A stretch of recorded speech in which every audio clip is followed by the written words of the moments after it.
to support the war. But they did so as pacifists, drawing their inspiration chiefly from liberal Protestant nonconformity and Cobdenite rather than socialist internationalism. Let me finally turn to the ordinary rank and file of the organized labor movements. What of their internationalism? I believe this is a senseless question. In the debate of political people, or ideologists, for whom nationalism or internationalism imply major political choices, the two concepts are regarded as mutually exclusive alternatives, just as for nationalists people belong under one national banner or another. Either, or. But as a description of political behavior this is simply misconceived. In the first place, many workers who joined labor movements had as yet no national identification, and therefore the question of nationalism or internationalism did not arise. The Italian labor movement in 1914 consisted of people for many of whom being Italian was as artificial a classification as being a member of the European Economic Community is today. They did not read, write, or even talk the language, and while they could not escape the laws and officials of the Italian state, practically none of them had had even the right to vote for parliament for more than a year. They were not more internationalist than the French workers because they showed no enthusiasm for the war, and thus made it easy for their socialist party to oppose it. Why should an Italian government's war be their war?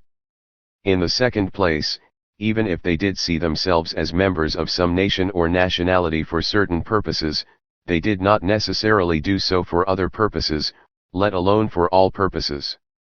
It was and is perfectly possible for a man or woman to see themselves simultaneously as, I deliberately choose an extreme case, a proud Irishman, a member of the working class, a Catholic, a Kerryman, a member of the great clan of the O'Connells and a veteran of the Irish Guards of Her Majesty, stressing one identification or another according to the situation. Thus Irish citizens, who enjoy voting rights in both Ireland and the UK, may be strong supporters of the British Labour Party in Birmingham but vote for Fianna Fáil and not the Irish Labour Party when they return to the Irish Republic. There are times when such a man may himself feel the obligation to choose one such identity and reject another, but it will almost certainly not be when a British or Irish politician thinks he must. We must never forget the multidimensionality of human beings in society. Moreover, even quite strong national identifications may not always have the political implications that governments and political parties read into them. Many a time Welsh nationalists have been disappointed that most of their countrymen, though passionately proud of their Welshness, do not believe that it implies support for a nationalist party. In the third place, I have already suggested that the development of mass working class movements paradoxically creates both national consciousness and international ideology simultaneously. In many ways what made Italian workers first feel that they were Italians, and not primarily Neapolitans or Pugliesi, was precisely that they identified with a socialist party or unions which represented all members of the new nation-state. It was through internationalist movements which operated on a nationwide or statewide scale that national consciousness first developed for many a proletarian.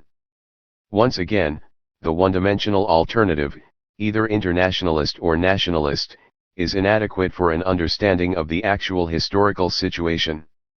However, it is relevant in one crucial respect. Workers who joined a class party of the socialist kind certainly did not necessarily share, understand or even know much about the theory, the ideology, or even the program and policy of their leaders. But by identifying with their class through such a party, they undoubtedly accepted all or most of what that party told them, at least in theory, unless it was in head-on conflict with their own experience. In practice they may not have followed the party's injunctions, but in principle they saw them as right and legitimate. The party told them much that some of them would not find particularly congenial, for instance about the equality of women. The party also told them about the brotherhood of man and the equality of races. In practice it may have compromised and prevaricated, much more than, say, socialist women have expected of the party of Engels and Bebel. It might, for instance, as in Austria, make much more, concession to the anti-Semitism of supporters by playing down the extent to which its leaders were Jewish, Just as the French Communist Party in the Second World War undoubtedly made concessions to French chauvinism in playing down the extent to which the active anti-fascist resistance in France was the work of foreigners. Yet, when all such fully justified criticism have been made, the fact remains that the working class movements did teach, by precept, example and practice, the equality of peoples and the brotherhood of man and woman, Jew and Cossack, as in Babel's wonderful stories, Pole and Frenchman, Indian and English. The Communist MP for Battersea, one of the oldest strongholds of labor politics, was an Indian. In doing so, the movement, a school of civility for workers as well as the expression of their class interests, kept in check old, spontaneous, perhaps atavistic forms of groups, hatred and national friction. If socialism and anti-Semitism diverged, it is for this reason, for there is plenty of evidence in the late 19th and early 20th century that anti-Semitism was not only in Babel's phrase, the socialism of idiots, but also not by any means instinctively alien to the socialism of proletarians. Where it succeeded, it kept in check the anti-Irish sentiments of the English. It is when the old all-embracing loyalty of class to its party and its ideology dissolves, when the ideological package becomes undone, as it were, then the individual items within it can be taken and left individually, then the effect of the old loyalties can be recognized. In the late 1960s, public opinion in Britain was shocked to see demonstrations of London dockers, the most solid of Labour loyalists, supporting the racist demands of a politician, Enoch Powell, who demanded the repatriation of coloured immigrants. We were shocked not because class-conscious proletarians were revealed to have racist beliefs. That was sad, but not totally unexpected. What was shocking was that on the issue of racism they were prepared publicly and actively to support a conservative politician against their class party. So long as the hold of the class party or class movement on the class remained firm, racism, where it existed among the backward elements of the workers, could only exist in a private, unofficial, shamefaced manner. Loyalty to parties committed to racial equality and internationalism forbade its public emergence. It is the slow, and in the past few years the rapid, erosion of the bond between class and classical working class parties in many countries, which has allowed such sentiments to emerge, or re-emerge, into the open, especially among young workers. This is tragic. There can be no real internationalism of any kind without a belief not just in the equality of nations and races in the abstract, but in the equality of the West Indian, Pakistani, Bangladeshi working in a factory or an office with the English, Scots, Welsh and Irish. This is why the flag of internationalism in labor movements must be held high, even today when the storms of history threaten to tear it to tatters. That is why movements like the African National Congress in South Africa deserve our admiration as well as our support, for against racist white rulers and racist or tribalist black rebels, it has won the leadership of the oppressed African people on the basis of a platform of non-racialism, of equality of African and Indian, colored and white in a free South Africa. In this internationalism there lies the only hope, small and faint though it is, for the future. And that is why the International Institute has done well to celebrate its 50th anniversary by inviting us to reflect collectively on this theme. 10. Defining nationalism, the problems. Nationalism is probably the most powerful political phenomenon of our century, and one whose importance continues to grow, but analysis has found it remarkably hard to come to grips with it. The literature about it, other than the purely descriptive, is on the whole unsatisfactory and frustrating. Virtually everything that has been written by nationalists, at least about their own nations, is question-begging and therefore negligible. Until recently, most of what has been written by non-nationalists has considered nationalism in some sense intrusive and disturbing. Like that Roman soldier who threatened to blot out Archimedes' diagrams, it was there, real and powerful, and one had to come to terms with it. Also like him, it was fundamentally outside the analytic models of the students concerned. If it had not obtruded itself, they would have been happy to take no notice of it. Moreover, a considerable proportion of all serious analytical writing on the national question was inevitably concerned with problems of definition, and with the associated activity of demythologizing conventional views about the subject. Criticism was tempting and easy.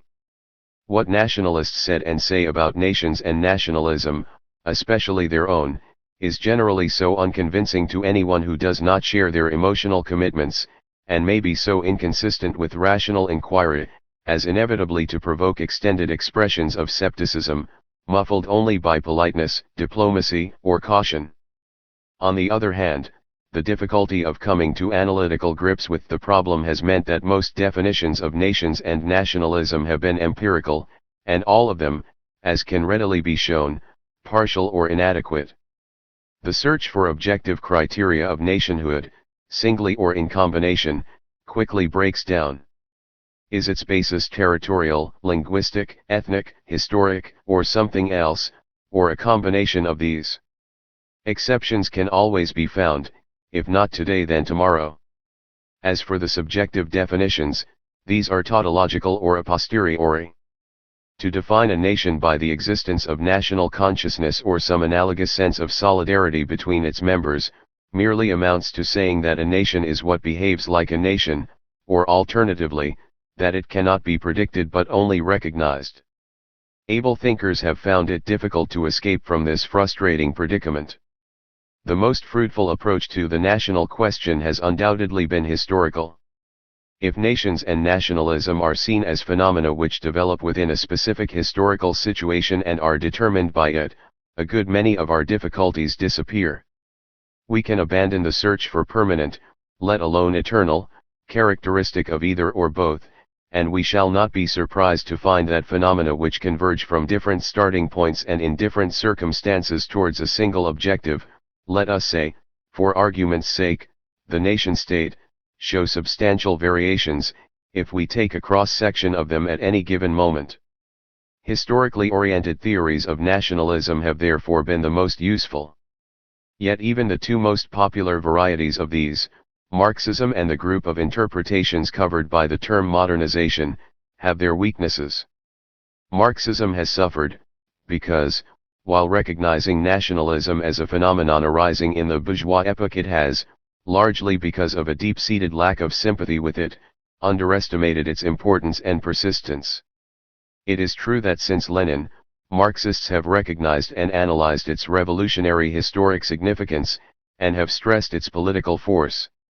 Though grossly neglected in the academic literature, the writings of the Leninist tradition of Marxism constitute a major advance in our understanding of the problem, especially as regards the liberation movements of colonial and semi-colonial peoples, and the struggle of the European nations against fascism. On the other hand, it is plainly wrong to regard nationalism as a phenomenon confined to the bourgeois epoch, or to analyze phenomena powerful enough to have split the international communist movement in the past decades as mere, petty, bourgeois survivals. The modernization theories, on the other hand, have suffered not merely from the extreme primitivism of their basically single-step model of history, but from their even more striking failure to predict. I leave aside the question whether such models have any serious predictive value. Marxism did indeed predict some very important matters, notably the fusion of social and national elements in the liberation struggles of the present century, and the historical importance of such movements in the non-European countries. It failed to analyze the national question in certain situations, notably those following upon social revolutions. Modernization, insofar as it considers national consciousness as but one facet of this process, which is in turn defined in such simple unidirectional terms as expanding control over nature through closer interaction among men, must naturally be puzzled by the characteristic current form of Western nationalism, which is divisive rather than integrative. 1 Modernization has undoubtedly led political scientists to pay greater attention to the problem of nations than anyone else, or perhaps it would be better to say that the great movements of the underdeveloped countries since the Second World War have led them to take an interest in the complex of problems of which nations are one, unfortunately often with conceptually inadequate tools. Still, the historians are hardly in a position to feel superior, since they have, with few exceptions, neglected the subject shamefully. The following notes will therefore not discuss the past analytical literature at length. Readers will recognize easily enough where it follows what has already been written and where it diverges from it. 2. In defining the national question, it is more profitable to begin with the concept of the nation, i.e. with nationalism, than with the reality it represents. This is not to deny that nations, whatever they are real, though often they are the products of nationalist movements or nation-states rather than their foundation. The nation as conceived by nationalism, can be defined prospectively, the real nation can only be recognized a posteriori. So it is convenient to begin with the first. We know what Mazzina thought a nation was or ought to be, and the objective datum for our investigation is his programmatic idea, which need not, and in fact did not, correspond to the facts he supposed it to represent. We do not know what the nations of his time were, or if they existed in the modern sense, and neither did Mazzina, whose own view of the future structure of a Europe of nations would be rejected by far more nationalist movements than would accept it. Point 2. The following propositions about the nation in this programmatic sense may be put forward. They represent not what nationalists actually thought, but the implicit socio-political content of their aspirations. The nation is a historically novel construct, characteristic of the period since the late 18th century, though no doubt anticipations or a few earlier examples may be discovered by those who wish to. Its novelty consists in the combination of two main assumptions. The first of these is that the bonds of loyalty to, or characteristic of, the nation are not merely superior to all others, but in a sense replace them, so far as political obligation is concerned. A man is no longer definable as the locus of a complex of multiple, possibly overlapping, probably separable, loyalties, but overwhelmingly in terms of a single one, his nationality. The second of these is the belief that this single collectivity of the people or the nation must find its expression in an independent and sovereign nation-state, preferably containing a homogeneous population composed only of members of its nation using a single language. The nation is therefore a combination of elements which have at first sight no necessary or even probable connection, on the one hand those of structural modernization, i.e. the territorial state, and the transformation, or simplification, of socio-political relations within it, on the other, the appeal to a variety of means of asserting or symbolizing group membership and solidarity in the most emotionally charged personal sense, most of which are deliberately archaic in form, reference or derivation. One might go further and say that before the national era, which, as the very term United Nations demonstrates, has tended to identify the concepts of nation and sovereign state, the various national solidarities had only a casual connection, and were not supposed to have any special connection, with obligations to the state center. 3. The assumptions discussed above imply, as has often been noted, a strong democratic and egalitarian element, as least within each nation. Political nationalism is revolutionary in its origins. Nationality citizenship is therefore particularly effective in disrupting traditional hierarchies and ties of dependence. It is, at least potentially, not merely a political device but a movement. Since nationalisms characteristically define their nations in terms of what they consider natural, permanent, traditional, or even eternal, their revolutionary novelty as a political program is obscured. Nations are not so much invented as composed and developed out of pre-existing historical materials, generally with quite different socio-political functions. It is easy to demonstrate that such concepts as territory, language, history, culture, even ethnic unity, did not mean the same in the European 15th century as in the 20th, had quite different functions, if any, and were not necessarily connected with each other, and even less with a particular state.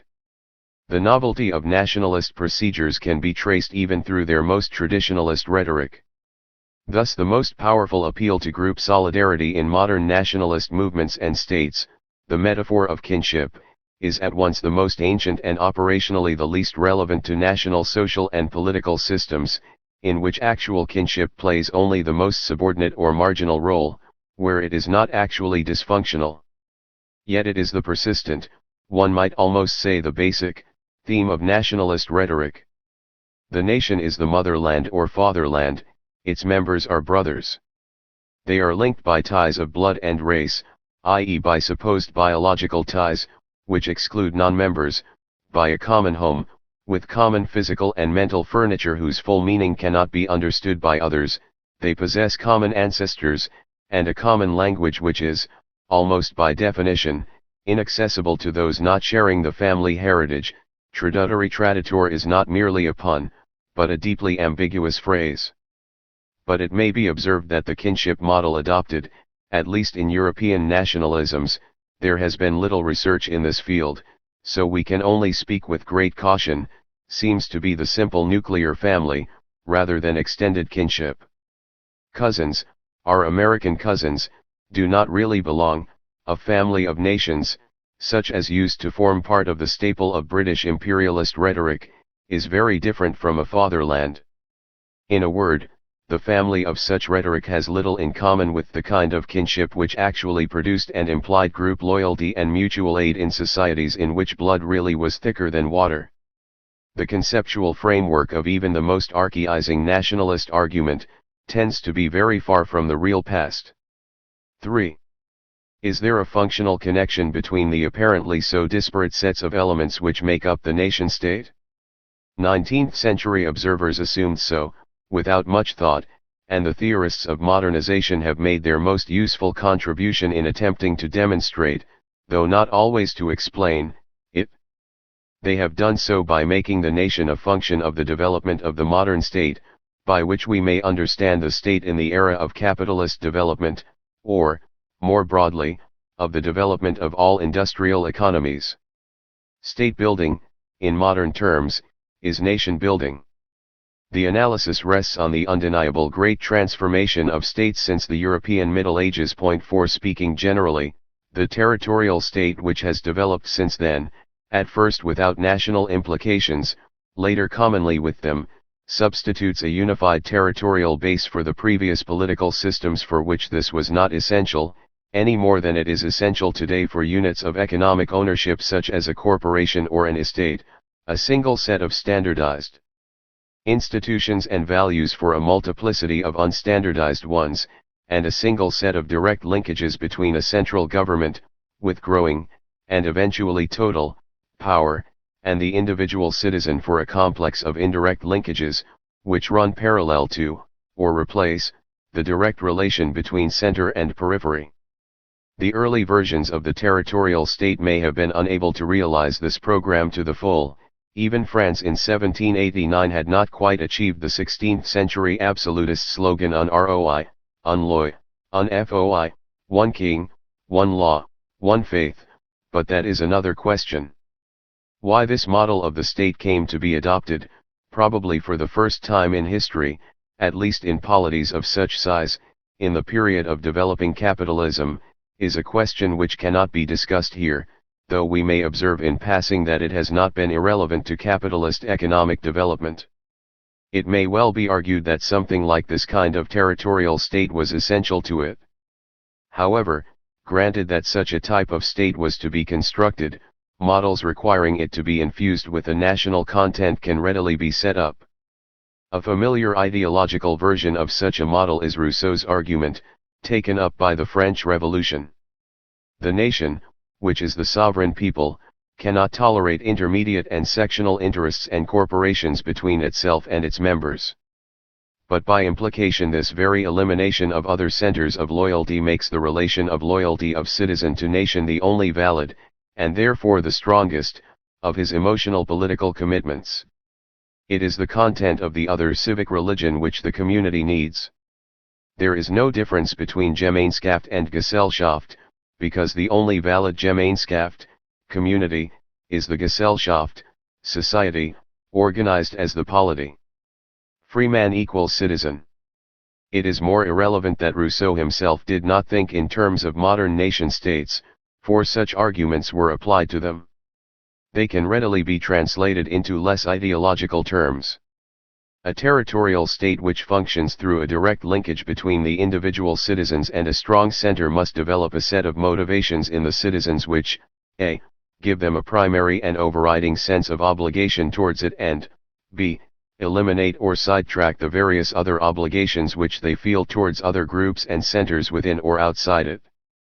The most obvious way to do this is to establish a sense of identity with it, and the most effective way is to transfer the strongest bonds which hold men together from other poles of attraction to the state.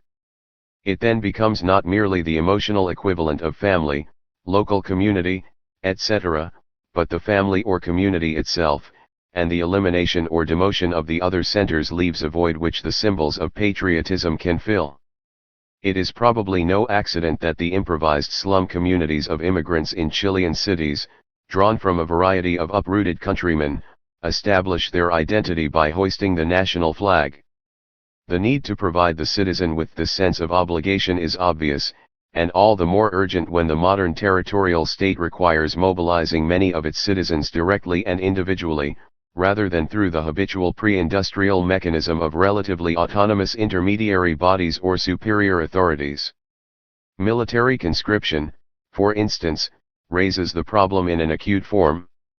Recent research has demonstrated that the percentage of draft evasion in the France of the 1820s was highest in Corsica, in the south and in Brittany, and lowest in the relatively developed northeast of the country, where identification with France was traditionally greater than elsewhere.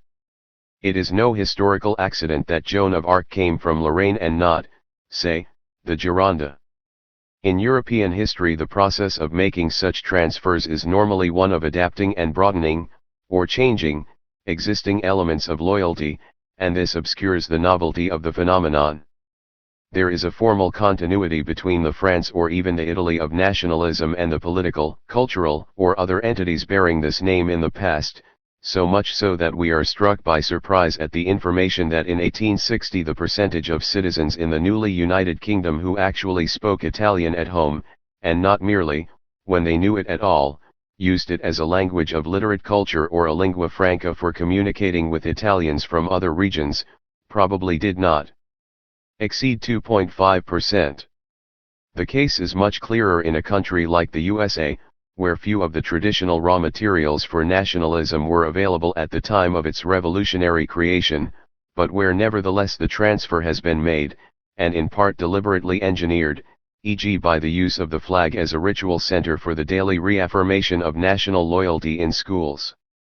Such an example strengthens the argument that some kind of national loyalty is essential to make a modern territorial centralized state function, and has to be constructed where the materials for adaptation are not available. Where there is no old wine to put into a new bottle, some new liquor must be brewed. But need this consist of the familiar brew of patriotism? And if so, what are the precise elements of this brew which actually produce the desired effect? The first question cannot at present be answered, except in the general term that any state of the type discussed requires some kind of civic religion. So far none of the alternatives to national patriotism have worked for any length of time, but it ought to be added that, with the single exception of the Soviet Republic in its initial years, no alternative has been seriously tried on any large scale. One might also point out that, so long as the states, set up on whatever principles, have to coexist with other sovereign states, their civic religion cannot but emphasize those things which distinguish their citizens from those of other states. To that extent they provide a natural breeding ground for national patriotism, at least insofar as the common factors stressed are similar to those used to define, or rationalize, national loyalties in more orthodox cases. 5.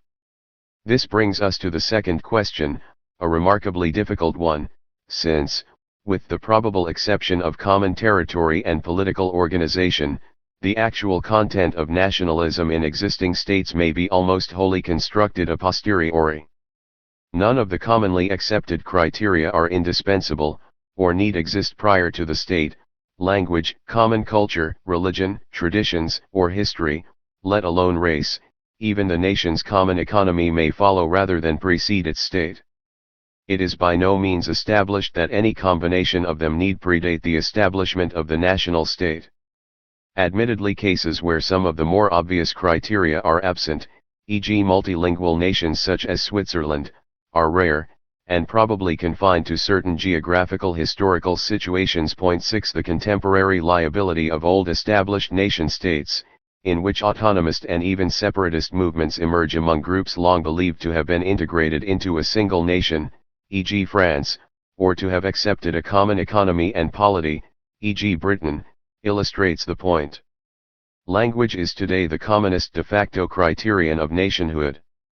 At least it is hard to think of a nationalist movement which does not put it forward in some form. Yet there are numerous rival nations sharing the same language, e.g. Latin America, and there are speakers of the same literate idiom who may decide not to belong to their co-linguists, as the Austrians have done since the Second World War, having previously considered themselves German, at least in the opinion of all their political parties with the exception of the Communists in the later 1930s. Conversely, there are more cases than is usually realized, of nations whose common language was the product rather than the precondition of nationalism. The extreme case is Israel, whose national language had virtually to be invented for purposes of modern secular use. 7. Our question is therefore impossible to answer at present. All that can be said is that, even where the common criteria of belonging to a state are constructed on entirely non-traditional lines, and even when they may actually be deliberately ecumenical in their ideological content, the very fact of their being the possession of one state among several others, is likely to infuse them with a national or nationalist element. Americanism, whatever its present political connotation, was originally a universal program as well as a definition of what the citizen of the USA ought to represent, an invitation to all men to become Americans if they so chose, as well as an ideal description of those who already were. This has not prevented it from turning into a strongly nationalist slogan. 8. It would therefore seem that the best way to avoid states generating their own nationalism is either to merge them all into a global federation, or to have a form of socio-political organization quite different from the modern territorial centralist one. There is no precedent for the former. As for the latter, there are plenty of precedents, though their circumstances were so different that they can prove nothing except that there are theoretical alternatives to the modern form of state. How likely humanity is to follow either or both these roads, is quite another question. 4. It is, as we have seen, not difficult to construct a model of the state which will generate nationalism. This model may well have a certain explanatory power, but it is unfortunately evident that it does not apply to a large part of the phenomena which are patently nationalist, namely those who are not functions of an already existing state, notably the movements of national self-assertion and liberation, especially those not linked to an existing or even a historically remembered polity, i.e. what 19th century terminology called the unhistoric nations. Such phenomena are, once again, extremely difficult to analyze, because we know so little about national consciousness, and even if we knew more, its social and ideological components would normally be very hard to disentangle. As soon as the phenomenon of nationalism becomes politically so noticeable as to attract the attention of students, it emerges, at least since the French Revolution, as a program, in the increasingly common extreme case, as the program of establishing a sovereign nation-state with certain conventional characteristics. Now, in the first place, in the past century such a program has been adopted almost automatically by all emerging nationalist movements, an example of what the economists call the demonstration effect. We do not know what programs such movements would have formulated at any stage of their development, had the attraction of this prestigious model from the advanced world not been so great. Its standardist versions conceal many possible divergences between such movements, just as Roman Catholicism and Communism have in their time concealed substantial variations between the Catholicism and Communism of different regions. In the second place, such a program is normally formulated and adopted by particular groups within a population, who provide the pioneers, ideologists, leaders, organizers, and very often the political spokesmen of their nationalism. The remainder of the population, in becoming nationalist, therefore buys a pre-selected package of miscellaneous goods. To acquire one is to acquire all. Support for any form of nationalism therefore normally appears to imply support for one particular kind. How great these masked divergences may be, is sometimes revealed by time. Thus before 1947 support for the expulsion of the British from India implied, for all except the followers of the Muslim League, support for a unified all-Indian state, which was the program of the leading cadres of the national movement. It has since become clear, though this was actually anticipated earlier by some Marxist students, that this demand masked a powerful current in favor of linguistic states, which was neither envisaged nor accepted by the Indian National Congress. One need hardly add that even the all-Indian nationalism which emerged when the local and regional activists and bosses were revealed as an effective political force in politics, proved to be quite different from the ideology and program of the small group of largely westernized evolus who previously provided the program and charismatic national leadership of the movement. Gandhi, for instance, favored Hindi as the national language of a free India because a nation needed a common language, and it seemed hardly conceivable that English, the imperial idiom, should be retained for this purpose, even supposing that it had been spoken by more than a tiny minority of the educated. Hindi, though admittedly not ideal, it was spoken by less than half of the population, was the least implausible candidate. Coming from a native Gujarati speaker, who was pretty certainly far more fluent in English than in Hindi, Gandhi's view was presumably unbiased by linguistic loyalties.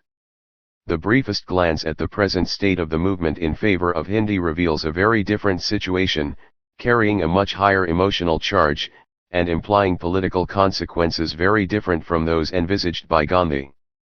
Even if we overcome such difficulties, sheer massive ignorance of what actually happens when nationalist movements appear and grow, still bedevils us, thanks to the gross neglect of the subject by historians. It has proved as disastrous to leave the history of nationalism to nationalists as that of railways to railway enthusiasts. The social, economic, even the ideological, analysis of the pioneers and early cadres and supporters of such movements has hardly been begun for Europe, and there has been almost no comparative study in this field.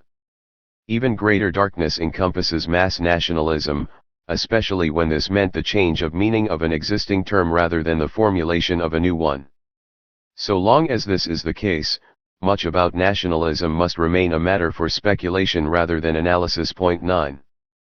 Fortunately, one quite first-rate piece of comparative historical analysis has been done recently by a Czech worker on a selection of national movements among small European nationalities, Czechs, Slovaks, Norwegians, Finns, Estonians, Lithuanians, and Flemings. 10 This throws much light on our problems, all the more so as Miroslav Hrka's results appear to converge with recent work on the apparently very different problem of peasant movements and revolutions. 11 In the following paragraphs I am greatly indebted to this excellent study.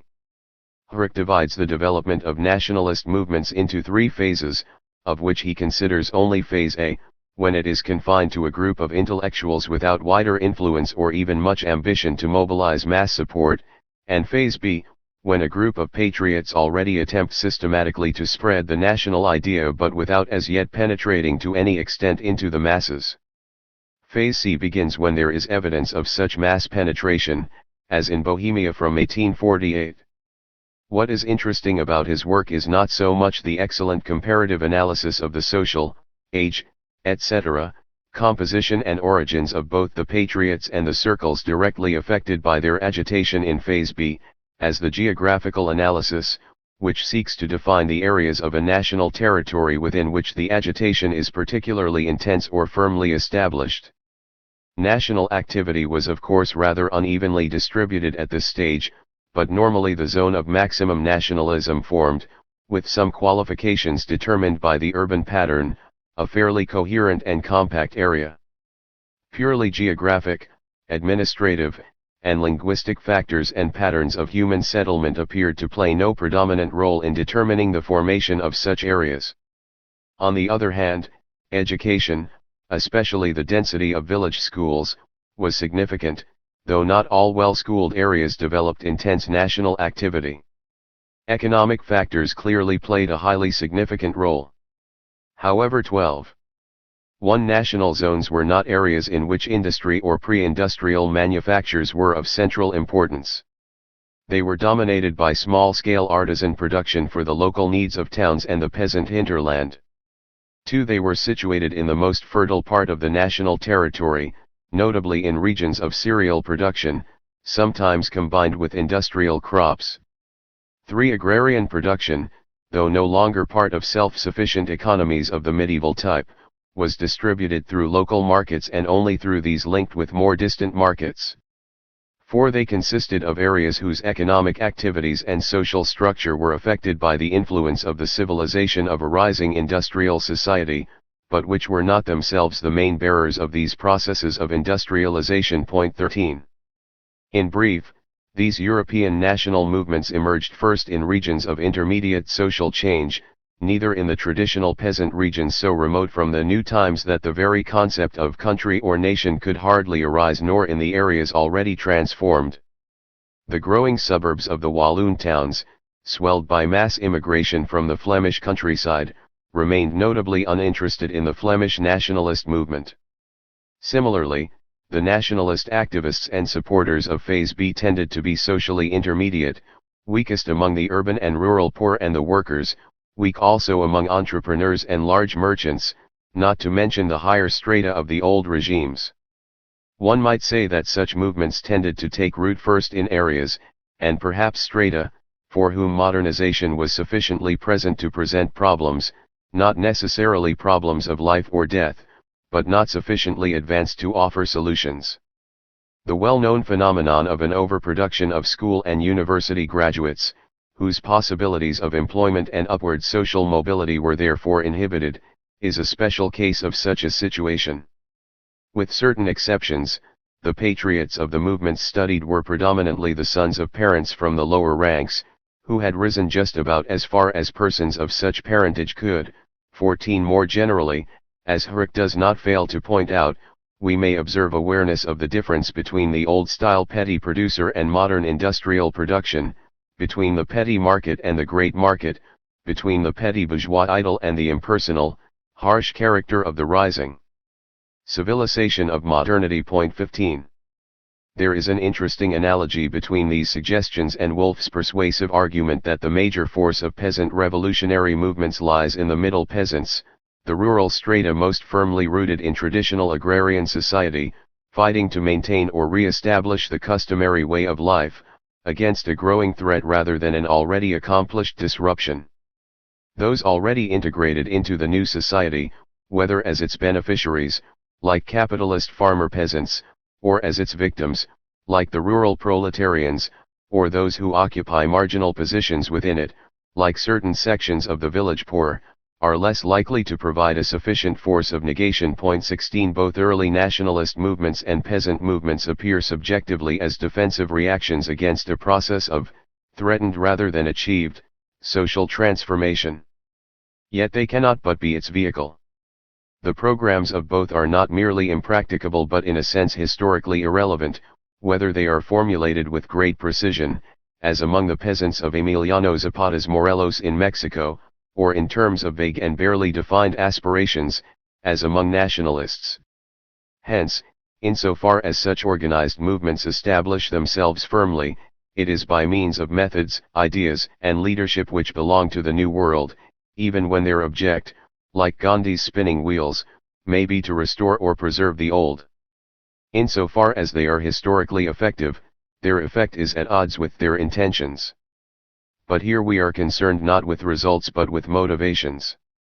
The situation which stimulated the nationalist defense reactions and is best known to historians, was that of the advancing capitalist market economy and market society.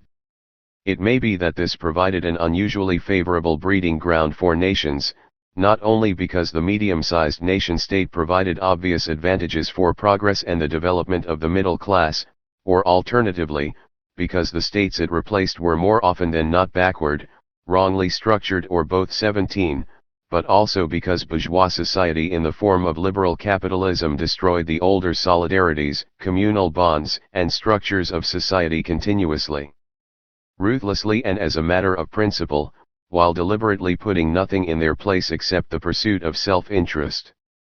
During the time it did so, it provoked a defensive, sometimes a militant, nostalgia for older collectivities, notably among the strata which found themselves unable to benefit adequately as individuals from the new society, unlike successful capitalist entrepreneurs and higher professionals, or to evolve their own modern collectivities, as workers did through the labor movement.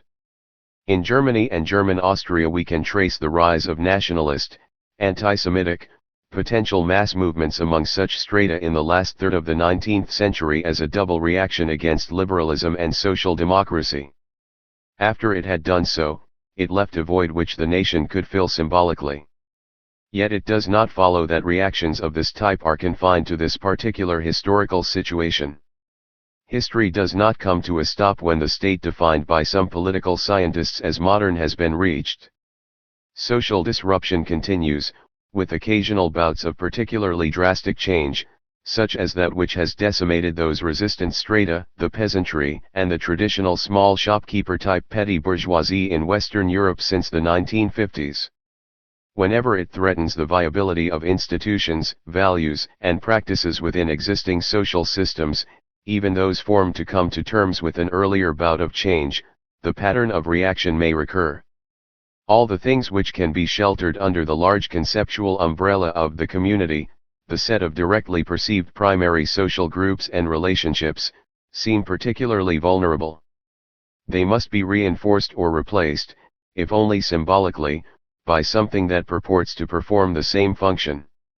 It need not necessarily take the form of a nation, though this has the advantage of an apparently precise delimitation externally, us against the foreigners, and almost total lack of precision in its internal definition, so that it can simultaneously contain the most changing and contradictory interests and aspirations.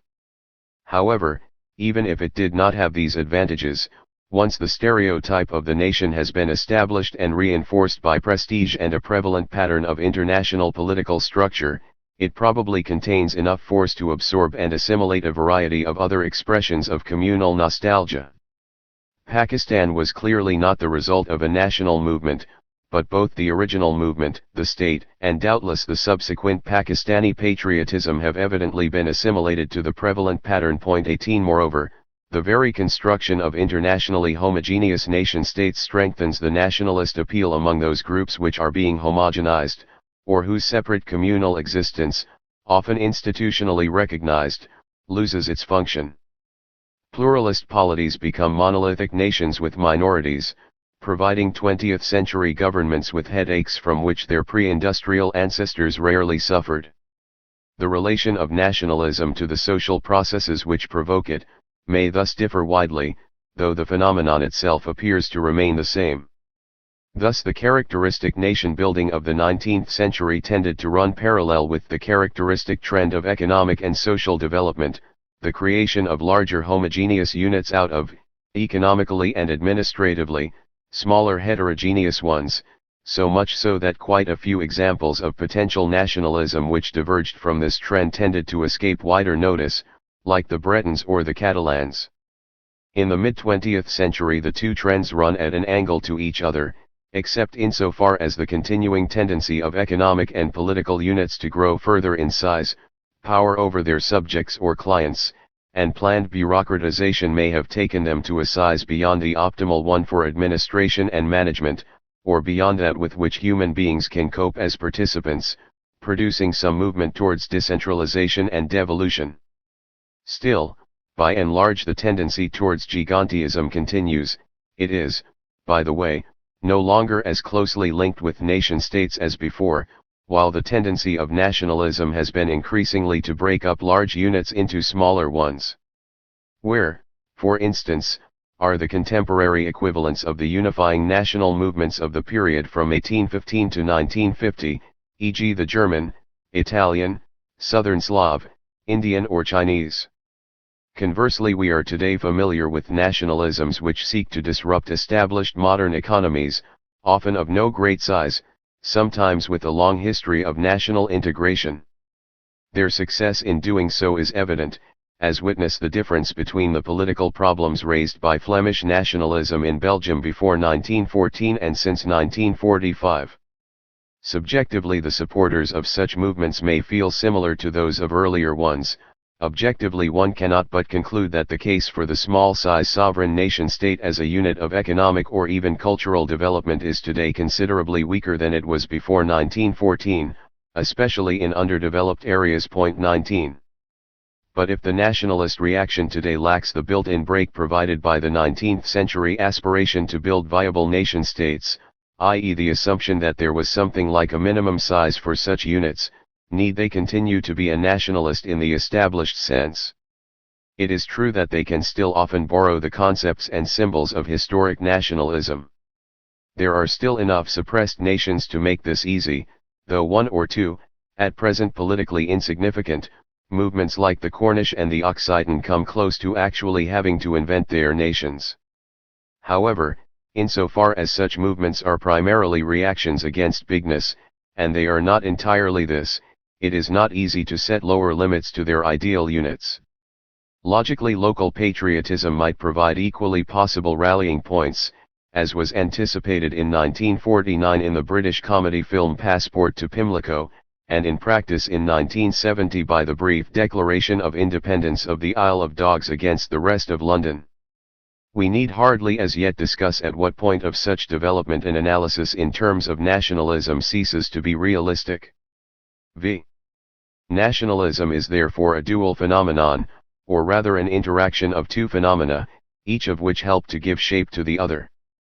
It consists of a civic religion for the modern territorial centralized state, and of a mode of confronting social changes which appear to threaten and disrupt certain aspects of the complex of social relationships. The former reflects a specific historic situation, characteristic of Europe since the French Revolution, and of most of the non-European world in the 20th century, the combination of economic development, in the first instance capitalist, whether this is a necessary condition is not yet clear, with the mass participation in politics of a mobilized population. It is possible that we may be approaching the end of this period, at least insofar as the medium-sized sovereign nation-state seems to be losing its role as the necessary or optimal framework for economic development. The latter is in principle not confined to any particular historic period or society, though it only acquired the full features of nationalism as we know it in the specific historical era since 1789, and would probably not have done so in another setting. Conversely, the state in this period tended to become a nation-state whose civic religion took the form of national patriotism, largely because the elements from which such sentiments could be generated, territorial, linguistic, ethnic, etc., lay ready to hand, being also those most likely to be used to formulate defensive group reactions. An obvious weakness of most states of technically desirable size was, of course, that they were not nationally homogeneous, a state of affairs likely to lead to acute practical problems once national consciousness ceased to be the property of only a few nations, as most 19th century thinkers assumed it was and ought to be. 20. A nationalist civic ideology was convenient, moreover, not only inasmuch as a state required to mobilize its citizens en masse directly, but also insofar as they were already mobilized for their own purposes, not necessarily only under national banners, which conflicted with the interests of their rulers. The characteristic nationalism of the past 150 years has been a constant interpenetration of these two elements. Hence the difficulty of analyzing it. States have aspired to become nations, nations to become states. Social movements, in the broadest sense of the term, have tended to become national or to be split among national lines, as the history of the most passionately and systematically internationalist among them demonstrates. National movements have been imbued with a social and ideological content which has no necessary connection with their nationalism. Each tendency has reinforced the other, and given it a more self-conscious expression.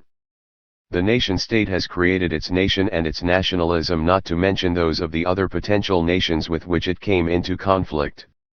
The national movement in turn has forced both states and other political organizations with nationally unspecific aims, to adopt its ambience and characteristics. The Middle East provides illustrations for both of these developments today. One error of older students of the subject was to seek for some entity, the people or the nation which, though doubtless subject to the process of growth and evolution, had some sort of permanent objective characteristics. This is not the case, or rather, the search for human groups specifiable in such a manner throws no significant light on nations and nationalism. However, another error, which remains popular, is to assign only one specific historical function to nationalism, whether in the process of modernization or that of the development of bourgeois/capitalist society. It plainly has had such functions, though these require, as has been suggested, rather more complex analysis than they are often given. But it cannot be confined to such a role, and consequently the nationalisms which fall outside it cannot merely be dismissed as troublesome bourgeois or other survivals, though the establishment of the nation stereotype and of an international system which largely equates states and nations undoubtedly gives them a significant capacity to survive. However, the capacity of nationalism to fit a wide variety of socio-political situations and to adopt new functions need not lead us to abandon the view that it is not necessarily permanent. Non-nationalist students before 1914 assumed that it would eventually disappear, to be absorbed into or replaced by international forms of government, ideology, or even culture and language, reflecting the increasingly global character of the economy, of science, technology, and communications. Such views were oversimplified, and as short-term forecasts were as wrong then as they are today. In spite of increasing evidence of globalization, nationalism is on the increase, and the uneven character of historical change is likely to make it go on increasing, and above all multiplying. As a long-run forecast, on the other hand, the prediction that nationalism will decline may prove to be no more unrealistic than other mid-19th century predictions, e.g. the disappearance of the peasantry, which looked implausible enough even a century after they were made, but are far from implausible today. Such a prediction does not imply that the differences which nationalism uses to define nations will disappear, that the self-identification of groups in such terms will cease, or that their relations with outsiders will become idyllic. It merely implies that their social, economic, and political implications will become transformed to the point where terms like nation and nationalism, in our sense, cease to be seriously applicable to them. 21 Still, since this is not a prospect of the politically foreseeable future, and in any case not one to which a timescale can be attached, it is hardly worth pursuing this line of analysis. Nevertheless, it may be worth concluding these reflections by stating the obvious, namely that nationalism is a historic phenomenon, the product of the fairly recent past, itself subject to change, and unlikely to persist indefinitely. 11. The state, ethnicity, and religion. I.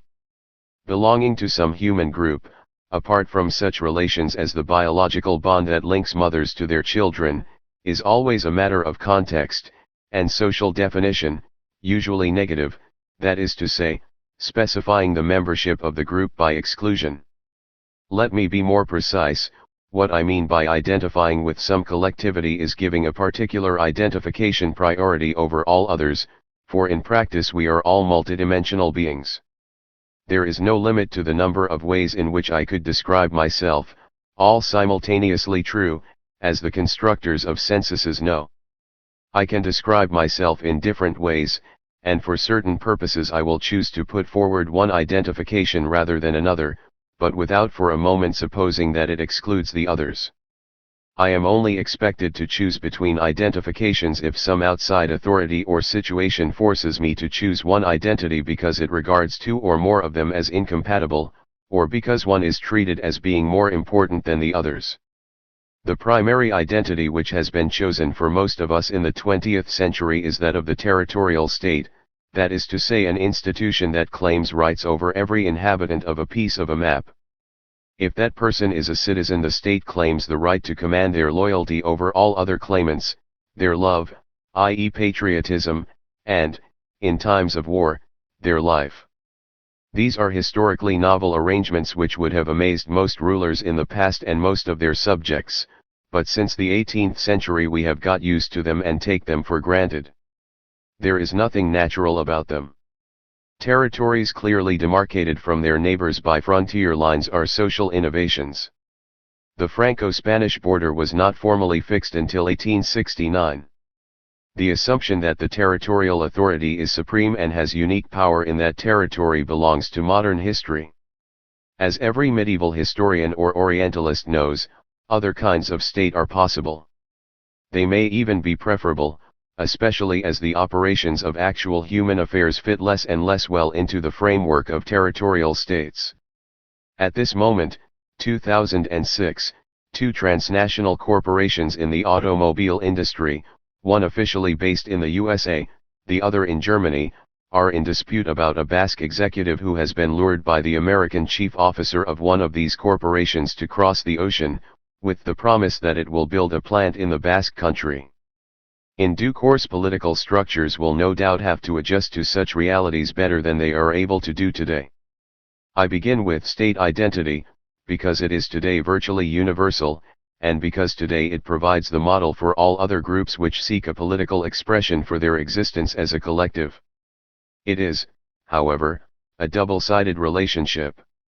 In the course of this century, all the citizens of such a state belong together as a community or nation, and second, that which binds them together is something like common ancestry, ethnicity, language, culture, race, or religion. The words state and nation have become interchangeable, as in the term United Nations. Conversely, any body of people who think of themselves as bound together by ethnicity, language, etc. claim the right to have a territorial state for themselves. This is also a novel concept. Until 1918 there is no evidence that what the Kurds wanted was an independent state, or, since they were partly nomadic, that they even understood what this meant. If they had any political demand, it was to have no state, not a national territorial one or any other. The basic confusion is between the state as a territorially defined political community and communities in the anthropological, sociological, or existential sense.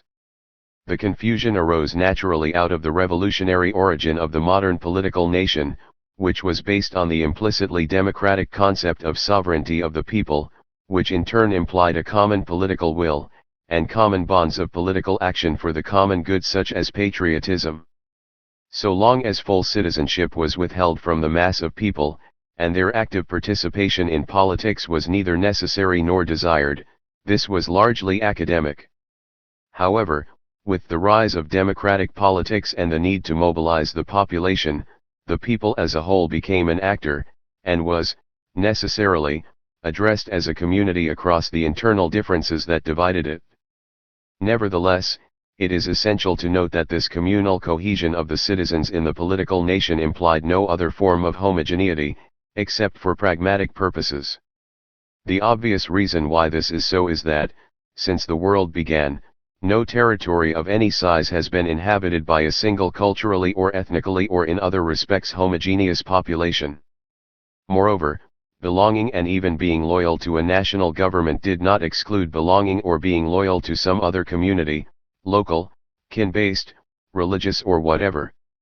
The 18th century founding fathers of the modern nation-state knew this as well as the founders of the post-1945 ex-colonial nation-states, because both operated on the same principle. They define the people or nation of their state in the only way in which it can be operationally defined, namely as the inhabitants of a pre-existing territory, e.g. the Kingdom of France, the 13 American colonies. In the case of the two founding nations of the modern nation-state, France and the USA, they also included those who would join them by accepting the constitution and laws of the revolutionary state.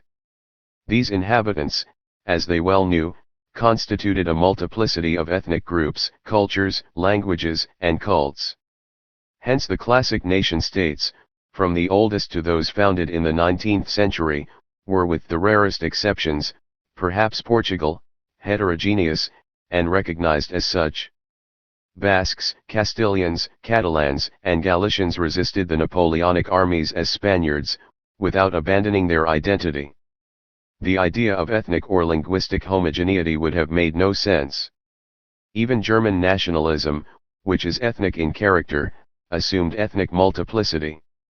Being a German was a function of belonging to one of the various recognized stam, tribes or descent groups, Swabians, Saxons, Bavarians, Franks. After 1934, being a Swabian or Saxon was a secondary characteristic of being a German, not the other way round. As for linguistic uniformity, in societies without primary education this is not even conceivable except for restricted elite. Nevertheless, for reasons often analyzed, the tendency of modern territorial states to develop a socially and functionally necessary standardization of homogenization of the body of their citizens, and to strengthen the bonds linking them to national government, is undeniable. Any means of establishing the continuity and cohesion of the state will be used for this purpose, or invented, notably that great guarantor of continuity, history. Where ethnicity, linguistic culture, and religion are available, they will be used for this purpose. Historically this has been the easiest where a state was constructed round a staatsvolk which formed the largest body or even the majority of the state's population, such as the English, the Castilians, or the Great Russians. State patriotism and ethnic or religious bonding may therefore overlap. One last point about state patriotism must be made. In the course of the 19th and most of the 20th century the demands made by states on their citizens have increased enormously, and the ability of the citizens to escape these demands diminished dramatically. So, therefore, has the need to develop incentives for the citizen to identify individually and as part of a collective with the state. The demands of the state become more total. The era of the two world wars and post-war reconstruction probably saw the peak of this tendency. There is considerable evidence of a reaction against it since the 1960s. 2. Let me turn from the state to ethnicity. There has never been a time in history when groups of human beings have not distinguished themselves from other groups by giving themselves a collective name, assuming that members of the group have more in common with each other than with members of other groups. However, 2, perhaps 3 observations must be made. First, that ethnicity in itself is not a political term, or has specific political implications. That is why I prefer the term to nationality, which does imply a political program. Second, ethnicity is not a positive characteristic of groups. It describes the way they separate themselves from each other, or demarcate themselves from others. The commonest sense of an intrinsic ethnicity, namely supposed common descent and kinship, is either patently fictitious, as in large modern nations, or arbitrary. Almost always the same population could be divided ethnically in different ways. In any case, ethnic membership is often changed and reclassified over time. Without the others there is no need to define ourselves. Let me remind you of the Polish census of 1931 which asked the inhabitants of the Pripet marshes, whom today we would probably classify as Belarusians, to state their nationality. They did not understand the question. They answered, "We are from here." What else needed to be said? In their society, nothing. But there is a third point. A large number of ethnic units are not named, i.e. created, by themselves, but from the outside, especially in the 19th and 20th centuries. The history of imperialism is full of colonial administrators who look at the great Rorschach inkblots of their subjects and decide on what shapes to read into them. Tribes are distinguished for administrative purposes which would not have recognized their separate existence before. Conversely, a variety of different peoples are classified together for political or other purposes, e.g. the various tribes of American Indians become members of a new collective, the Native Americans, which reflects not what the Apache and the Pueblo Indians have in common with the Mohawks, which is very little, but a specific set of legal problems of the federal government of the USA. The category of ethnic Germans, Volksdeutsche, is another such case. Of course, however arbitrary the origin of an ethnic classification, once established it can be as real as any other. A highly heterogeneous ensemble of religions now forms the Palestinians, although such a classification could not have had any significance before 1918. This lack of fixity, or even arbitrariness of the concept of ethnicity creates considerable problems for the definition of ethnic identity. We can observe some of the political consequences in situations like Bosnia. The political nation or people can be defined territorially, at least in the historic era of nation-states. But there is no equally convenient way of defining who belongs to an ethnic unit, however defined. Paradoxically, this identity, which claims to be natural or primordial, can only be defined by a conscious decision as to what constitutes the members of the group as distinct from non-members. Criteria have to be established. Biological racism is one such administrative criterion. Who is a Jew? The Nuremberg laws established one criterion: having one Jewish grandparent, the original law of return, 1950, of the State of Israel another, being born of a Jewish mother. Both recognize that in real life there are no sharp lines which objectively separate Jews from non-Jews.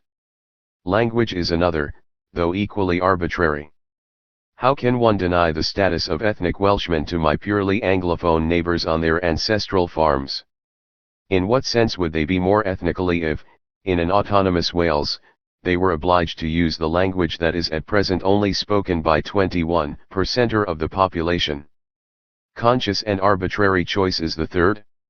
How else is the child of a mixed Serbo-Croat marriage to decide to which of the two ethnic groups he or she belongs? There were, at the last count, 1.4 million mixed marriages in ex-Yugoslavia. But note that choice can go both ways. Muslim Tamils in Sri Lanka refuse to see themselves as Tamils, and prefer to define themselves as Moors. Most Navarras prefer their identity as Navarras to their identity as Basques. Ethnic national movements therefore face the basic problem of how to separate their constituency from other groups, and, more urgently, how to give all the members who fit their definition convincing reasons to join the movement in its conflicts with the others. The optimal strategy to do so is so to polarize group relations that all members of group we treat all members of group they as potentially dangerous enemies, and therefore total identification with our group as their only protection.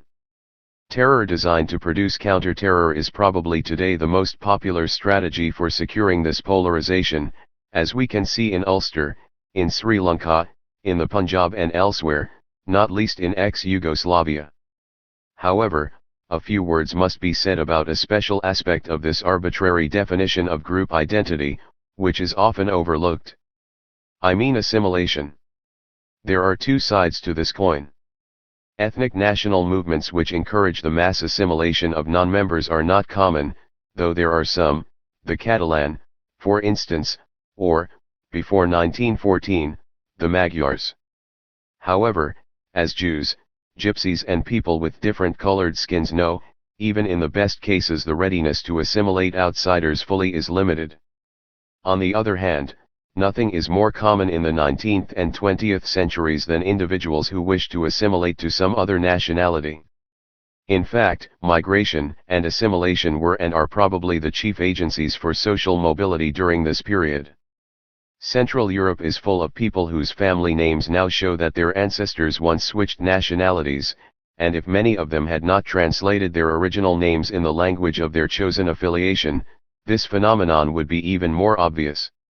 At the same time, it is a familiar sociological fact about nationalist movements that many of their pioneers and leaders come from the fringes rather than from the center of their ethnic groups, or even, like some ethnically English leaders of the IRA, from the outside. Assimilation illustrates precisely the unreality of ethnic identity, both as a supposedly primordial or natural identity and as an exclusive one.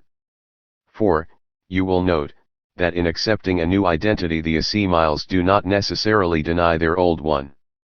My own father's generation, children of immigrants to England, plunged themselves passionately into English culture and manners and even anglicized their names, but without ever denying their Jewish identity.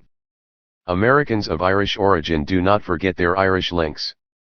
What enrages the zealots of group identity about assimilation is not that it means a denial of that identity, though sometimes this does occur, but that it refuses to accept the specific criteria of group identity on which they insist, for instance, in the case of Jews, the practice of the religion, in-group marriage or, today, a particular attitude to Israel.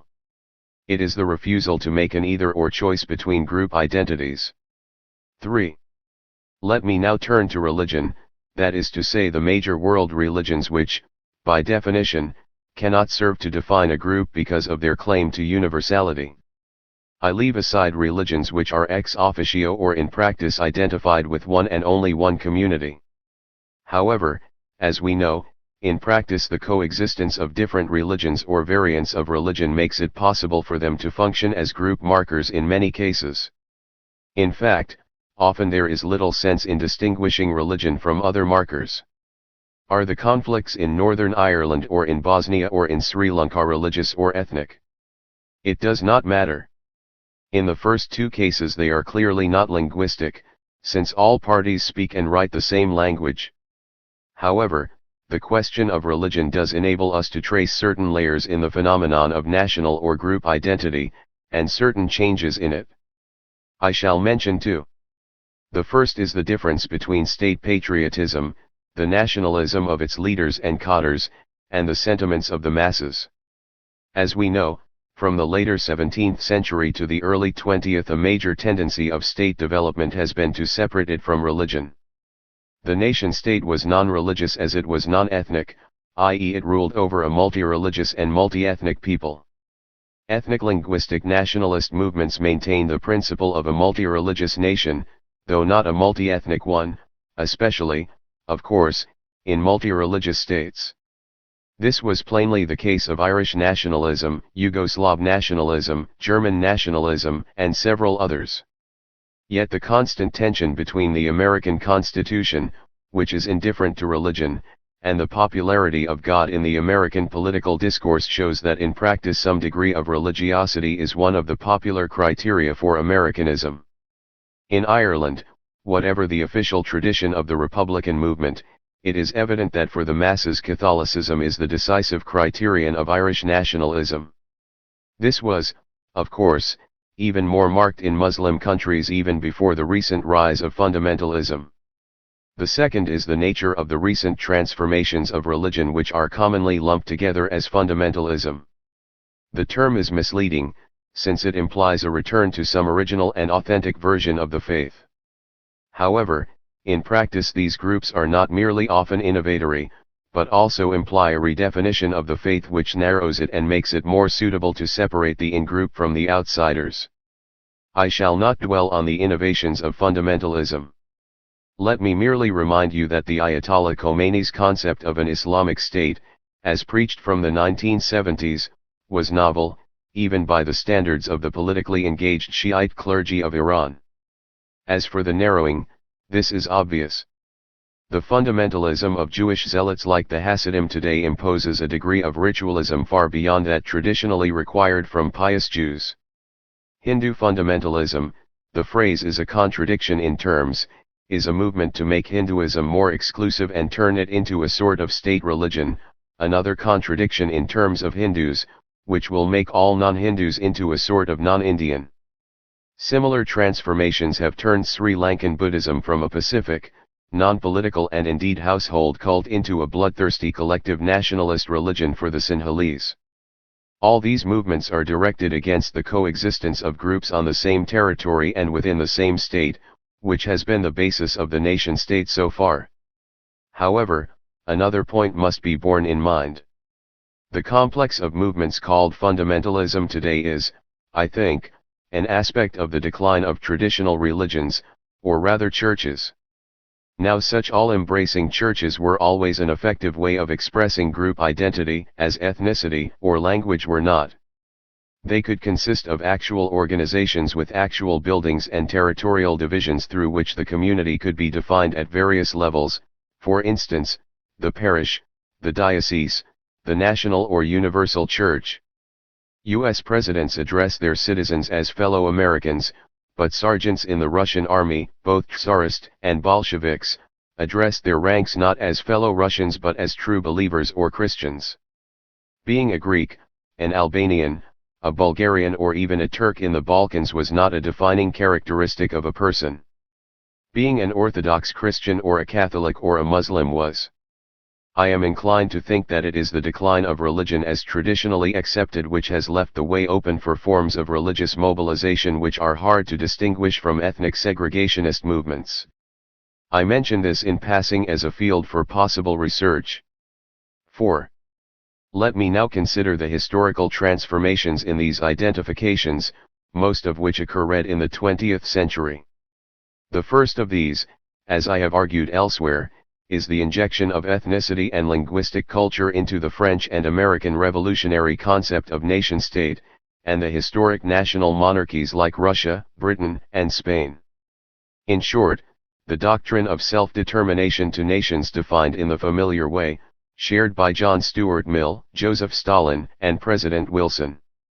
To be more precise, the demand, in Mazzini's phrase, that every such nation should have the right to form a sovereign state and the whole nation should be included in one state. This completely unrealistic principle becomes an operational reality with the collapse of the three great multi-ethnic and multi-empires, of Austria-Hungary, Russian and the Ottomans, i.e. in practice at the end of the First World War.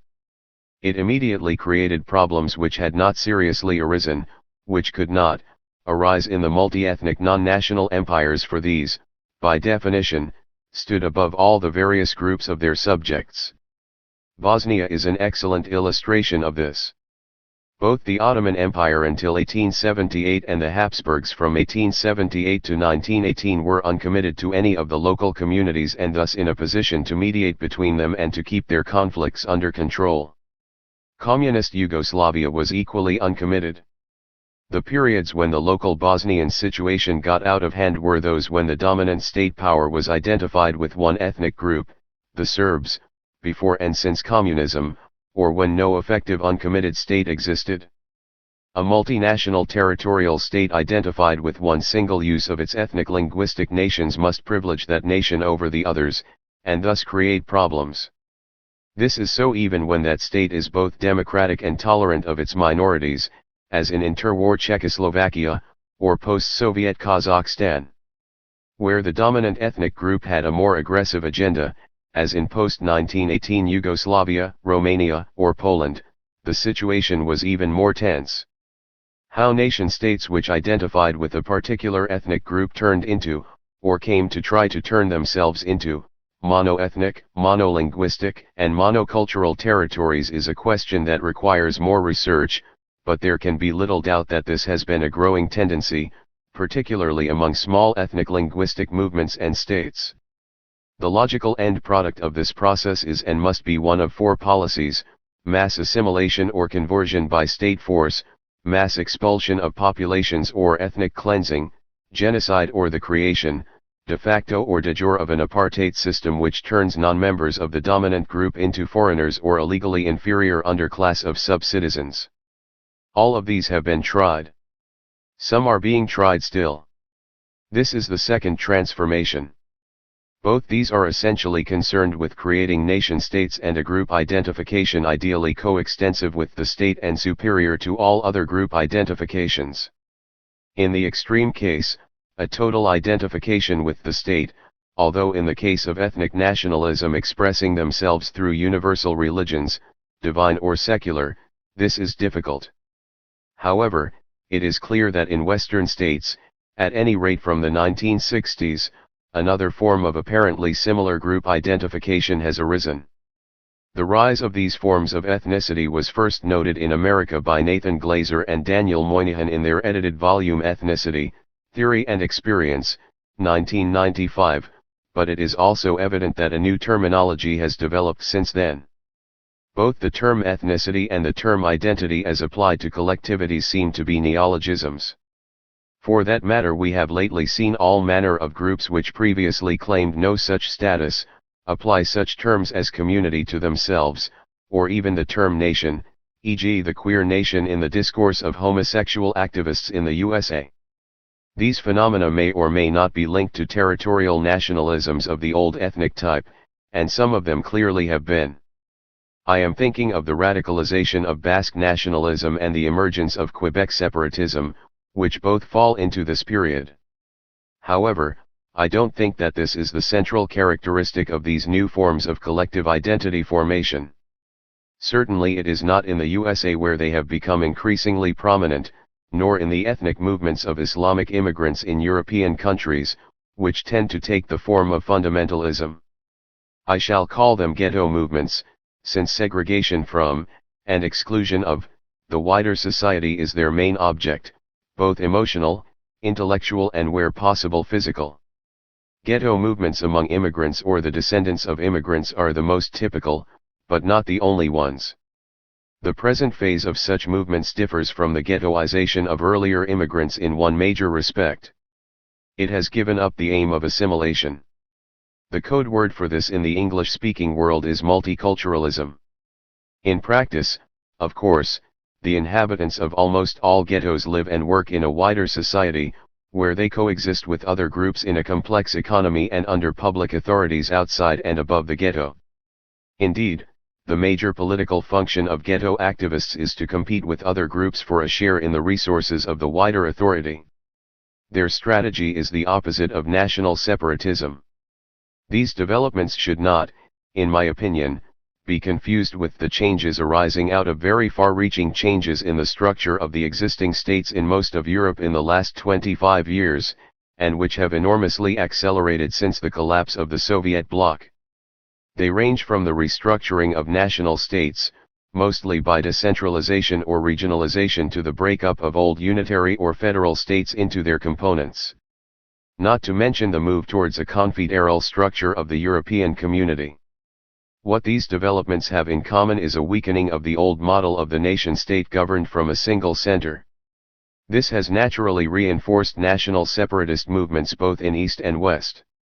Indeed, since the collapse of the Soviet system, more new, nominally independent, and sovereign states claiming to represent nations have been formed than at any time in the 20th century, including more than a dozen which had never in their history been independent states of the modern type. I regard the emergence of these new states essentially as a byproduct of the weakening or collapse of the previous states, and not as the product of some new wave of powerful nationalist movements or national consciousness. In my view, they should be analyzed as consequences of breakdown rather than as causes of it. However, once new nation-states have come into existence in whatever manner, their national consciousness becomes a serious force in its own right, and must be regarded as such. The elections of 1917 to the Russian Constituent Assembly, dissolved by the Bolsheviks, show that there was no serious support at that time for Latvian and Estonian ethnic nationalism. But by 1940 there was. The relations between the changes in the political structure of the late 20th century states and national consciousness deserve a great deal of research and analysis. However, for reasons of time I must leave them aside, and concentrate on the sociological reasons for the new search for collective identity. It is no accident that we find this happening in the West from the 1960s on, and elsewhere in the course of the 1970s and the 1980s. For during the first half of the 20th century we are living, through the most rapid, profound, and universal social transformation in human history. And with it all the old forms of human relationships, all the traditional bonds of community, have lost any but the most residual, or metaphorical, capacity to define us. We are all uprooted people.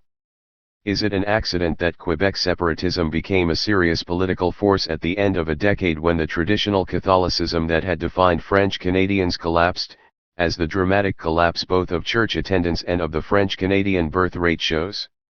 In my view, it is not an accident. Let me therefore conclude with an example of the way in which such social disorientation can lead directly to the search for a new, and in this case savagely nationalist, identity. I take it from Jonathan Spencer's studies of rural Sri Lanka in the early 1980s. 1. Sometime in the late 1940s, Spencer's Sinhala village, then quite remote from the capital, acquired a road, a temple, a school, and a lot more contact than before with the cash economy. As malaria was almost eradicated, it attracted a lot of immigrants and grew from 100 to 1,000 inhabitants. In 1982 nearly half the households had settled in the village in the previous 10 years, 85% of the heads of households had been born outside the village. The growth of the cash economy had created wider differences between rich and poor, and differences no longer predictable by a person's family or class/caste. Now, I quote from his book, brothers and sisters, parents and children, might find themselves living quite different lives. This was largely due to, and demonstrated by school education. This divided those who succeeded in the wider society from those who failed. So it is not surprising, I quote, that unity and community should be the source of some collective anxiety, and this goes some way to explaining the appeal of a higher, ethnic and national, identity. That higher identity was found through the populism of this national ethnic Sinhala appeal, which promised a source of community, solidarity, and strength in challenging the local holders of privilege. Jonathan Spencer's argument suggests one way in which social change brings about the need for new identities. In my view, the collapse of the traditional family structure, followed by the collapse of the traditional structure of male, manual labor and industrial employment, has produced an analogous form of uprootedness and disorientation in advanced industrial countries, and so has the increasingly sharp break between the generations. The new forms of identity politics may or may not appeal to ethnicity, whatever that means, or create new ethnicities or find expression in religion, or for that matter in what claims to be a state patriotism, as with the neo-fascist English football hooligans who wave the Union Jack. It may do all these things at once. Moreover, it may or may not merge with an older nationalist ideology and movement. However, it is my view that it must be considered and analyzed as a novel sociological phenomenon and not as a mere prolongation of older forms of nationalism. In my view, it is essentially not political, though it can obviously be exploited by politicians and will be. It is not my function here to judge them, but I can only conclude that these movements, strong though they are essentially negative. They are at best cries of pain and cries for help, at worst blind protests, particularly of those without hope. They offer no political or other solutions because they do not think in terms of solution. My conclusion is a warning against anachronism. Do not confuse the neo-Nazis of Germany today even with the original National Socialists. They are different. Notes. 1. Jonathan Spencer, A Sinhala Village in a Time of Trouble, Politics and Change in Rural Sri Lanka, Oxford, 1990. 12. The Celtic Fringe. The question of how far the popular classes participated in national movements for independence implies the existence of such movements. However, the historian ought also to be interested in situations where national movements might be expected, but did not occur. The British Isles provide examples of both. Ireland is a classical case of nationalism, whereas Scotland and Wales have developed no serious movements for national independence, in spite of the obvious national sentiments of a large part of their population. Both countries possess nationalist parties, though fairly recent ones, but neither enjoys any significant support among the electorate, or has benefited from much participation by the popular masses. Scots and Welsh nationalism exists, but it has so far expressed itself in politics overwhelmingly by the support of all British parties and movements, though in a manner markedly different from that of the English.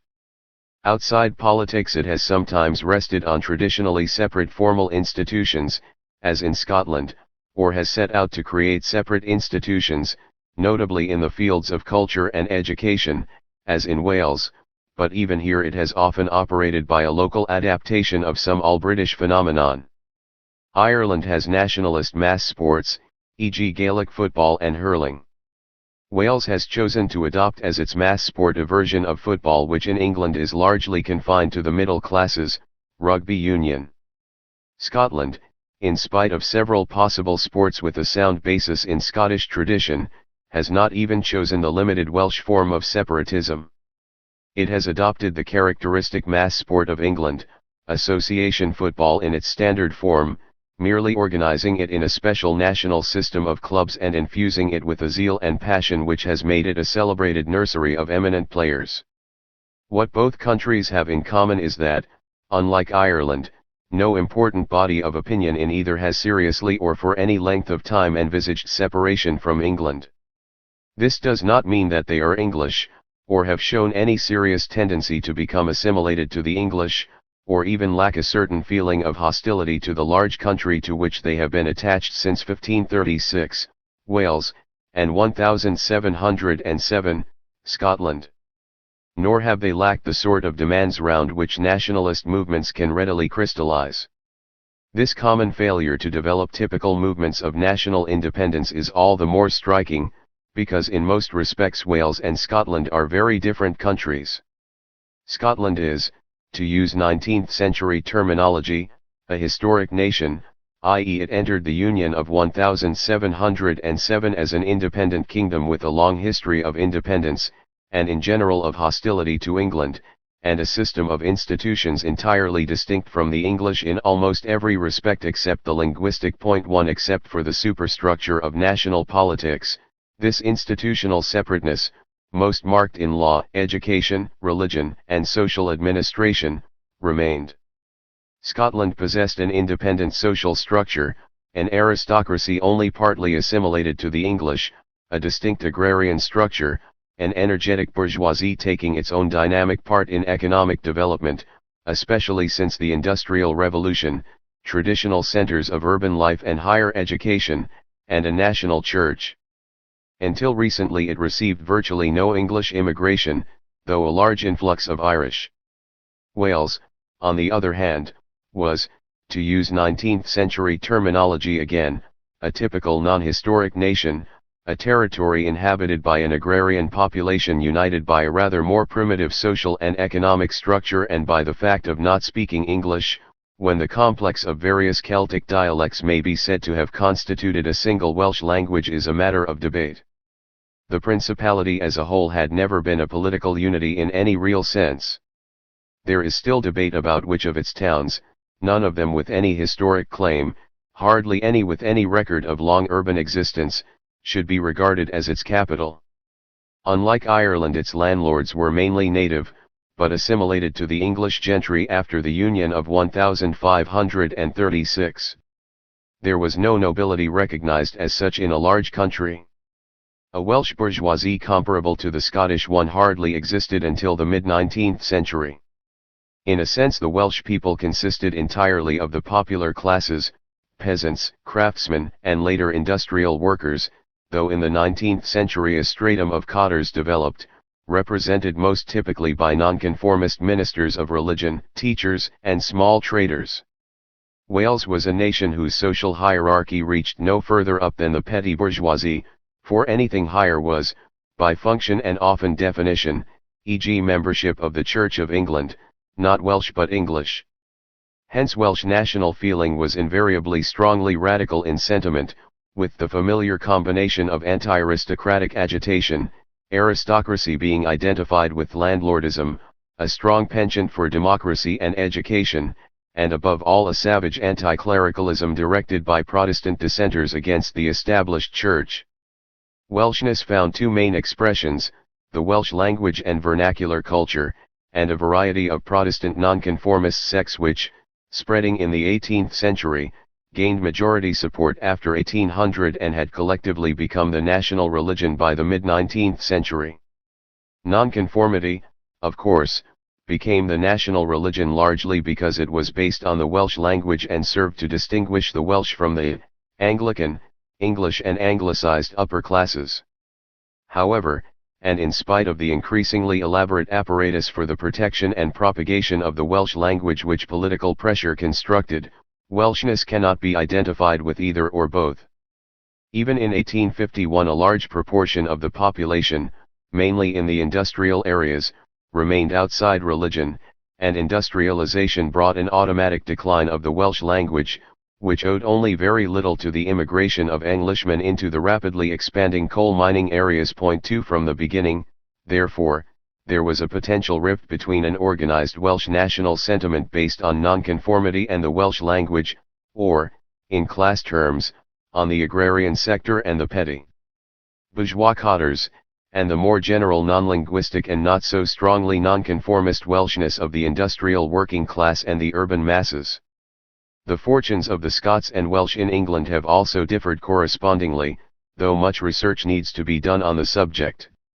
Except in the areas immediately adjoining Scotland and Wales, selective rather than mass migration to England was the rule. The lowland Scots migrants to the south were proverbially successful. At virtually all levels there was an emigration of cottars, and they frequently dominated the English activities with which they associated themselves. Certain activities were captured by the Scots almost from the start of the Industrial Revolution, e.g. industrial and agricultural technology, others only at the end of the century, e.g. politics. There were no Scottish prime ministers before 1894, but 7 Scots out of the 16 prime ministers since then, but England at all times provided ample outlets for Scottish talent, attracted by the higher wages and better prospects of the south. Meanwhile, the separateness of Scottish institutions preserved a virtual monopoly of professional posts in Scotland for the natives.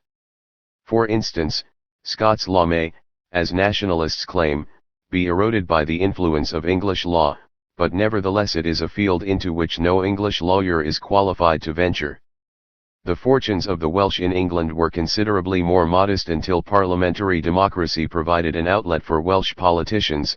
After 1868 and 1884, the rise of the socialist and labour movement scope for Welsh labour leaders, after 1898, and above all, until the construction of a national system of education and the modern bureaucratic and professionalist society after 1870, provided employment opportunities for the education of office workers, teachers, and other intellectual and non-manual professions which formed the main export of skilled manpower from Wales.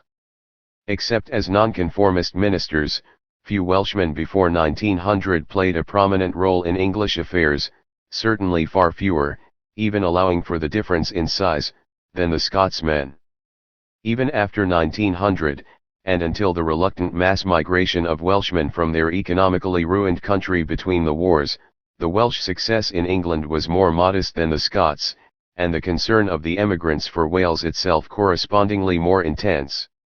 The Welsh national movement was largely a movement of unemployed intellectuals and middle strata seeking to establish a large and growing reserve of posts for Welshmen in Wales by the expansion of the local educational, cultural and administrative system, and its monopolization by those capable of speaking Welsh. Since no such system existed or was recognized, one of the main concerns of Welsh nationalists was to form it and to exclude the non-Welsh occupying such posts already. Given the general recognition that Scotland was a separate country with separate institutions and problems, and given also the existence of an influential and not wholly anglicised Scottish aristocracy and commercial or industrial bourgeoisie, there was no great opposition in London to the granting of administrative devolution and even something like a modest autonomy, at least when Liberal governments were in power. Conservative ones had no taste for strengthening the separateness of a country permanently dominated by the Liberals. In Scotland as in Wales, the revival of Irish nationalist agitation from the 1860s, the domination of English politics by the Home Rule question, and the economic depression of the 1880s, produced some national discontent and even some demand for Home Rule, faintly echoing the Irish. There was little force in this.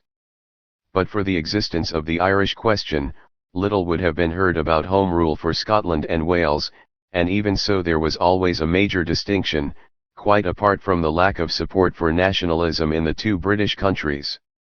For the Irish Home Rule was a euphemism for independence from England, for the Scots and Welsh merely a synonym for administrative devolution and adequate financial support from London.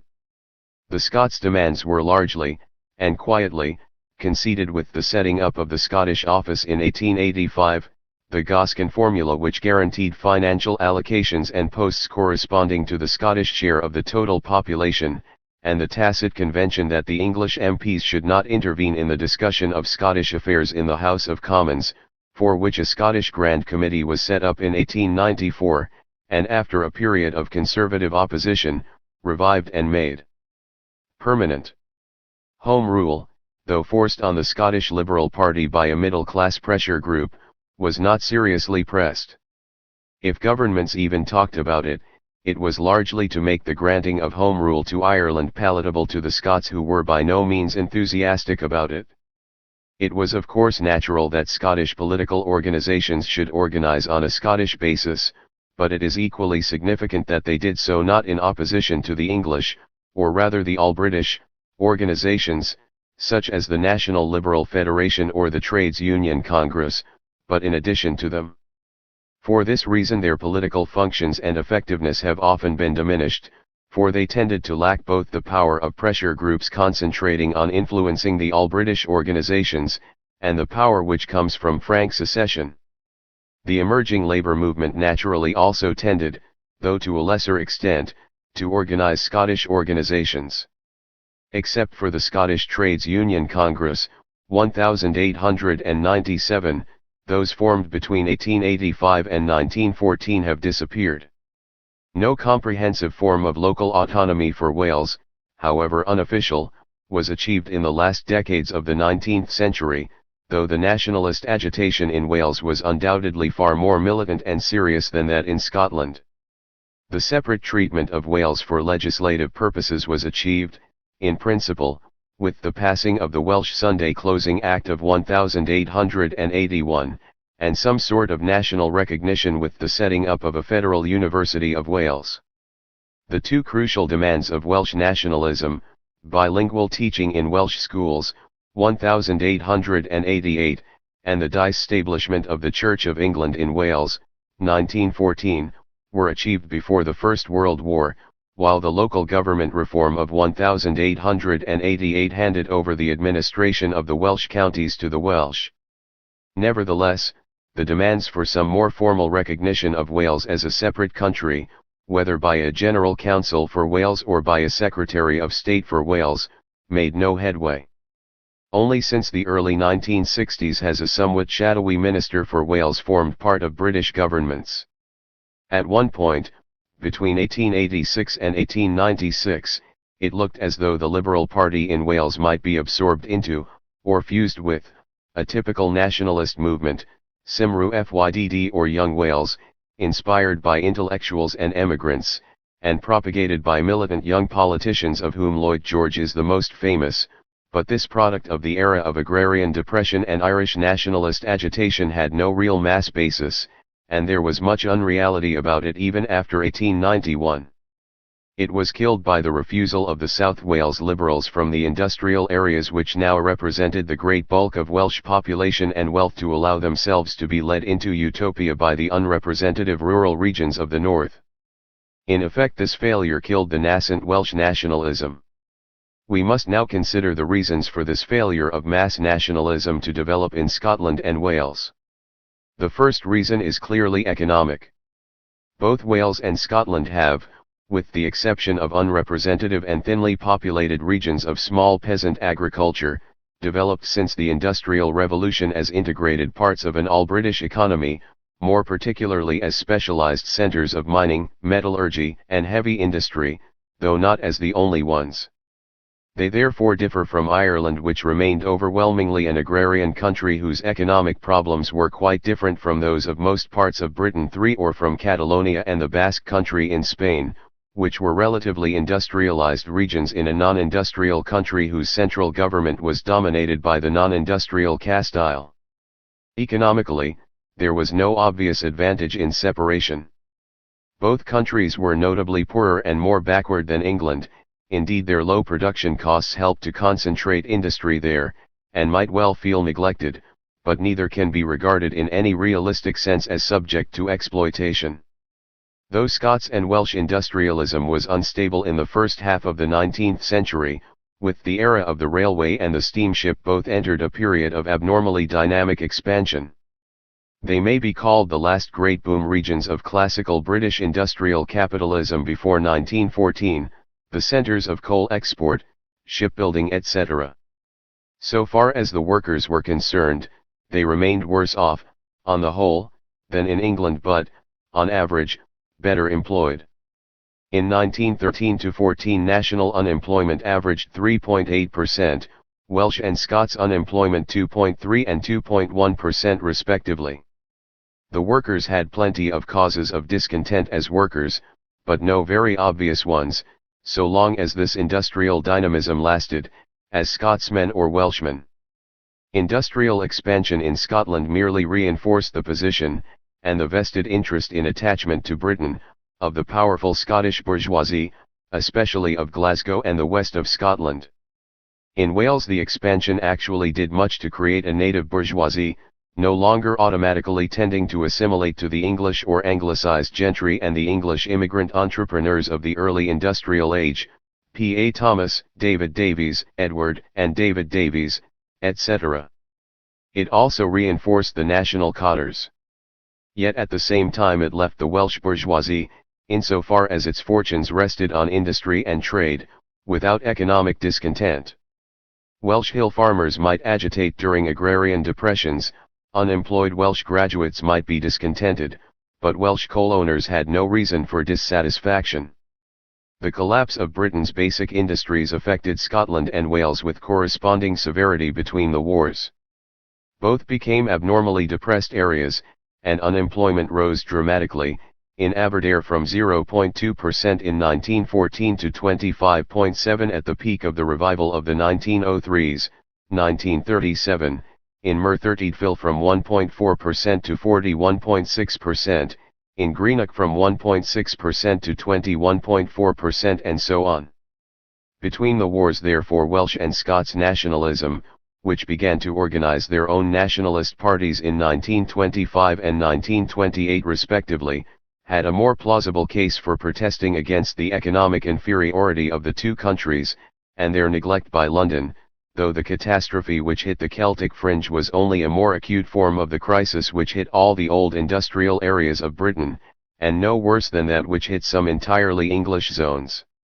However, by that time the Welsh and Scottish working class put its faith in the labour movement, and the local industrialists were too realistic to expect any solution from the utopian slogans of separatism or autonomy. The second reason lies in the character and function of the Liberal Party, which became the major expression of Scottish and Welsh political interests. In Scotland the attachment to the Whigs can be traced far back into history. In Wales liberalism hardly emerges as the national party until after the middle of the 19th century, but in both it reflected the relative poverty and backwardness of their countries, the relatively slight economic differences between peasantry, workers, and a modest middle class, and the penchant for radicalism, democracy, and a Puritan Protestantism which went with it. The local industrial bourgeoisie was of course also liberal, if only for economic reasons. In both cases the democratization of the electorate in 1867 and 1884 made the Liberals the permanent majority party. In Wales its hold was quite overwhelming. At its peak, 1,892, 31 members of Parliament against 3 Conservatives. In Scotland it sufficed to control most, on 4 occasions all, urban seats and to establish strong support, mainly in the northern counties. With the rise of the Irish question, which split the Liberal Party, 1886, normally by the secession of its richer and more aristocratic supporters, the influence of the Celtic fringe within it increased dramatically. Since England became predominantly conservative, the Liberal fortunes depended largely on the combination of its Scots and Welsh supporters and the alliance with the Irish nationalists. It was during the period when Home Rule for Ireland dominated British politics, 1886 to 95, to a lesser extent 1895 to 1914, and still to some degree 1914 to 22, that Welsh and Scottish nationalism tended to infuse Welsh and Scottish liberalism, sometimes, as in Wales, to the point where the nationalists of Young Wales actually threatened to take over the Welsh Liberal Party from within. This temporary nationalist euphoria, specially marked among the Welsh, which reached its peak under the weak Liberal government of 1892-5, was based on illusion. Its strength was never overwhelming, for the main centres of industry, South Wales, the industrial west of Scotland with Glasgow, were always lukewarm and the working class not deeply involved. The concessions which the Liberal Party was willing to make to Wales and Scotland, though real, were always strictly limited, so long as neither country used the threat of actual secession like the Irish, and neither country was willing to. The restoration of liberal fortunes in Britain depended not on the support of the Welsh and Scots, which even at its virtual maximum as Indiana 18924 could produce only the weakest of liberal governments, but on England. Once the limits of the Celtic influence were recognized, as they were, with some emotional disillusion, in the 1890s, the Scots and Welsh could settle down as effective regional pressure groups, so long as they were not in conflict with the English senior partners, aided by the rise of Scottish and Welsh politicians to national influence in the early 20th century. This rise, the appearance of men like Henry Campbell Bannerman and David Lloyd George as important national figures, appeared to weaken the case for separatism, or at least made the failure of the more ambitious nationalist aspirations a little more tolerable. With the breakdown of the Liberal Party between 1916 and 1922, Welsh and Scottish nationalism lost its main political expression. The working class seceded to the Labour Party, and the Welsh and Scottish nationalist parties which arose in the 1920s on the ruins of liberalism never got very far. In Wales they have never elected a single MP, in Scotland only they had one brief and freakish victory for some months in 1945, during the wartime electoral truce, when the rivalry was temporarily suspended. The strength of these nationalist parties of the main parties has lain among intellectuals, and the professional strata in stagnant provincial areas without much industry, as in Perth, or in the untypical regions of declining peasant traditionalism, linguistic Welshness etc. This breakdown of a united bloc of Scots or Welsh nationalism within the regional Liberal Party brings us to the third reason for the failure of the nationalism of the Celtic fringe, the rise of the labour movement. Both economic development and class interest divided the nationalists from Labour. Both Scots liberalism and the cottars of Welsh nationalism, native capitalists, small traders, nonconformist sects, were normally hostile to militant labour organisation and socialism, or at best indifferent to trade unions. Thus, while the electoral breakthrough of the Labour Party in 1906 was due to an electoral pact with the Liberals, which gave a number of seats to Labour candidates, Scottish liberalism remained solidly hostile to Labour throughout. With two exceptions, all independent Labour and Socialist candidates in Scotland were opposed by Liberals between 1892 and 1914. The existence in both Scotland and Wales of a powerful group of native industrialists without economic reasons for nationalism, allowed class conflict to prevail over national solidarity.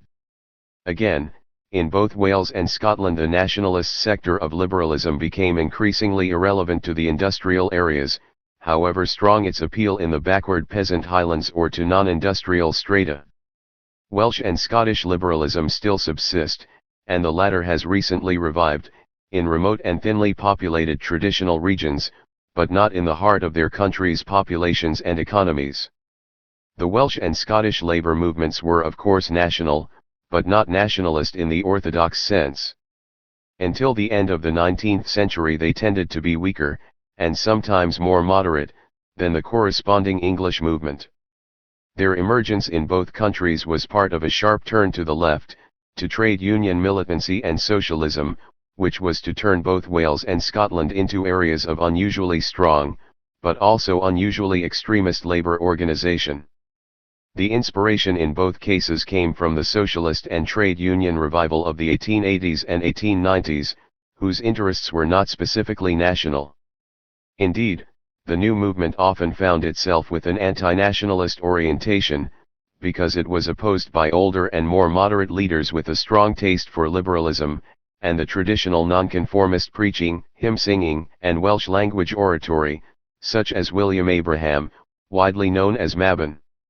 The ideology of the South Wales miners, diffused by a nucleus of young militants, was to be a combination of Marxism and revolutionary syndicalism, and the best-known Welsh labour leaders of the 20th century, the best known in England as well as in their own country, were men identified with the coal mines and with the extreme left of the Labour Party or the Communist Party, A. J. Cook, Arthur Horner, Aneurin Bevan, and not with Welsh language or culture.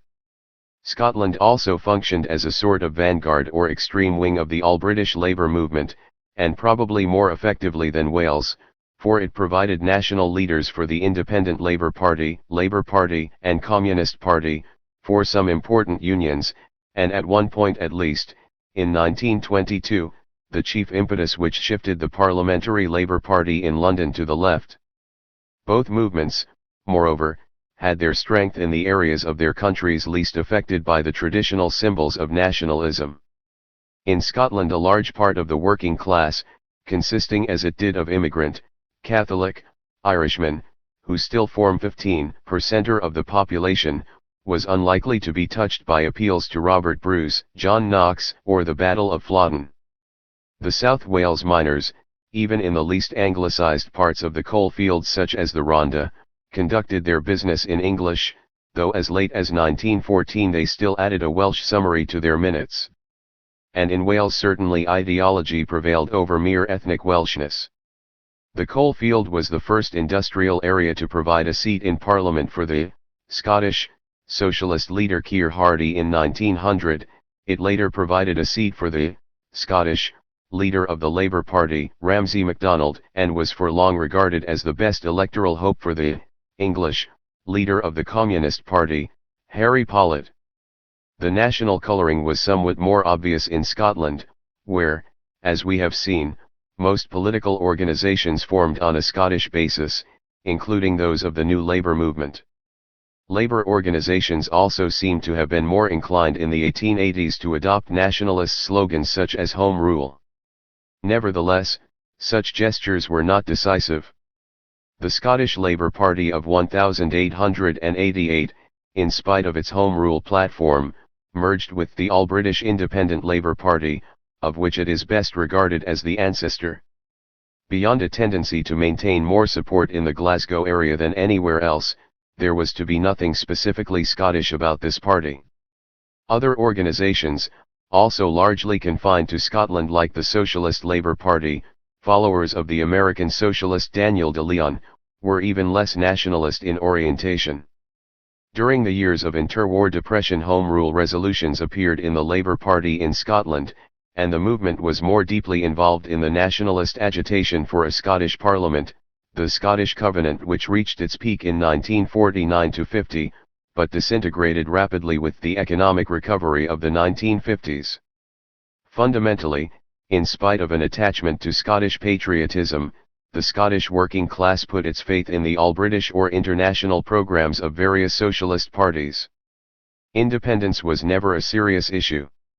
Whether with the erosion of the traditional labour movement, nationalist slogans may in future have a greater appeal to the Scottish or Welsh working class, is a question to which only the future can give an answer. 5.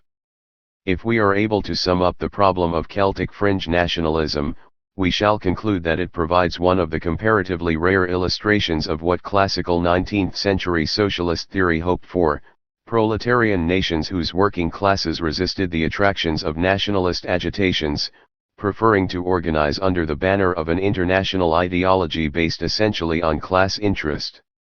Both Wales and Scotland became essentially Labour nations as they had previously been Liberal nations. 6. Which left nationalism confined to rural areas, small towns, and the non-proletarian strata. Welsh nationalism, in its classic form of a Welsh-oriented local liberalism, is therefore an historic interlude between the emergence of a self-conscious Welsh lower middle class and bourgeoisie, and the rise of a class-conscious proletarian movement, i.e. between the 1860s and the early 1920s.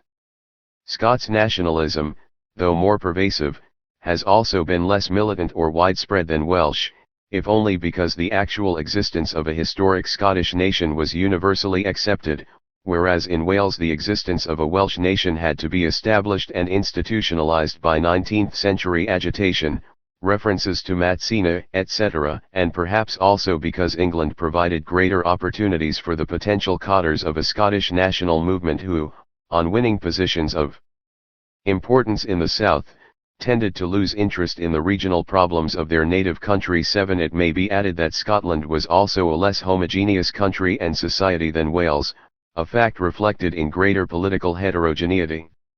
For the past 100 years, a Welsh conservative of any prominence has been very rare, whereas there have been and are plenty of Scottish conservative politicians, intellectuals, not to mention administrators, soldiers, and noblemen. But the crucial fact, as in Wales, is that Scottish nationalism has not been able to survive the secession of the bulk of the Scottish industrial working class from the radical democratic Scottish liberalism, which was, as in Wales, the nearest thing to a national movement and ideology.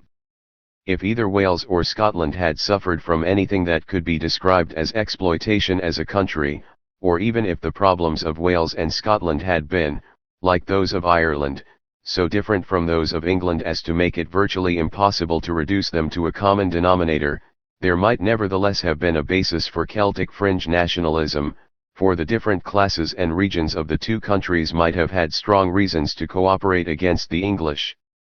But in fact, neither of them did. Both were somewhat poorer than most parts of England. Both had some cause to feel neglected, or, especially in times of depression, to suffer from an all-British policy which did not concentrate specially on their difficulties. Both could rightly complain of a certain degree of discrimination, and of a tendency of both Englishmen and foreigners to forget that Britain included not only one country, but three rather different ones. Yet the mere fact that both formed part of a single all-British industrial economy, which grew up simultaneously in all three countries, meant that their economic problems were not fundamentally different from those of any other region of Britain, including several purely English ones. Much of the discrimination they felt was no different from that felt for long periods by sections of the English population, e.g. the nonconformists. There remained a number of internal problems of both countries, which required Scottish or Welsh solutions, but these solutions hardly affected England, and were therefore not in serious conflict with English interests. The typical pattern of Celtic fringe politics reflects this situation. They might develop national organisations like the Scottish Liberal Party or the Scottish Trades Union Congress, but without abandoning their membership of the corresponding all-British organisations such as the National Liberal Federation and the Trades Union Congress. The basis for separatist nationalism was therefore reduced to the few, and untypical, areas whose problems really were quite different from any English ones, e.g. the respective Highlands with their specific agrarian, linguistic and other problems, to that section of the educated strata which could not, or was not content to, seek an outlet in the larger labour market of England or the British Empire, and to a core of ideologues. One final weakness of Celtic fringe nationalism remained, though it was probably not decisive. Both countries were small, and might well be regarded as unviable as independent entities, though this argument never affected the Irish. Nevertheless, had they had the prospects of attaching themselves to some large outside nation, their nationalism might have been somewhat strengthened. There was no such outside nation to claim them as erdentes or kinsmen. The only possibility might have been a collective Celtic nationalism uniting the Welsh, Scots, and perhaps other Celtic fragments with the Irish, but though there have always been ideologues to advocate Celtic solidarity, it foundered, and was bound to founder, on the impracticability of uniting either the Welsh or the Scots with the Irish. Ireland had no more in common with the British Celts than what interested archaeologists, anthropologists, linguists, and historians. The Irish, separated from the militantly Protestant Scots and Welsh by religion, were not present in any large quantity in Wales, but existed as a large minority in Scotland, and in far from perfect relations with their neighbours. Wales had no strong views on the subject, as is shown by the solid support of the Welsh Liberals for Gladstone after the Home Rule crisis of 1886. Scotland had, as is shown by the profound split this crisis produced in the ranks of the Scottish Liberals. In neither case was an all-Celtic independence, or any other combination with outside nations, more than the dream of a few fanatics. 2. The perils of nationalism. 13. The limits of nationalism. Nationalism is probably the strongest political force of the 20th century, and in practice we are all obliged to come to terms with it in a manner ranging from quasi-religious enthusiasm to diplomatic politeness. Few people publicly maintain the general scorn of all nationalisms which was once common among the educated. Even within the international communist movement, cosmopolitanism became a term of abuse. It is much harder to come to terms with it theoretically, and for no body of people more so than historians. For the theories and beliefs of nationalism are peculiarly difficult to reconcile with a rational understanding of human affairs, and as for the past, Ernest Renan's observation is more than ever true: to forget and, I will venture to say, to get one's history wrong, are essential factors in the making of a nation. There are two main reasons for this. In the first place, nationalist beliefs represent an almost total historical innovation of the past 2 centuries, whereas it is an essential article of such theories that the nation is in some sense a natural and permanent part of the human landscape. This is demonstrably not so. Of course, the Welsh have always been aware of their Welshness as against the Saxons, the Jews of their Jewishness as against Gentiles, and probably all other communities, large or small, have always distinguished us favorably from them in various ways, though not necessarily those recognized by the modern nations to which they are attached today. However, modern nationalism has not merely changed such sentiments very substantially, for example, by introducing the novel concept of a single standardized national language, but added certain quite unprecedented concepts to them. The most significant of these are the belief that the nation is the primary, even the only, focus of an individual's political and social loyalties and obligations, and the belief that nations aspire to form independent sovereign, nationally homogeneous territorial states. Neither of these ideas can be traced back, for other than pedantic purposes, beyond the era of the French Revolution.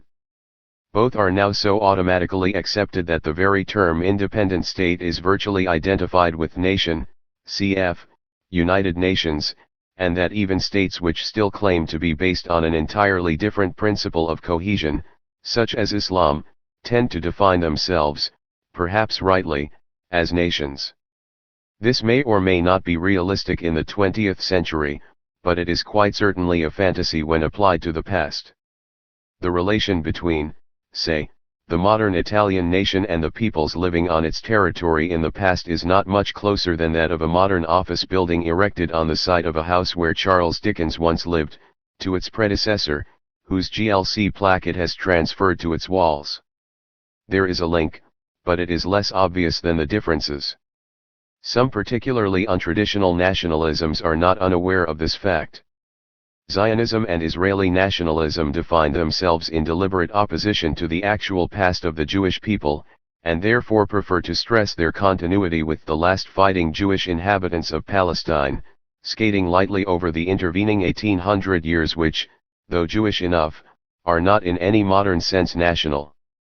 Other nationalisms unself-consciously produce books with titles like 5,000 Years of Pakistan, in which the prehistoric civilizations of the Indus Valley are annexed to a nation or state whose very idea was not invented until the 1930s, and whose criterion of definition, Islam, did not come into existence until 1700 years or so after its alleged beginnings. The second reason is that nationalism, for sociological reasons which are still largely unexplored, today carries an exceptionally heavy burden of emotional needs. Nationalism is not a program but a passion which has political consequences. It is therefore quite impervious to reason, though its more intellectual supporters may try to find rationalizations for it according to the prevailing fashions of the day, liberal in the 19th century, socialist today. It is easy for those not seized by the passion to see how unconvincing nationalist claims or arguments may be, but this has no effect whatever on those who are. These, in the last analysis, can always fall back on the argument of all who think with their blood, namely that those who do not share that blood cannot by definition understand, and furthermore are not entitled to try. Paradoxically, this denial of possible communication is in practice a plea for understanding, at any rate if the nationalism concerned is weak enough to need sympathy. For a Negro to answer criticisms of American black power arguments by the statement "you are not black, you can't know" is another way of saying, impracticable though our program may be, you must understand that its function is to give self-confidence and pride to a people which has been deprived of both, and this is the necessary basis of its regeneration, whatever that may turn out to be. If you were black, you would understand this without argument. I, who belong to a people of refugees whose experience has been such as to make me still vaguely uneasy if I don't possess a valid passport and enough cash to transport me to the nearest suitable country at short notice, can understand the situation of the Kenyans and feel horrified by British immigration officials in a more profound and visceral way than those for whom the question is primarily one of equal rights and civil liberty in general. but the feeling is neither esoteric nor incomprehensible, and if, like nationalism, I were to deduce from it that the interests of refugees and migrants have absolute priority over everything else, I should be wrong. Nevertheless, this tendency of nationalism to live intellectually in a closed and self-sealing circle is a fact, and so are its consequences for political and intellectual argument. It throws the burden of criticizing its irrationalities and excesses on those within. Lenin, who like all Marxists rejected the present division of mankind into small states, and all national isolation, was right to believe that the Russian Bolsheviks must totally accept the non-Russian nationalities' claim to secession, not only because a refusal to do so would mask and encourage great Russian chauvinism, but also because the task of fighting against secession could not be conducted politically, except by the revolutionaries belonging to the non-Russian nationalities. From outside they could be coerced, but not convinced. It is for Irishmen to criticize the absurdities of Irish nationalism, Welshmen those of Welsh nationalism, Englishmen those of their own brand, which are harder to detect than the others, at any rate for themselves. Nobody else can do it for them. This may be difficult, unpopular, and at times even hopeless, but the nation which lacks internal critics is lost, like Germany in Hitler's days. It is not easy for outsiders to conceive how difficult the situation of the internal critic may be, especially at times when, as during wars or movements of passionate national mobilization, the emotional, and practical, pressure on them may be overpowering. It is harder today for a Jew to be anti-Zionist, critical of the policy of Israel, or even non-Zionist, than ever before, because dissent from the majority position, whether right or wrong, carries the stigma of some sort of treason. When the dissenters form a mass movement, this is not so serious. The French communists have been unaffected by the accusation of being separatists or foreign agents, because the bulk of their supporters have never had the slightest sense of conflict between their Frenchness, and indeed their instinctive Jacobin nationalism, and their political beliefs. The problem is acute when, say, the Union Jack is not just something waved by politicians at suitable moments but painted by poor men on slum walls, as in Belfast. For then even ideas become emotionally charged. The discovery of an interesting archaeological site becomes the foundation of a national ritual, as at Masada, and the ownership of fragments of ancient manuscript, the Dead Sea Scrolls, a question of furnishing a national shrine. This may be a joke for outsiders, like those debates about the precise ethnic or linguistic status of the inhabitants of Macedonia, about which Yugoslav, Bulgarian, and Greek scholars still come to blows. It is no joke for those whose business it is to pursue the truth, or indeed for those within reach of the same armies which still stand behind the embattled scholars. Nothing may be harder than to reject such emotions. But it must be done, and done from within. Some day some Jewish investigator must brave outside pressure and publish a critical study of even the most highly charged of all historical statistics, the 6 million dead of his people, facing the possibility that, however terrible the actual figure, the accepted one should turn out to be exaggerated. There must be men who demonstrate that belonging to a people is not identical with the acceptance of the prevailing view of what such membership implies. 14. Tower of Babel.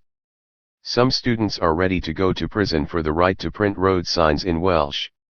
Le Corbusier's Chandigarh, built as the capital of one Indian state, is disputed between the Hindi-speaking and the Punjabi-speaking states into which its original country has now split.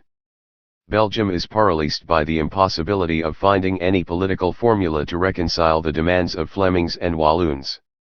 French diplomacy is devoting a considerable, if largely unadvertised, effort to making French the official international language of the common market.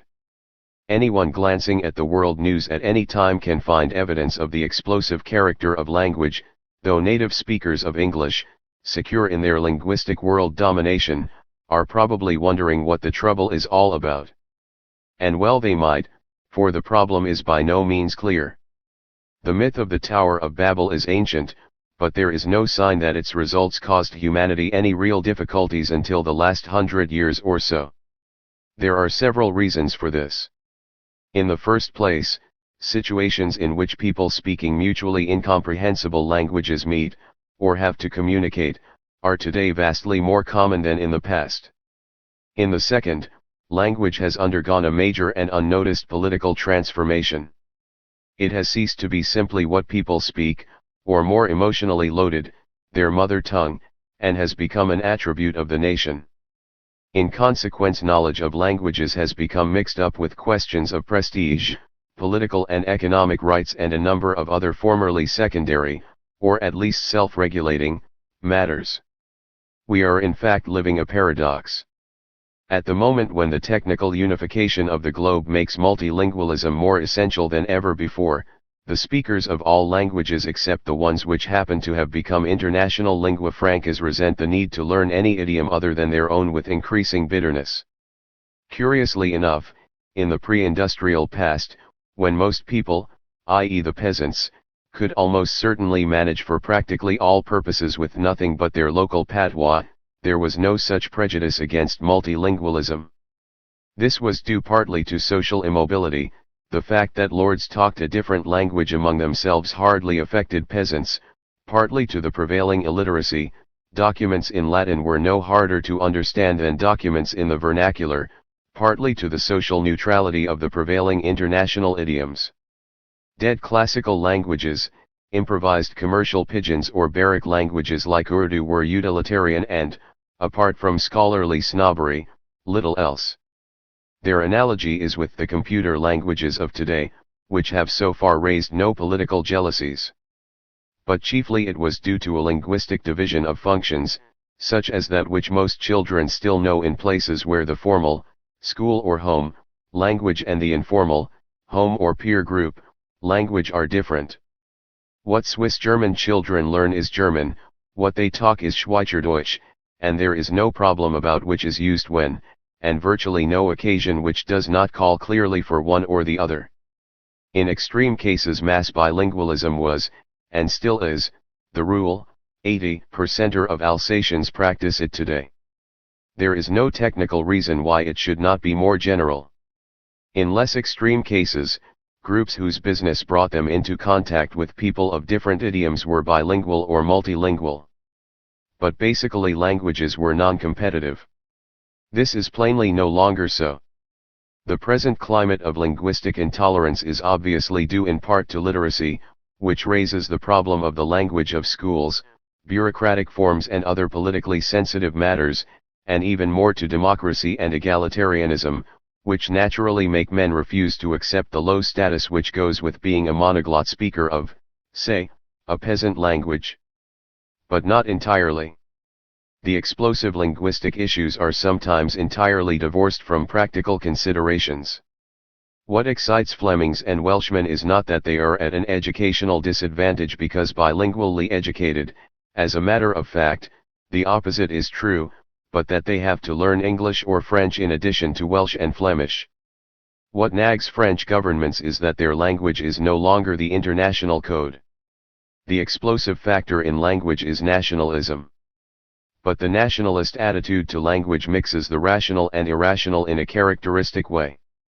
If we suppose, as was historically reasonable until recently, that the basic unit of modernization in societies was a territory of a particular order of magnitude, it almost certainly required, among other things, the supplementation of numerous and often mutually non-intelligible languages or dialects by a single standardized language for an increasing number of purposes. On the other hand, there is no rational basis to the belief that this standardized national language is in some indefinable sense the basic criterion of nationality and state, so that new nation-states are almost by definition linguistic states, that it should be sufficient for all purposes, still less that it should exclude other languages. It is rarely the basis, and much more often the consequence of nationalism. In extreme cases it is an artifact, like modern Hebrew, which nobody used as a domestic language before 1881 when the eccentric Eliezer ben Yehuda, who had recently invented the Hebrew word nationalism, decided to use nothing else, or a conscious corollary to nationalism, like Hindi, which has no claim to be the national language of India except that a nation ought to have one. This claim in turn threatens to lead to the counterclaim that a historically pluralist and multilingual society ought to fragment into monoglot linguistic states, and this in turn approaches the black reductio ad absurdum, widely applied in Europe and elsewhere in the past 25 years, that nations cannot live with their minorities but must massacre or expel them. A single language is not enough for all purposes, as the international standardization of traffic signs and the irresistible advance of international and interregional languages demonstrates. Today it is not only people of secondary or higher education who find the disadvantages of being monoglot overwhelming, unless they speak English. The trouble is that languages are no longer seen as functionally distinct and non-competitive. They are seen as interchangeable and not functionally distinct, except by immigrants who retain, insofar as their new countries let them, some of the pluralism of the past, and airport controllers, who can't afford monolinguistic nationalism. They are seen as equal, which they plainly are not, for several practical purposes. No force on earth will at present make Finnish as useful an international medium as English or give a Georgian the advantage which every Costa Rican has, of naturally speaking a widely understood language. To produce a journal of biochemistry in Basque would be a purely symbolic luxury, which does not mean that national pride might not, or has not, felt such exercises to be essential. It would of course be more convenient if the neutral and dead classical second languages had been replaced by Esperanto or some other politically unexceptional medium, but up to the present history has decided otherwise. Some languages are more equal than others, and natural resentment will not change this. It is of course almost impossible for an English speaker, even a moderately polyglot one, to say these things, since he will be accused of linguistic chauvinism, more often than we suspect, with justice. Our only acceptable and courteous attitude is to give, say, the Welsh all the support they want if they think they require bilingual road signs in Wales, or for that matter, since we are a multilingual country, in England. Nevertheless, some things must be said. They are unlikely to be said by linguistic zealots, and in the absence of Scandinavians or Dutch, who do not regard the need to supplement the limited currency of their language as a national affront, they may have to come even from the English. They are first, that the identification of nation and language is not a fact but an ideological invention; secondly, that the coexistence of different languages in one country, or in the same person, is historically quite normal, and thirdly that the modern world requires some multilingualism in every nation, including, of course, those which happen to speak regional or world languages. It goes without saying that all living languages should have equal rights to be taught, printed, and officially used where they are spoken, though this implies not only that Bretons should be allowed to learn Breton but also that Irishmen should be at a disadvantage because they do not know Irish. But if one thing is 100% certain, it is that these observations will not have the slightest effect on the Flemings or Walloons, on those who wish to impose Hindi in Madras, or on the gentleman who has lately been arguing that Hebrew is essentially a Western language. Linguistic politics are the politics of unreason. Rationalists can merely, like the late Bertrand Russell, keep on trying. 15. The unconvincing sociobiology of nationalism. Nationalism as a political phenomenon is enormously influential, totally unpersuasive except to those who don't need persuading in the first place, and, perhaps for this reason, extremely puzzling to the analyst. Its own arguments carry no general conviction, which is why so many nationalists deny that anyone not belonging to their people can really understand them. At most, we can all agree on a sort of polite convention which in theory accepts the right of any group to call itself a nation and to put forward the same claims as any other nation, however absurd they seem to the outsider. In practice, even this convention breaks down when, as is almost always the case, there is dispute about what group constitutes the nation, and the claims of two or more nationalisms conflict with each other. One would like to hear the reactions of the Scottish National Party if Mar, Buchan, Angus, and Moray claimed to be nations, following their classification of such at the ancient University of Aberdeen. Almost all the concepts associated with nationalism are very fuzzy. This explains the air of desperation which surrounds all attempts to make some sort of objective sense of nationalism, and to explain its enormous political appeal today, but also the ease with which incautious analysts can fall flat on their faces.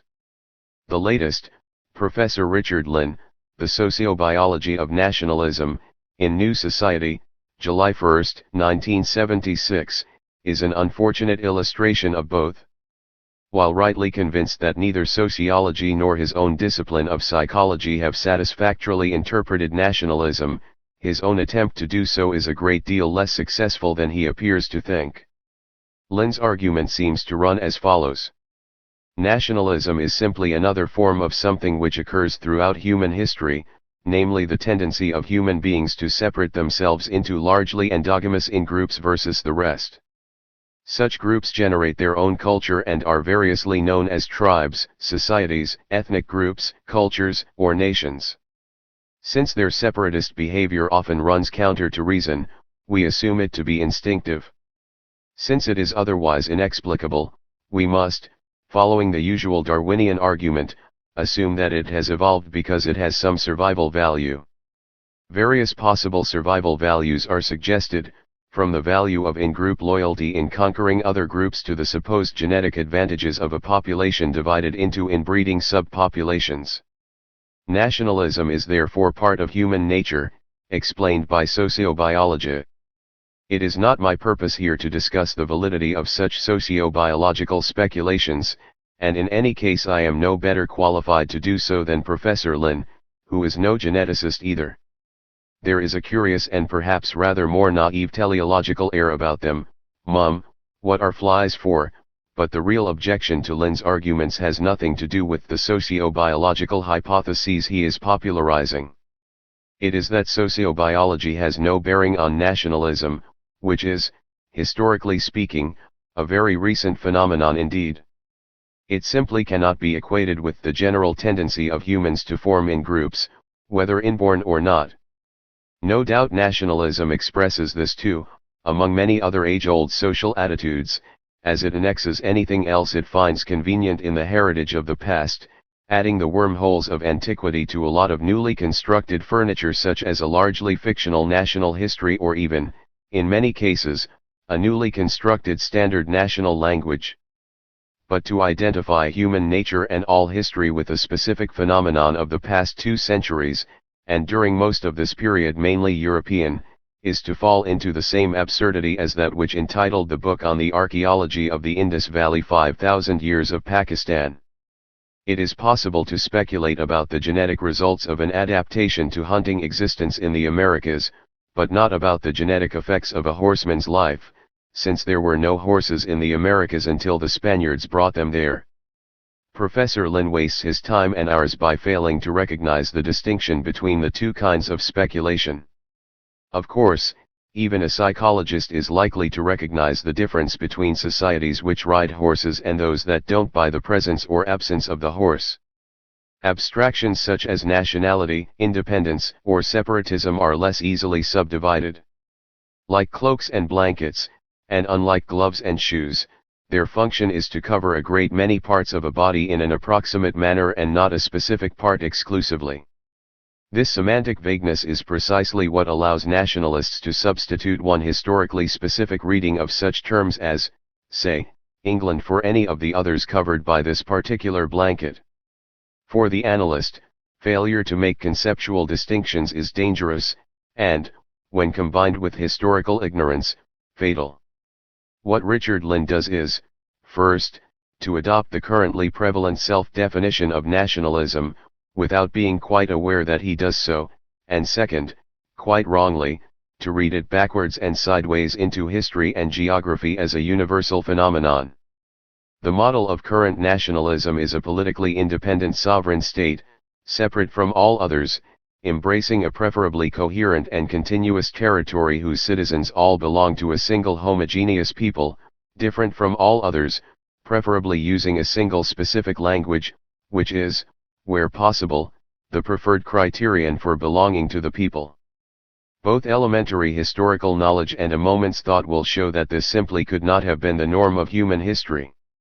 For one thing, It covers neither the great historical empires such as the Chinese, the Roman, or the Ottoman, nor most of the non-imperial parts of the world, including those which could be made to look like nations when seen through 19th-century spectacles, such as the ancient Greeks or the Italians and Germans before the French Revolution. In short, for most of history the basic political unit was not, and indeed could not have been, anything like the modern territorial state, and the instinct of separatism was either quite compatible with the membership of vast empires or sought expression on a much smaller scale than that of tribe, ethnic group, or culture, which in any case had little in common with the modern nation. Once we accept that nationalism is a fairly recent historical phenomenon, sociobiology becomes irrelevant to its explanation. It no more tells us why, say, many Scots want independence from England than it tells us why the Americans prefer baseball to soccer.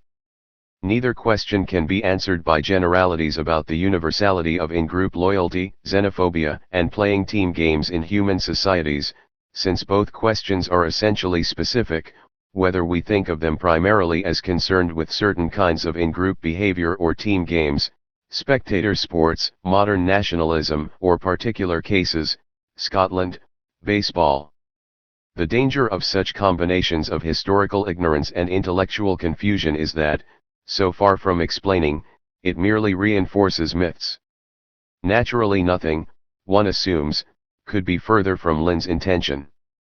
Nevertheless, it is a safe bet that he will be read by interested parties as having demonstrated scientifically that Paki bashing is what makes humanity advance, or that nature has designed the Isle of Man to join the United Nations.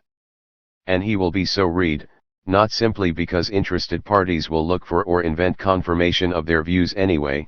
If magical prophecy had nationalist sales potential, the Quebec separatists would no doubt cite oracles, but because the deficiencies of his argument encourage misrepresentation. This is a great pity. The least one can expect of scientists who tackle a difficult, complicated and still rather confused problem is conceptual clarity and a modicum of historical and political homework. For want of both, Professor Lynn's attempt is, I am afraid, a total write-off. 16. State of the Nations. Review of Nations and States by Hugh Seaton Watson. In our century all politics, whatever else it does, has to come to terms with nationalism.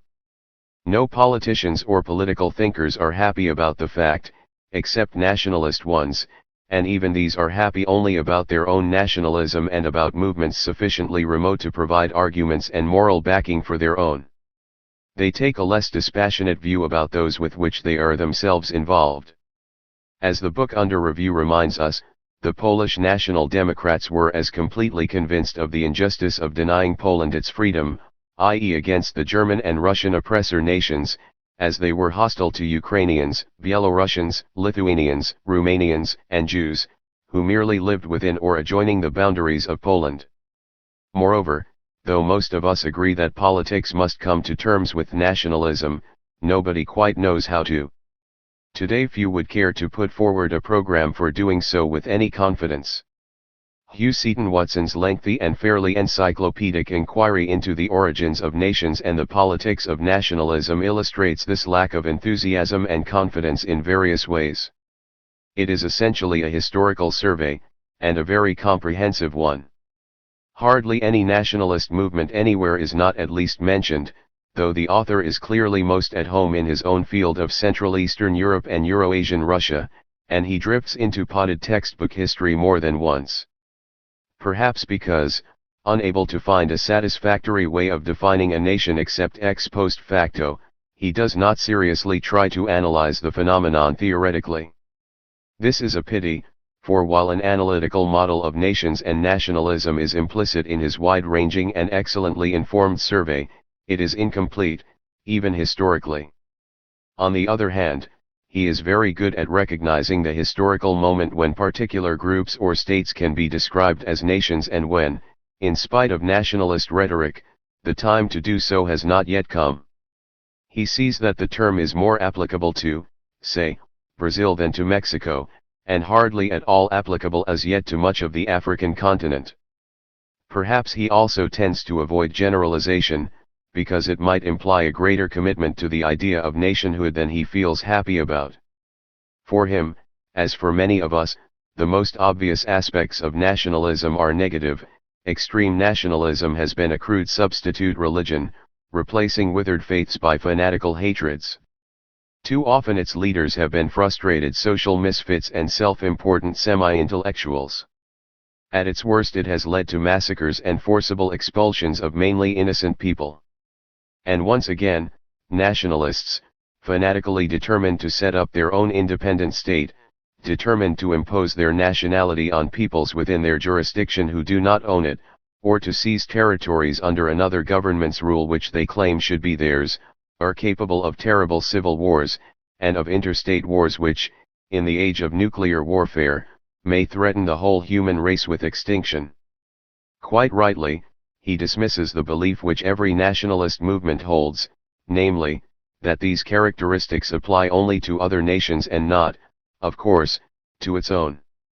Such disenchantment is not to be taken seriously, not only because it is based on wide knowledge, but also because, as every historian of the Habsburg Empire and Czechoslovakia knows, the name Seton-Watson occupies a place of honor in the struggle for the independence of the nations of Central Eastern Europe. Yet the author also knows, again quite correctly, that the emergence of nations is an aspect of the emergence of the common people into history, whether we call this the rise of mass society or of democracy. Once nations exist, they are virtually indestructible. We have to live with and mostly in them. They have not always existed.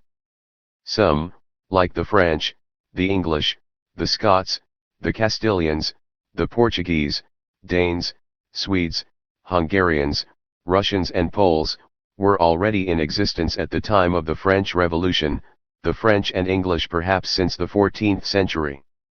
Some, he argues, were already then on the way to nationhood, the Germans, the Italians, perhaps the Irish, Catalans and Norwegians. Others emerged in the 19th and 20th centuries. Yet others may still emerge. But once on the scene, they are here to stay. It is easy to sympathize with them while they are struggling for identity and liberation, especially when they do so against tyrannical or otherwise undesirable regimes. Enthusiasm diminishes when we observe them after their triumph. But what to do about nationalism? Leaving aside specific proposals such as federalism for Spain and Britain, Seton-Watson seems to hanker after the solution of cultural autonomy, championed before 1914 by the Austro-Marxists and the Jewish Bund in Russia, i.e. by a definition of the nation as essentially a community of a specific culture in the widest sense. In theory this is attractive for two reasons. It separates nationalism from state sovereignty, which provides it with its most dangerous weapons. It also separates nationality from territory, thereby recognizing that most national problems, especially today, are not soluble by independence, separation, or partition. As in Belfast, they occur between communities which cannot be effectively unscrambled from one another, except by mass expulsion or massacre. As in the lands of the Bible, the claims of both Jews and Arabs to exclusive possession and control of the city of Jerusalem, which is historically sacred to both, not to mention to Christians, merely leads to permanent war. There is no way of settling such disputes by territorial nationalist criteria.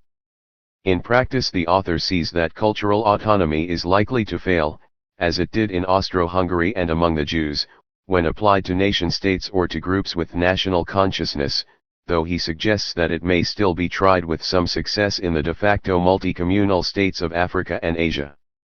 Yet even this does not quite face the crucial difficulty. Nation and territorial state, as Seton-Watson recognizes, are historically intertwined. This has not always been so, and may not last forever. However, so long as the territorial state, nation-state, remains the standard international political unit, there is not much chance of disentangling the nation from the territory which it regards, rightly or often wrongly, as its exclusive preserve. States will create nations to fill their structures. Nations will correspondingly feel incomplete without state sovereignty. If the nation could really be defined simply as a cultural community, as the Austro-Marxists held, the problems of national coexistence in the Middle East might indeed be manageable, as they were under the Ottoman Empire.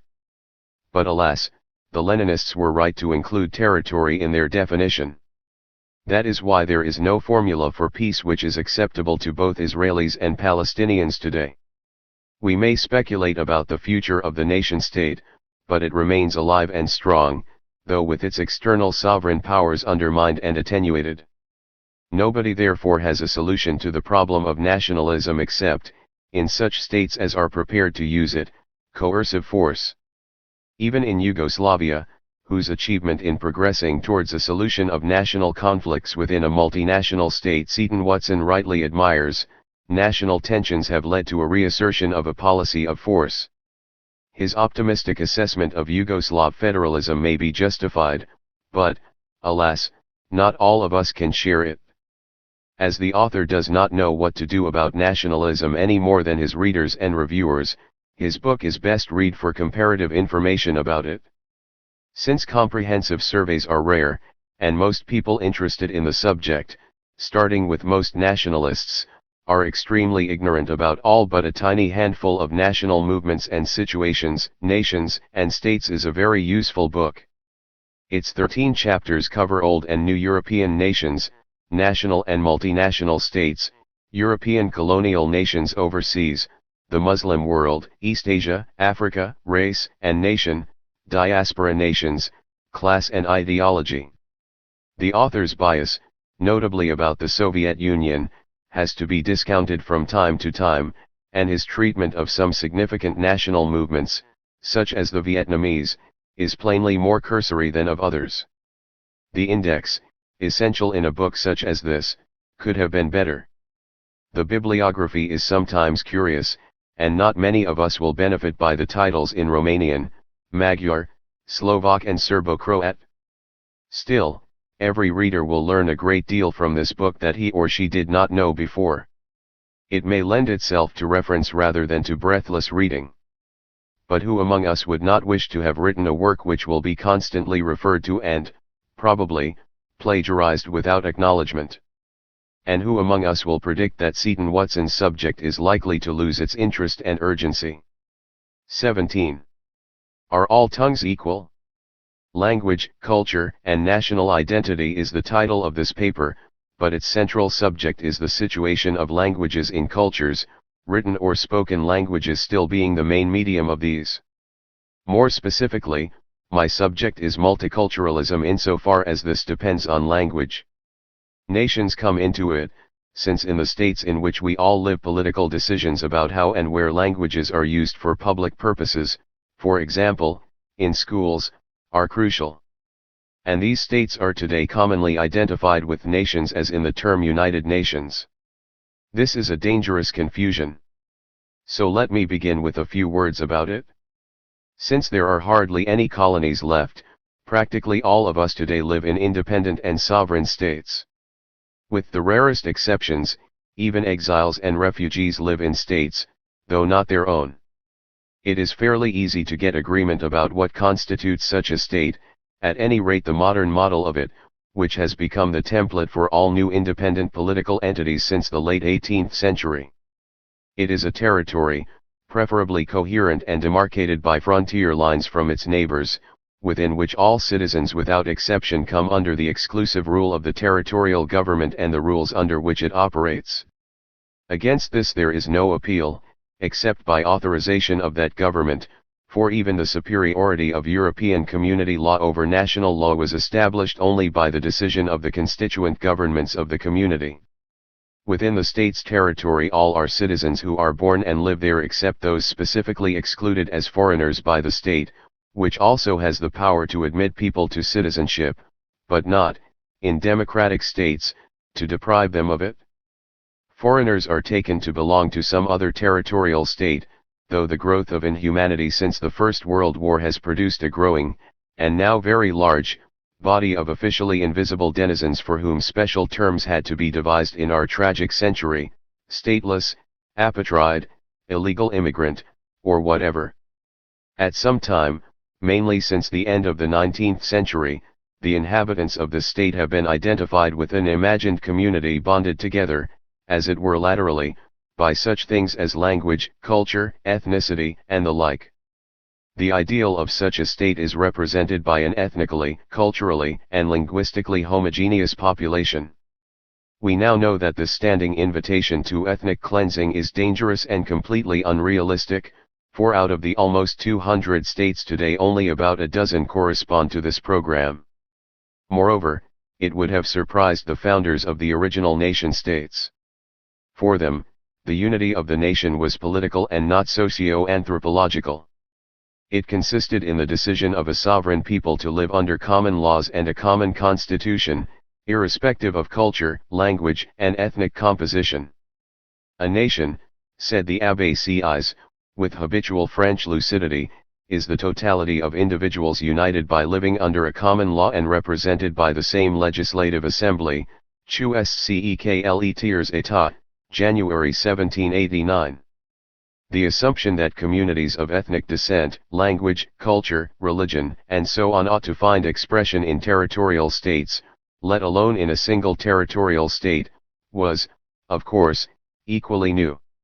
It could actually be a reversal of historic values, as in Zionism. Strangers have arisen, wrote in 1900 an Orthodox rabbi from Zwickau, Poland, who undoubtedly represented the tradition of Judaism. Who say that the people of Israel should be clothed in secular nationalism, a nation like all other nations, that Judaism rests on three things: national feeling, the land, and the language, and that national feeling is the most praiseworthy element in the brew and the most effective in preserving Judaism, while the observance of the Torah and the commandments is a private matter depending on the inclination of each individual. May the Lord rebuke these evil men, and may he who chooseth Jerusalem seal their mouths. 1. A third observation brings me closer to the main theme of this lecture. The concept of a single, exclusive, and unchanging ethnic or cultural or other identity is a dangerous piece of brainwashing. Human mental identities are not like shoes, of which we can only wear one pair at a time. We are all multidimensional beings. Whether a Mr. Patel in London will think of himself primarily as an Indian, a British citizen, a Hindu, a Gujarati speaker, an ex-colonist from Kenya, a member of a specific caste or kin group, or in some other capacity depends on whether he faces an immigration officer, a Pakistani, a Sikh or Muslim, a Bengali speaker, and so on. There is no single Platonic essence of Patel. He is all these and more at the same time. David Selborne, a London ideologue, calls on the Jew in England to cease to pretend to be English and to recognize that his real identity is as a Jew. The only people who face us with such either-or choices are those whose policies have led or could lead to genocide. Moreover, historically multiple identity lies behind even national homogeneity. Every German in the past, and vestigially even today, had simultaneously 2 or 3 identities, as members of a tribe: the Saxons, the Swabians, the Franks, a German principality or state, and a linguistic culture combining a single standard written language for all Germans with a variety of spoken dialects, some of which also had begun to develop a written literature. The Reformation brought not only one, but several Bible translations into German languages. Indeed, until Hitler, people were regarded as Germans by virtue of being Bavarians, Saxons, or Swabians who could often understand one another only when they spoke the written standard culture language.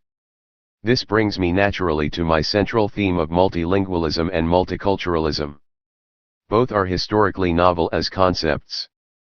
They could not arise until the combination of 3 circumstances: the aspiration to universal literacy, the political mobilization of the common people, and a particular form of linguistic nationalism. Historically, the coexistence of peoples of different languages and cultures is normal, or, rather, nothing is less common than countries inhabited exclusively by people of a single uniform language and culture. Even in Iceland, with its 300,000 inhabitants, such uniformity is only maintained by a ruthless policy of Icelandization, including forcing every immigrant to take an ancient Icelandic name. At the time of the French Revolution, only half the inhabitants of France could speak French, and only 12 to 13% spoke it correctly, and the extreme case is Italy, where at the moment it became a state only 2 or 3 Italians out of 100 actually used the Italian language at home. So long as most people lived in an oral universe, there was no necessary link between the spoken and the written language of the literate minority. So long as reading and writing were strictly affairs for specialized minorities, it did not even have to be a living language. The administration of India in the 1830s switched from written classical Persian, which nobody in India spoke, to written English, which was equally incomprehensible. If illiterates needed to communicate with those who spoke other languages, they relied on intermediaries who could speak or else learned enough of the older language to get by, or developed pidgins or creoles, which became unwritten but effective means of communication and have become a fashionable topic for study among linguists. A single national language only became important when ordinary citizens became an important component of the state, and the written language had to have a relation to the spoken language only when these citizens were supposed to read and write it. But remember that universal primary education, outside of a few exceptional countries, is not much more than a century old. The original case for a standard language was entirely democratic, not cultural.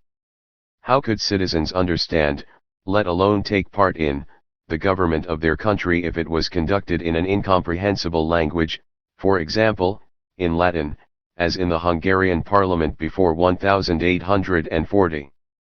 Would this not guarantee government by an elite minority?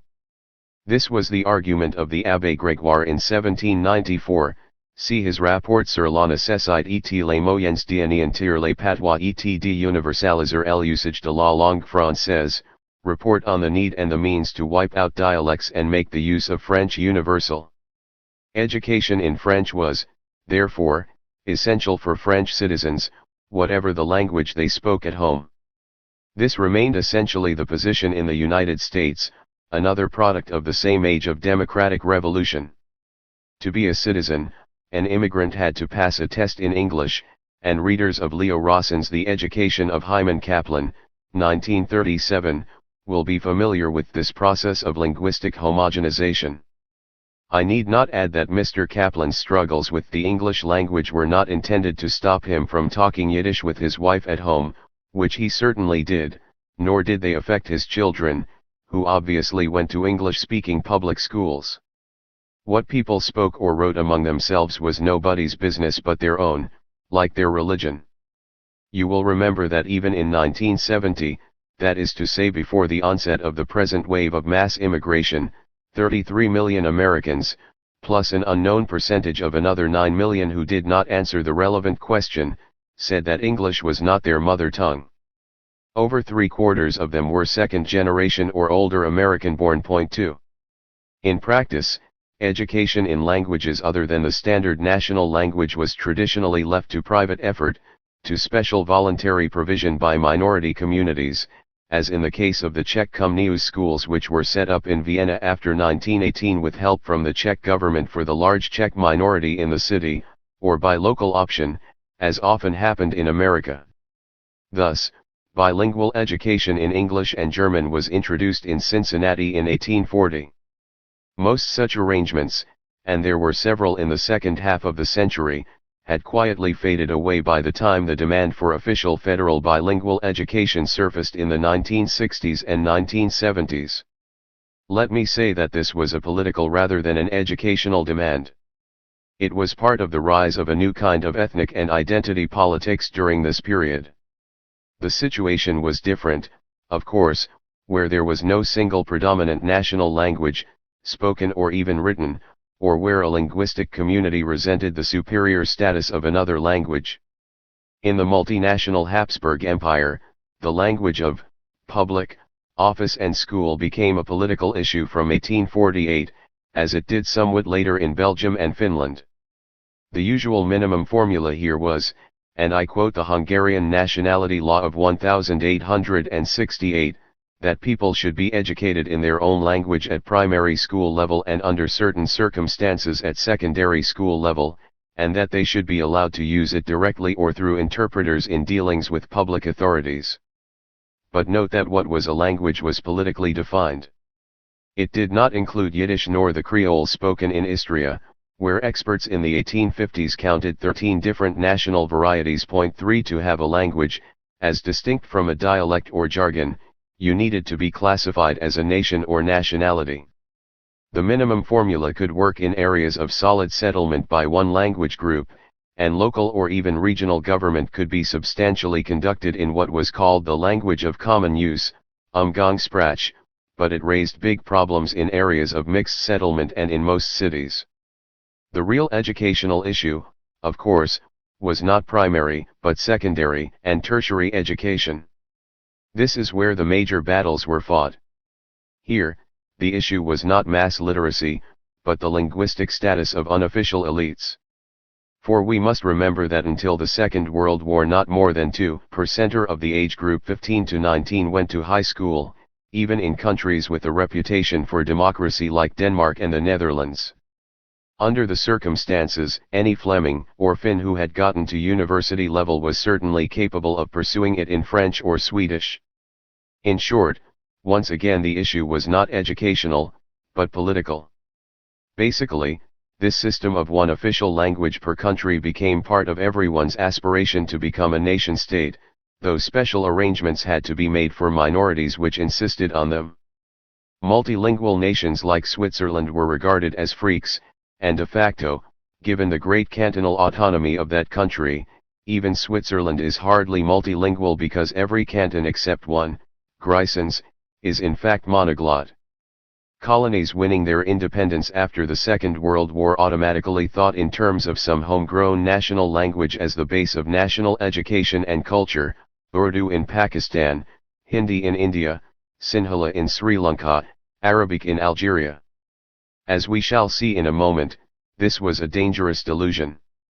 Small peoples which define themselves ethnic-linguistically still hanker after this ideal of homogeneity, Latvia only for Lettish speakers, Moldavia only for Romanians. As it so happened in 1940, when this area once again passed to Russia, almost half its population consisted not of Romanians, but of Ukrainians, Russians, Bulgarians, Turks, Jews, and a number of other groups. Let us be clear, in the absence of a willingness to change languages, national linguistic homogeneity in multi-ethnic and multilingual areas can be achieved only by mass compulsion, expulsion, or genocide. Poland, which had a third non-Polish population in 1939, is today overwhelmingly Polish, but only because its Germans were expelled to the west, its Lithuanians, Belarusians, and Ukrainians were detached to form part of the USSR in the east, and its Jews were murdered.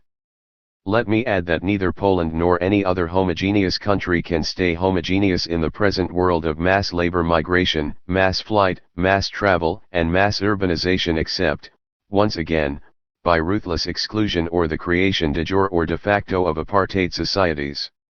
The case for the privileged use of any language as the only language of education and culture in a country is, thus, political and ideological or, at best, pragmatic. Except in one respect, it is not educational. Universal literacy is extremely difficult to achieve in a written language that has no relation to the spoken vernacular, and it may be impossible unless the parents and the community are particularly anxious for their children to become literate in that language, as is the case with most immigrants into Anglophone countries today. Whether this requires formal bilingual education is another matter. Basically, the demand for official education in a language other than the already established one, when this does not bring obvious advantages to the learners, is a demand for recognition or for power or for status, not for easier learning. However, it may also be a demand for ensuring the survival and development of a non-competitive language otherwise likely to fade away. Whether official institutionalization is necessary to achieve this today is an interesting question, but, according to the best expert in the field, bilingual education alone will not do the trick. Point 4. Let me just add one important point.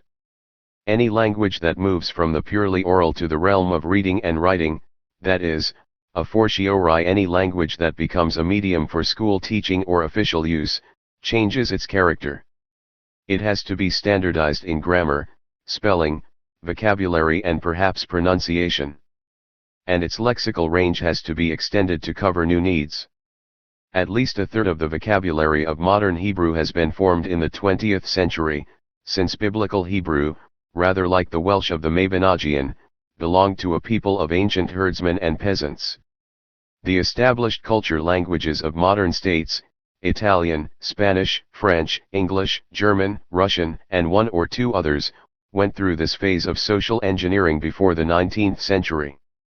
Most of the world's written languages did so in the past 100 years, insofar as they were modernized, and some, like Basque, are still in the process of doing so. The very process of turning language into a medium of writing destroys it as a vernacular.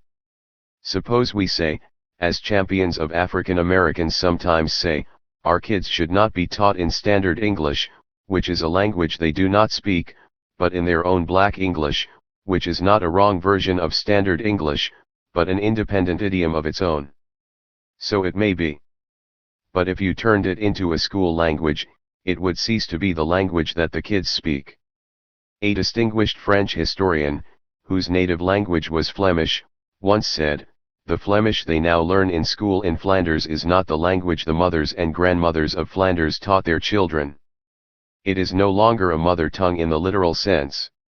A lady who looked after my apartment in New York, bilingual in Spanish and Galician like all from her region in Spain, has difficulty in understanding the purified and standardized Gallego which is now an official language in Galicia.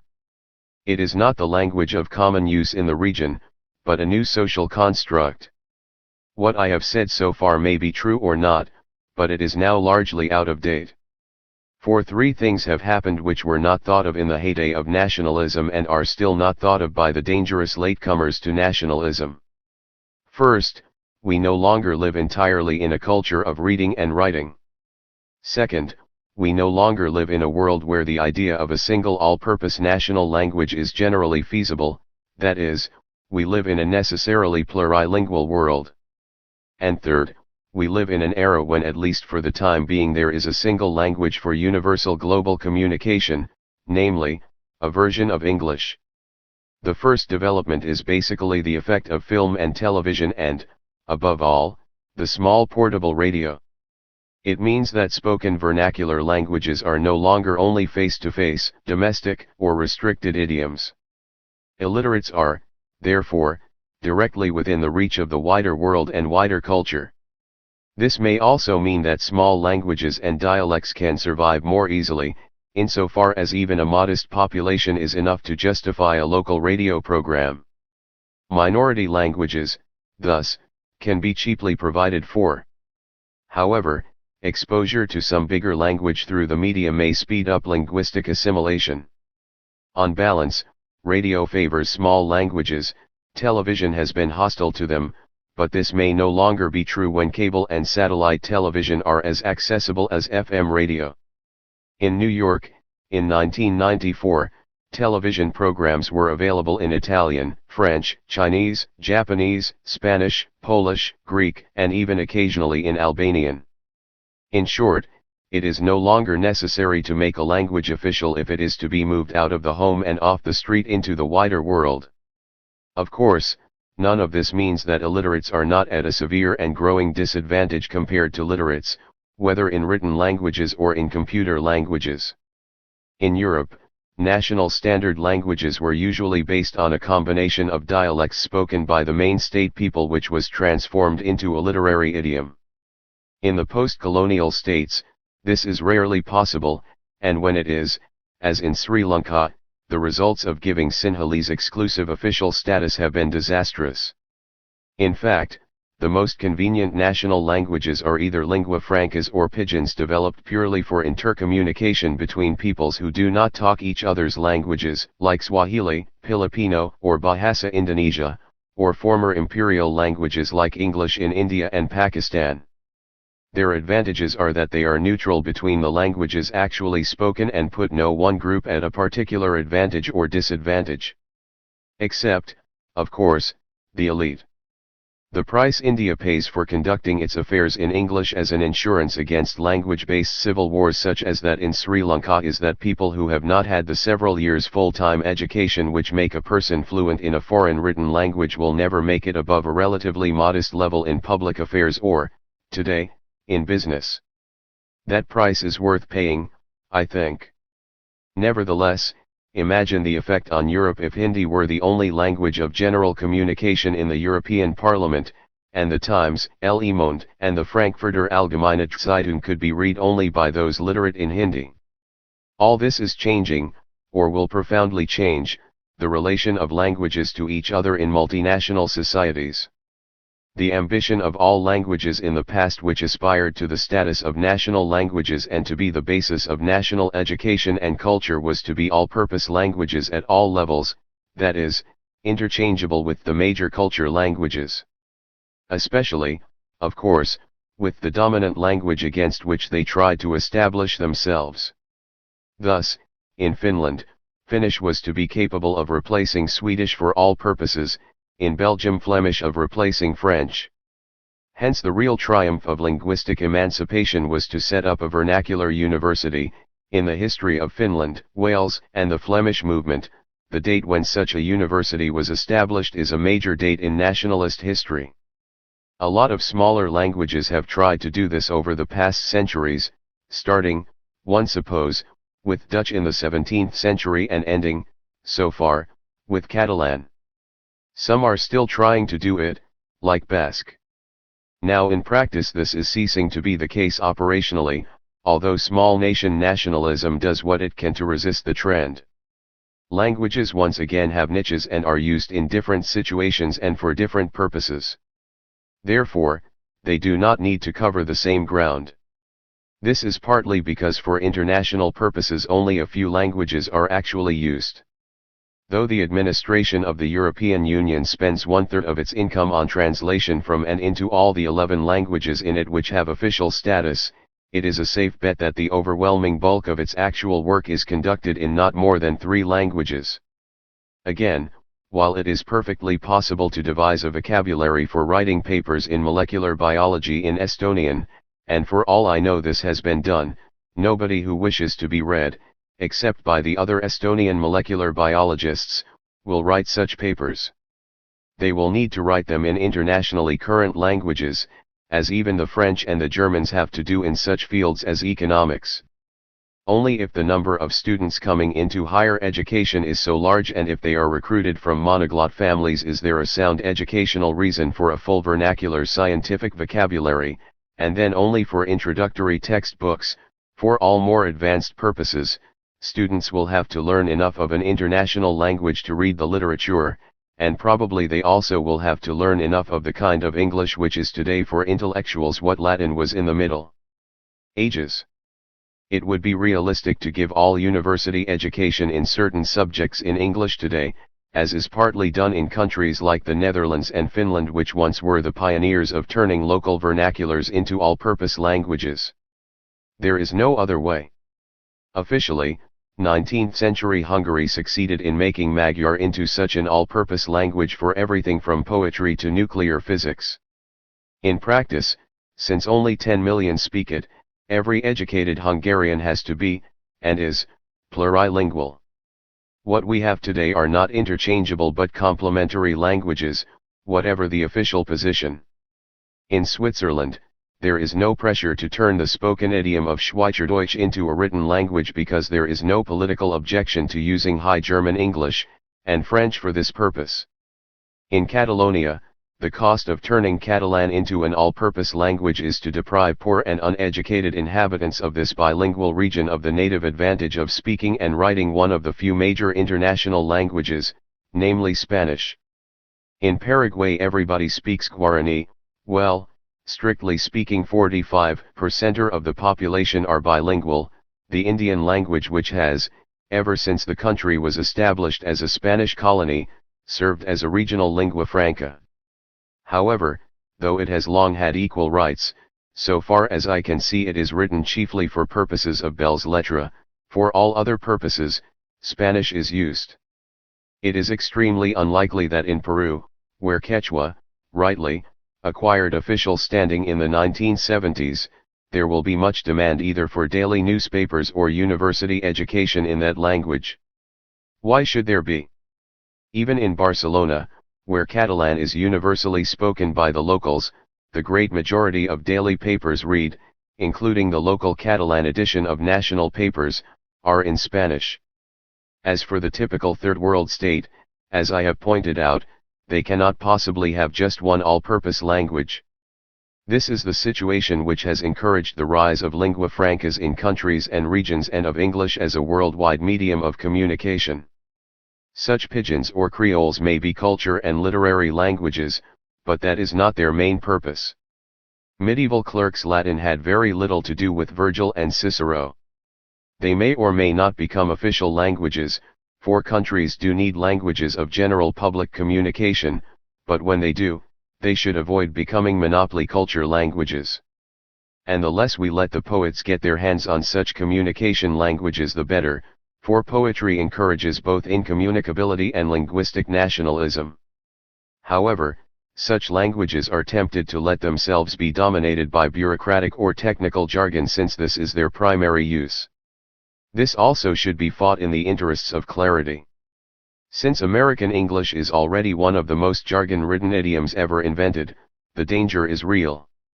Let me conclude with some remarks about what one might call purely political languages, that is, languages which are created specifically as symbols of nationalist or regionalist aspiration, generally for separatist or secessionist purposes. The case for these is non-existent. The extreme example is the attempted reconstitution of the Cornish language, last spoken in the mid-18th century, which has no other purpose except to demarcate Cornwall from England. Such constructed languages may succeed, like Hebrew in Israel, that is, they may turn into real spoken and living languages, or they may fail, like the attempt by nationalist poets between the wars to turn the Scots dialect into a literary language, Lallans, but neither communication nor culture is the object of such exercises. These are extreme cases, but all languages have elements of such political self-assertion, for in an era of national or regional secessionism there is a natural tendency to complement political independence by linguistic separatism. We can see this happening in Croatia at the moment. It has the additional advantage of providing a privileged zone of employment for a body of nationalist or regionalist militants, as in Wales. Let me repeat, politics and not culture is at the core of this language manipulation, as the experts in the study of language purism have established. Czech language purism was directed mainly at the elimination of German elements but did not resist the mass influx of French borrowings or the old Latin loanwords. 5 This is natural enough. The Ruthenians do not define themselves as a nation with a language in general, but specifically against the Ukrainians. 6 Catalan nationalism is directed exclusively against Spain, just as linguistic Welsh nationalism is directed exclusively against English. However, there is today a new element encouraging the political creation of languages, namely, the systematic regionalization of states, which assimilated regions without special linguistic, ethnic, or other characteristics, to the potentially separatist areas, for example, Murcia to Catalonia. If Spain is a guide, this will lead to the creation of localized official languages, no doubt eventually, as in Catalonia, demanding monopoly status. What is true of Valencia today may be true of Picardy tomorrow. This raises the specter of general balkanization. Given the European Union's policy of favoring regions against existing nation-states, which is de facto a policy favoring separatism, as the Scots and Catalan nationalists have quickly recognized, this is a real problem. Balkanization will not solve any problems of linguistic and cultural identity. We shall continue as before. Brussels may spend 1/3 of its income on translation and interpretation, and if Europe can afford it, why not? But the affairs of the community will not be primarily or at all conducted in Portuguese or Greek or even Danish and Dutch. What linguistic balkanization will do is to multiply the occasions for conflict. If the Croats can create a separate language for themselves out of the unified Serbo-Croat which their forefathers constructed to unify the southern Slavs, not with much success, then anybody can. So long as language is not as firmly separated from the state as religion was in the United States under the American Constitution, it will be a constant and generally artificial source of civil strife. Let us remember the Tower of Babel. It remained forever uncompleted because God condemned the human race to everlasting linguistic conflict. 18. Falklands Fallout. Patriotism in the hands of the labor movement is a powerful weapon. Patriotism in the hands of the right is fraught with danger. The Falklands War sounded some alarm bells which the left ignores at its peril. More has been talked about the Falklands than about any other recent issue in British and international politics, and more people lost their marbles about this than about almost anything else. I don't mean the great bulk of the people, whose reactions were probably considerably less passionate or hysterical than those whose business it is to write and formulate opinions. I want to say very little indeed about the origins of the Falklands War, because that war actually had very little to do with the Falklands. Hardly anybody knew about the Falklands. I suppose the number of people in this country who had any personal relations with the Falklands, or even knew anybody who had been there, is minimal.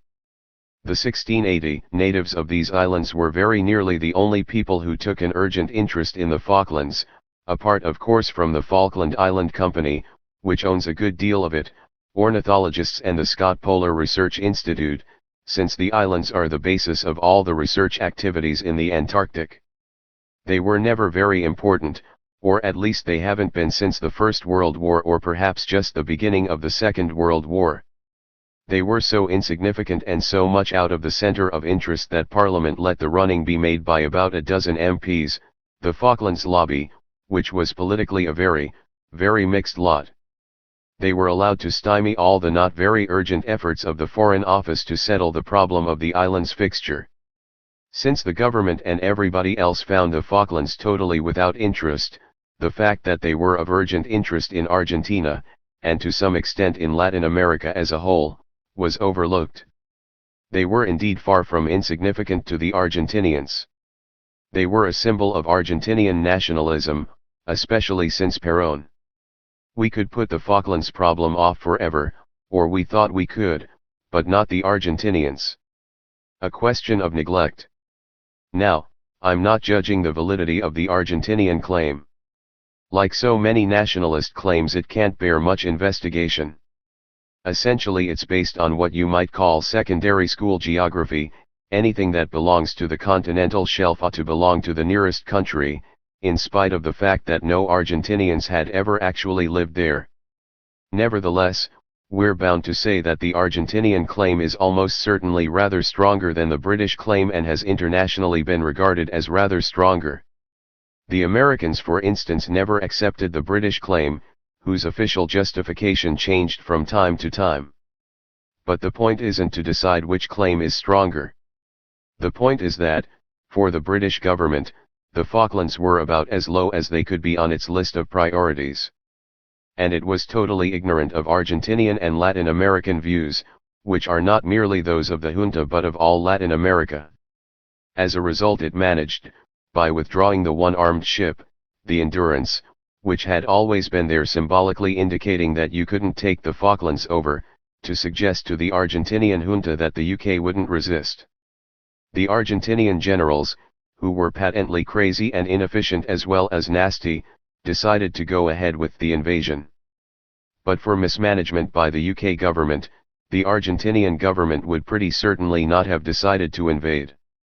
They miscalculated and they should never have invaded, but it's perfectly clear that the British government actually precipitated the situation, even though it did not mean to. And so, on April 3 the British people discovered that the Falklands had been invaded and occupied.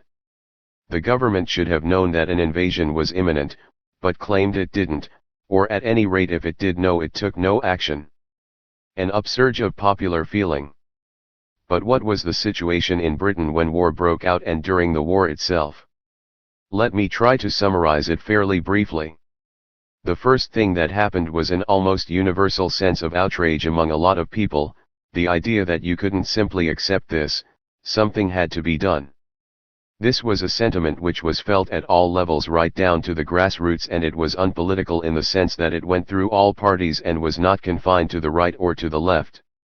I know of lots of people on the left within the movement, even on the extreme left, who had the same reaction as people on the right.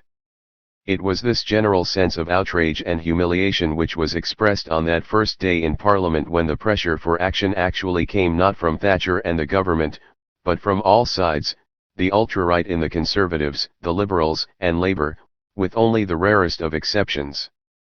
This, I think, was a public sentiment which could actually be felt. Anybody who had any kind of sensitivity to the vibes knew that this was going on, and anyone on the left who was not aware of this grassroots feeling, and that it was not a creation of the media, at least, not at this stage, but genuinely a sense of outrage and humiliation, ought seriously to reconsider their capacity to assess politics. It may not be a particularly desirable sentiment, but to claim that it didn't exist is quite unrealistic. Irresistible decline. Now, this upsurge of feeling had nothing to do with the Falklands as such. We have seen that the Falklands were simply a faraway territory swathed in mists off Cape Horn, about which we knew nothing and cared less. It has everything to do with the history of this country since 1945 and the visible acceleration of the crisis of British capitalism since the late 1960s, and in particular the slump of the late 70s and early 80s. So long as the great international boom of Western capitalism persisted in the 50s and 60s, even the relatively weak Britain was to some extent gently borne upwards by the current which pushed other capitalist economies forward even more rapidly.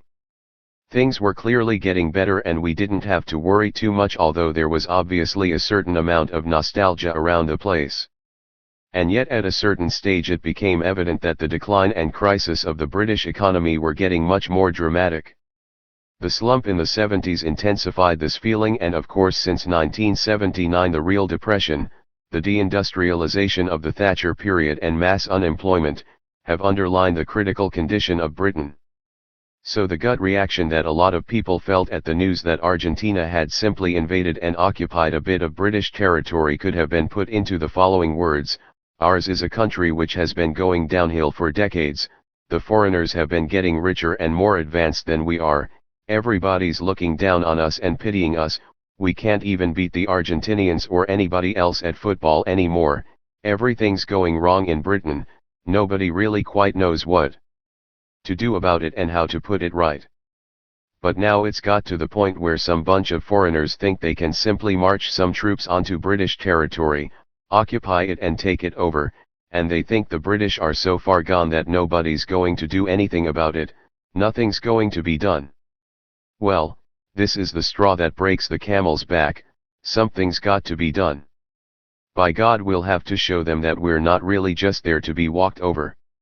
Once again, I'm not judging the validity of this point of view, but I think this is roughly what a lot of the people who didn't try to formulate it in words felt at that moment. Decline of the empire. Now, in fact, we on the left had always predicted that Britain's loss of empire, and general decline, would lead to some dramatic reaction sooner or later in British politics. We hadn't envisaged this particular reaction, but there's no question that this was a reaction to the decline of the British Empire such as we had predicted for so long. And that is why it had such very wide backing. In itself it wasn't simply jingoism.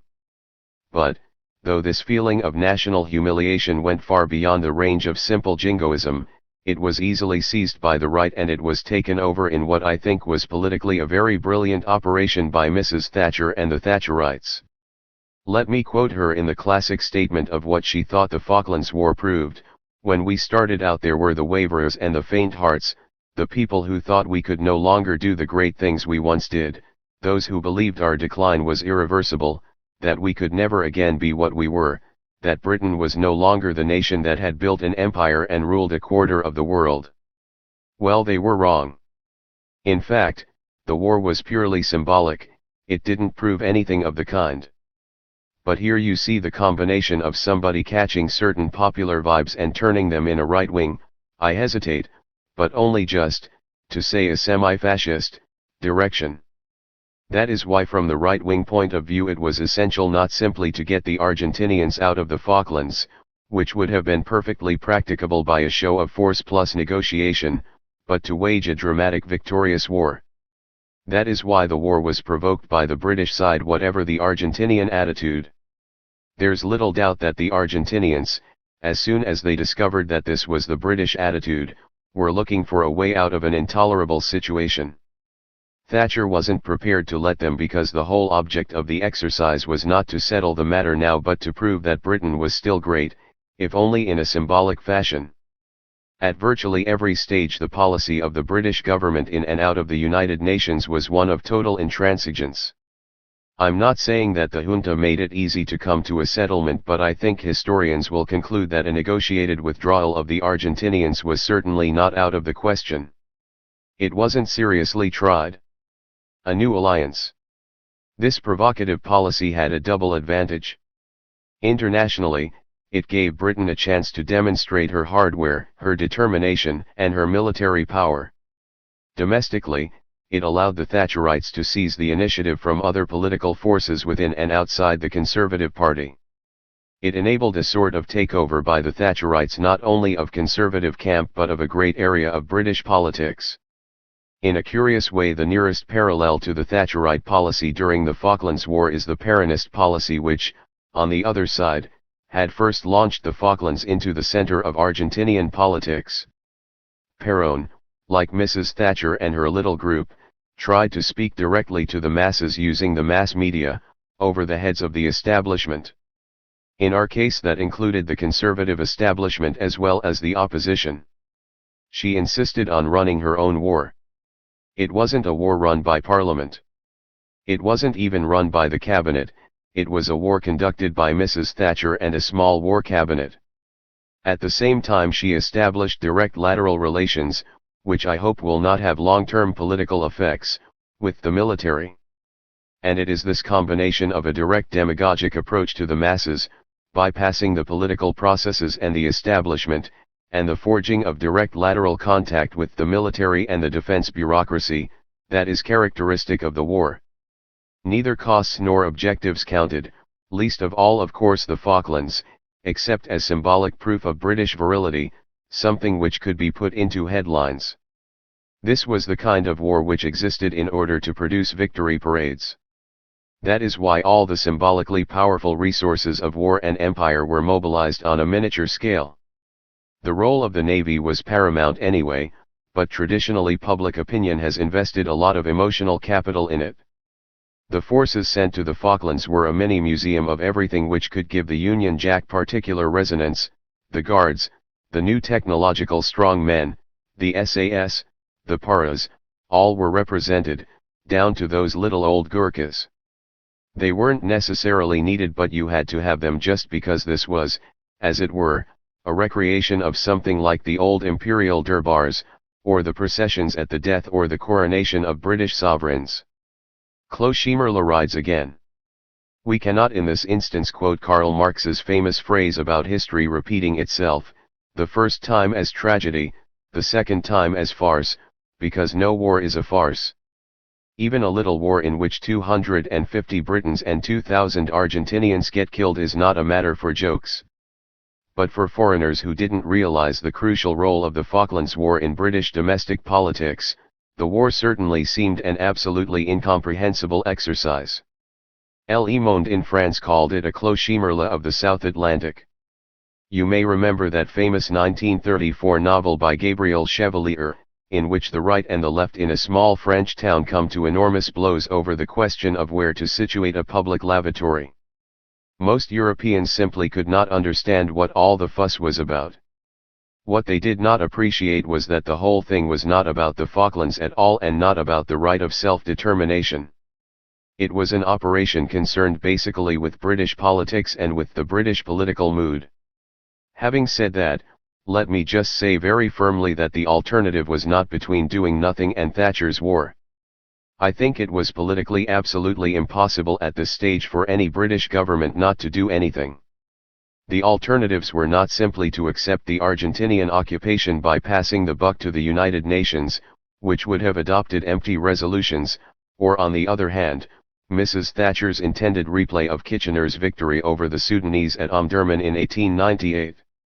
The pacifist line was that of a small and isolated minority, if indeed a minority with a respectable tradition in the labor movement. That line was simply politically not on. The very feebleness of the demonstrations which were being organized at the time showed this. The people who said the war was pointless, and should never have been started, have been proved right in the abstract, but they themselves have not benefited politically and aren't likely to benefit from having been proved right. A split in public opinion. The next point to note is more positive. Thatcher's capture of the war with the aid of the Sun produced a profound split in public opinion, but not a political split along party lines. Broadly it divided the 80% who were swept by a sort of instinctive patriotic reaction and who therefore identified with the war effort, though probably not in as strident a manner as the Sun headlines, from the minority which recognized that, in terms of the actual global politics concerned, what Thatcher was doing made no sense at all. That minority included people of all parties and none, and many who were not against sending a task force as such. I hesitate to say that it was a split of the educated against the uneducated, although it is a fact that the major holdouts against Thatcherism were to be found in the quality press, plus of course the Morning Star. The Financial Times, The Guardian, and The Observer maintained a steady note of skepticism about the whole business. I think it is safe to say that almost every single political correspondent in the country, and that goes from the Tory ones right down to the left, thought the whole thing was loony. Those were the faint hearts against whom Mrs. Thatcher railed. The fact that there was a certain polarization but that the opposition, though it remained quite a small minority, was not weakened, even in the course of a brief and, in technical terms, brilliantly successful war, is significant. Nevertheless, the war was won, fortunately for Mrs. Thatcher very quickly and at a modest cost in British lives, and with it came an immediate and vast payoff in popularity. The grip of Thatcher and the Thatcherites, of the ultra-right, on the Tory party unquestionably increased enormously as a consequence. Mrs. Thatcher in the meantime was on cloud nine and imagined herself as a reincarnation of the Duke of Wellington, but without that Irish realism which the Iron Duke never lost, and of Winston Churchill but without the cigars and, at least one hopes, without the brandy. Short-term effects. Now let me deal with the effects of the war. I shall here only mention briefly the short-term effects, that is, between now and the general election. The first of these is likely to concern the debate on whose fault it is. The second issue is the cost of the operation and the subsequent and continuing expense of maintaining the British presence in the Falklands. The official statement is that it is going to be about £700 million so far, but my own guess is that it almost certainly will run into thousands of millions.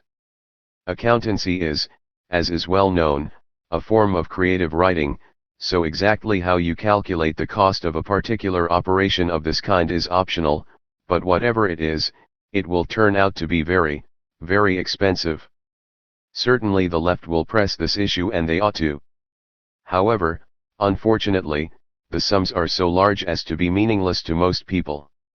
So while the figures will go on being much quoted in political debate, I suspect this issue won't be very prominent or politically very effective.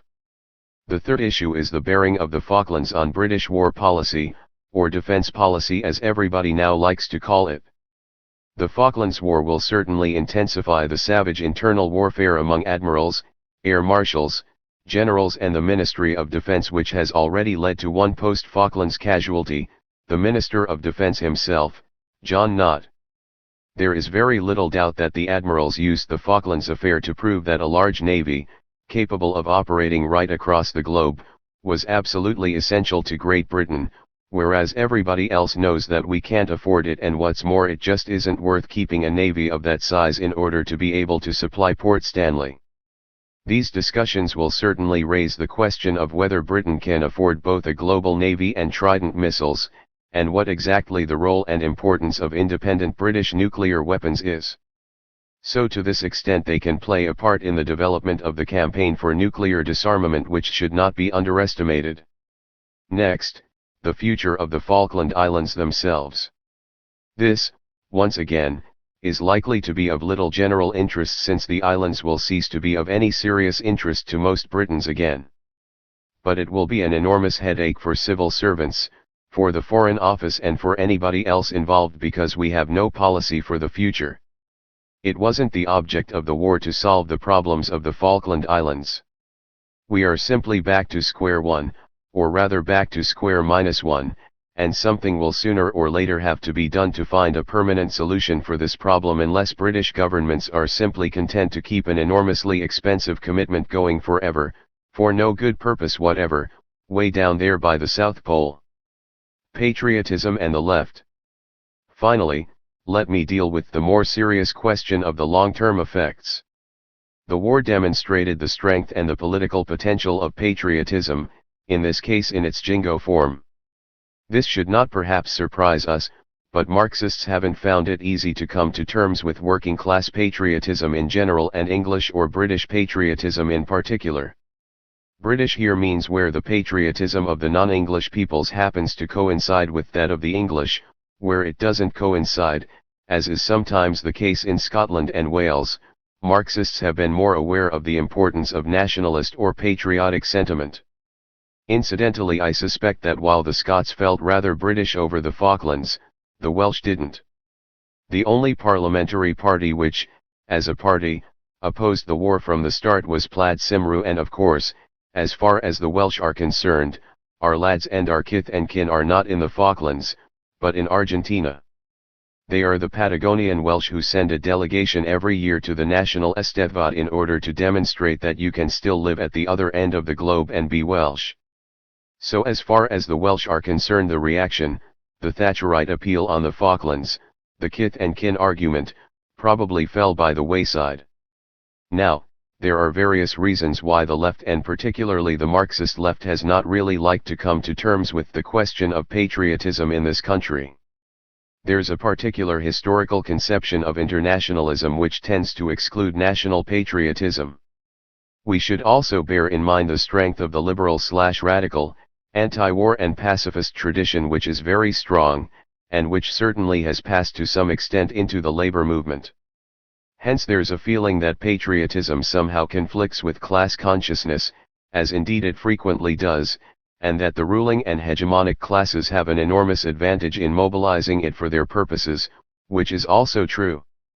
Perhaps there is also the fact that some of the most dramatic and decisive advances of the left in this century were achieved in the fight against the First World War, and they were achieved by a working class shaking off the hold of patriotism and jingoism and deciding to opt for class struggle, to follow Lenin by turning their hostility against their own oppressors rather than against foreign countries. After all, what had wrecked the Socialist International in 1914 was precisely the workers failing to do this. What, in a sense, restored the soul of the international labor movement was that after 1917, all over the belligerent countries the workers united to fight against the war, for peace, and for the Russian Revolution.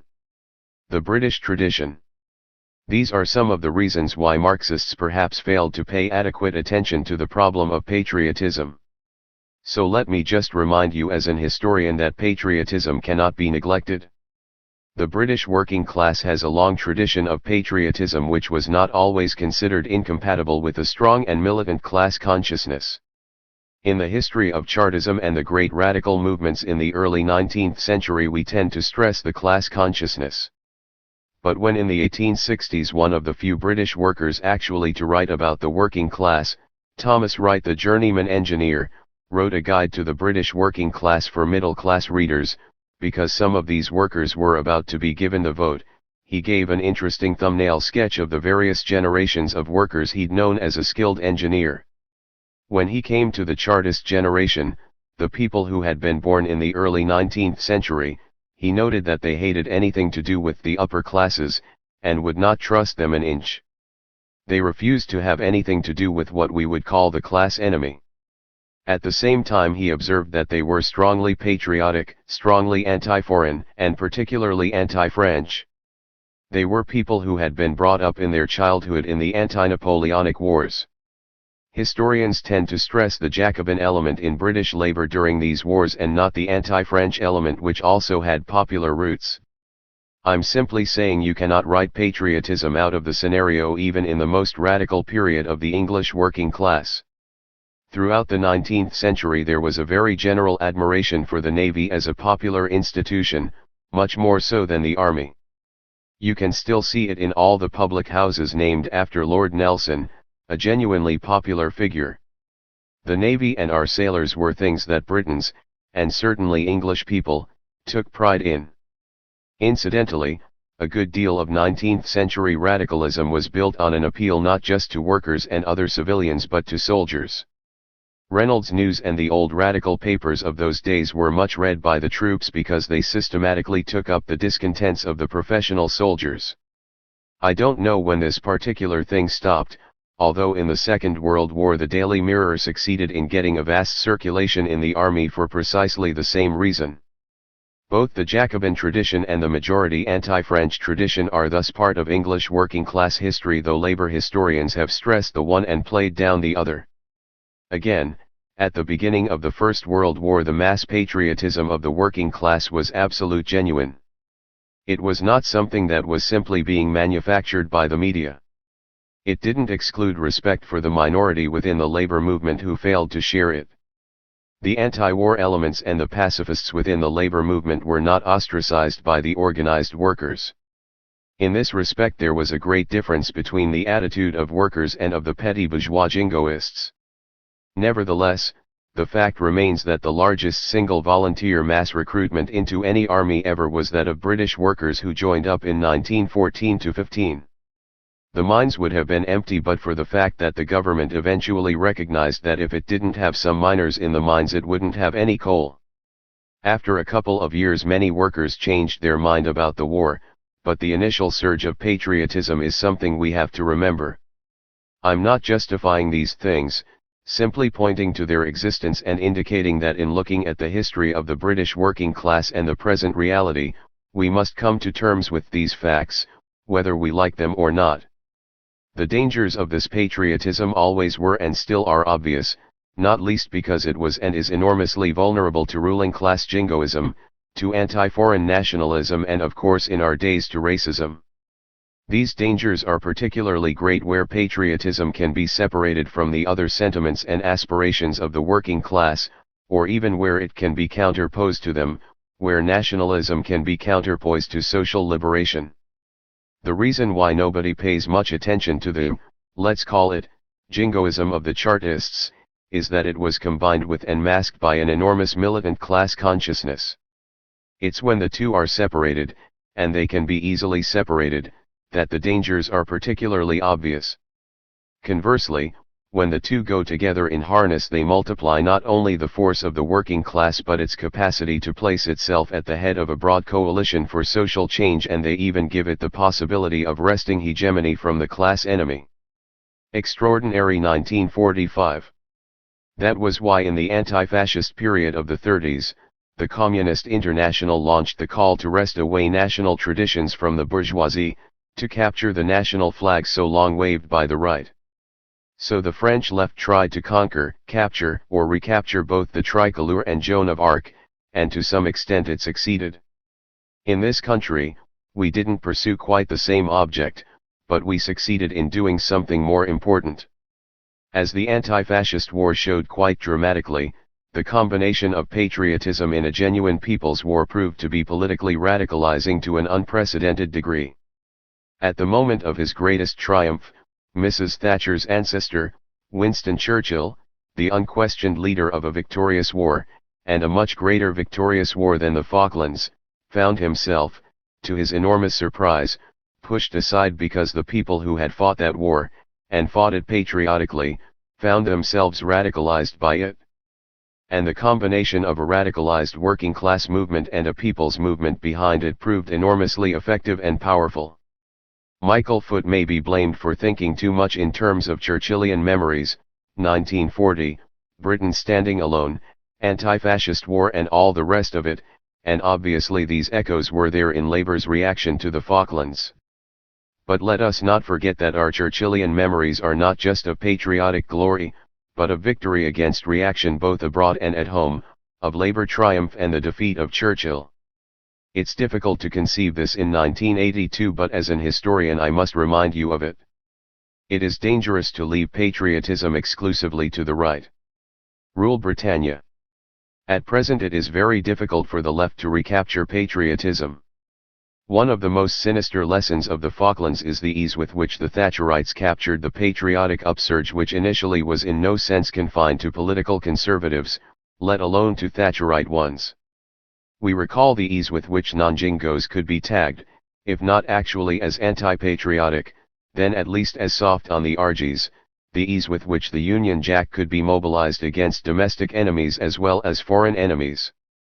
Remember the photograph of the troops coming back on the troop ships, with a banner saying "Call off the rail strike or we'll call an air strike." Here lies the long-term significance of the Falklands in British political affairs. It is a sign of very great danger. Jingoism today is particularly strong because it acts as a sort of compensation for the feelings of decline, demoralization, and inferiority which most people in this country feel, including a lot of workers. This feeling is intensified by economic crisis. Symbolically, Jingoism helps people feel that Britain isn't just foundering, that it can still do and achieve something, can be taken seriously, can, as they say, be Great Britain. It is symbolic because in fact Thatcherite Jingoism hasn't achieved anything practical, and can't achieve anything practical. Rule Britannia has once again, and I think for the first time since 1914, become something like a national anthem. It would be worth studying one day why, until the Falklands period, Rule Britannia had become a piece of musical archaeology and why it has ceased to be so. At the very moment when Britain patently no longer rules either the waves or an empire, that song has resurfaced and has undoubtedly hit a certain nerve among people who sing it. It is not just because we have won a little war, involving few casualties, fought far away against foreigners whom we can no longer even beat at football, and this has cheered people up, as if we had won a World Cup with guns. But has it done anything else in the long run? It is difficult to see that it has, or could have, achieved anything else. Savior on a white horse. Yet there is a danger. As a boy I lived some formative and very young years in the Weimar Republic, among another people who felt themselves defeated, losing their old certainties and their old moorings, relegated in the International League, pitted by foreigners. Add depression and mass unemployment to that and what you got then was Hitler. Now we shall not get fascism of the old kind. But the danger of a populist, radical right moving even further to the right is patent.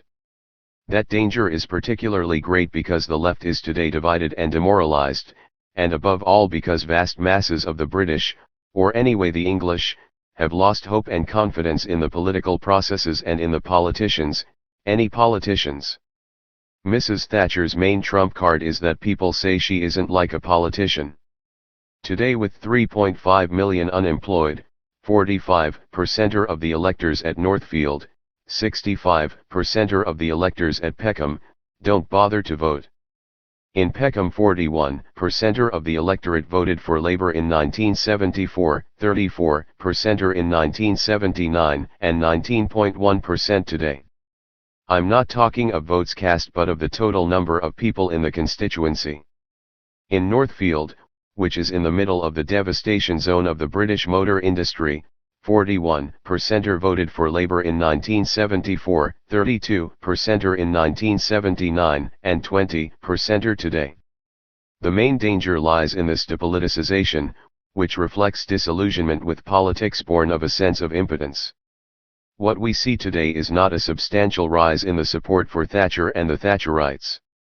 The Falklands episode may have temporarily made a lot of Britons feel better, though the Falklands factor is almost certainly a diminishing asset for the Tories, but it has not made much difference to the basic hopelessness, apathy, and defeatism of so many in this country, the feeling that we can't do much about our fate. If the government seems to hold its support better than might be expected, it is because people, quite mistakenly, don't put the blame for the present miserable condition of the country on Thatcher, but, more or less vaguely, on factors beyond her or any government's control. If Labour hasn't so far regained enough support, though it may still just do so, it isn't only because of its internal divisions, but also, largely, because many workers don't really have much belief in any politician's promises to overcome the slump and the long-term crisis of the British economy. So why vote for one lot rather than another? Too many people are losing faith in politics, including their own power to do much about it. But just suppose a savior were to appear on a white horse? None is likely to, but just suppose someone were to appeal to the emotions, to get that adrenaline flowing by mobilizing against some foreigners outside or inside the country, perhaps by another little war, which might, under present circumstances, find itself turning into a big war, which, as we all know, would be the last of the wars. It is possible.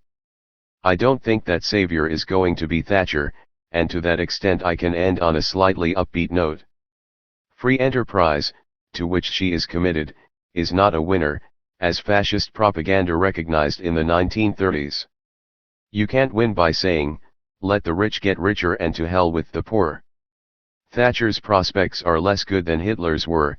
For 3 years after he had come to power there was not much unemployment left in Germany, whereas 3 years after Thatcher came to power unemployment is higher than ever before and likely to go on climbing. She is whistling in the dark. She can still be defeated. But patriotism and jingoism has been used once to change the political situation in her favor and can be used again. We must be on the lookout. Desperate governments of the right will try anything. 19. Benefits of Diaspora Jews.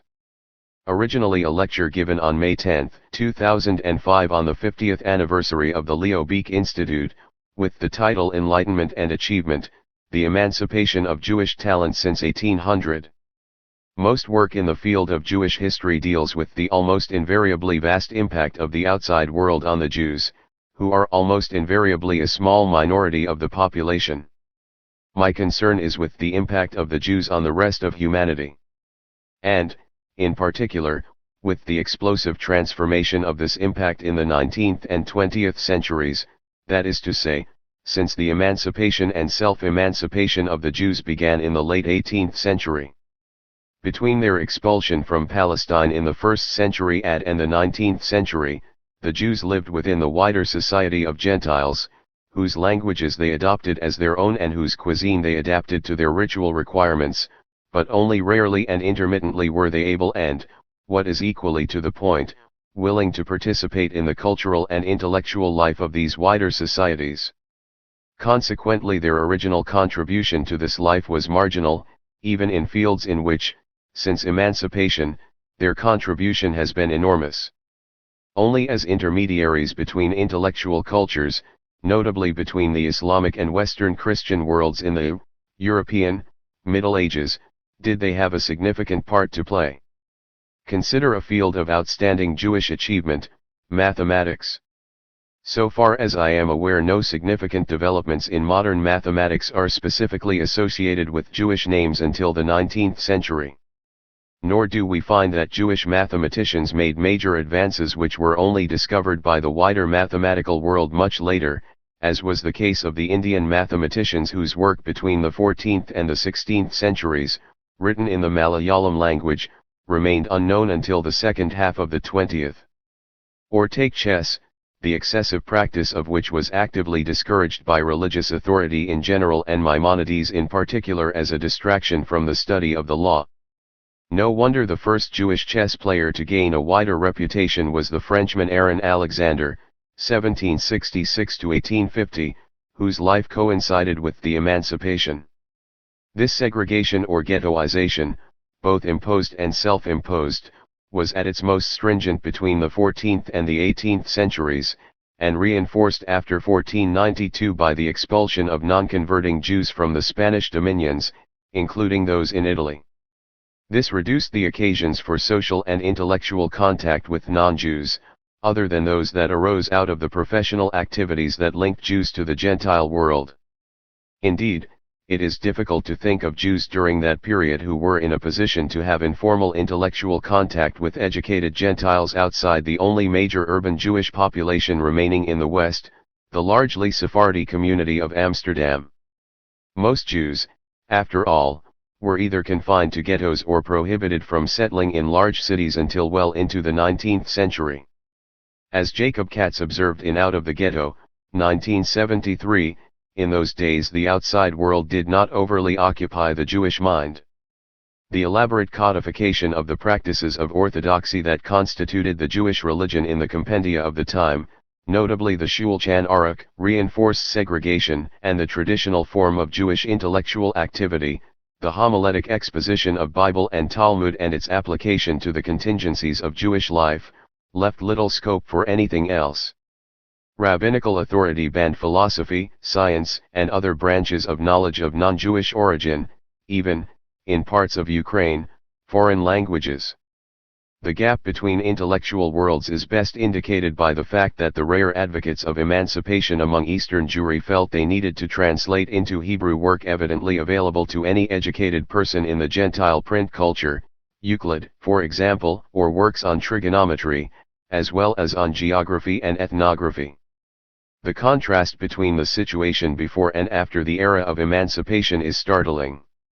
After many centuries during which the intellectual and cultural history of the world, let alone its political history, could be written with little reference to the contribution of any Jews acceptable as such to the Orthodox, other than perhaps Maimonides, we almost immediately enter the modern era when Jewish names are disproportionately represented.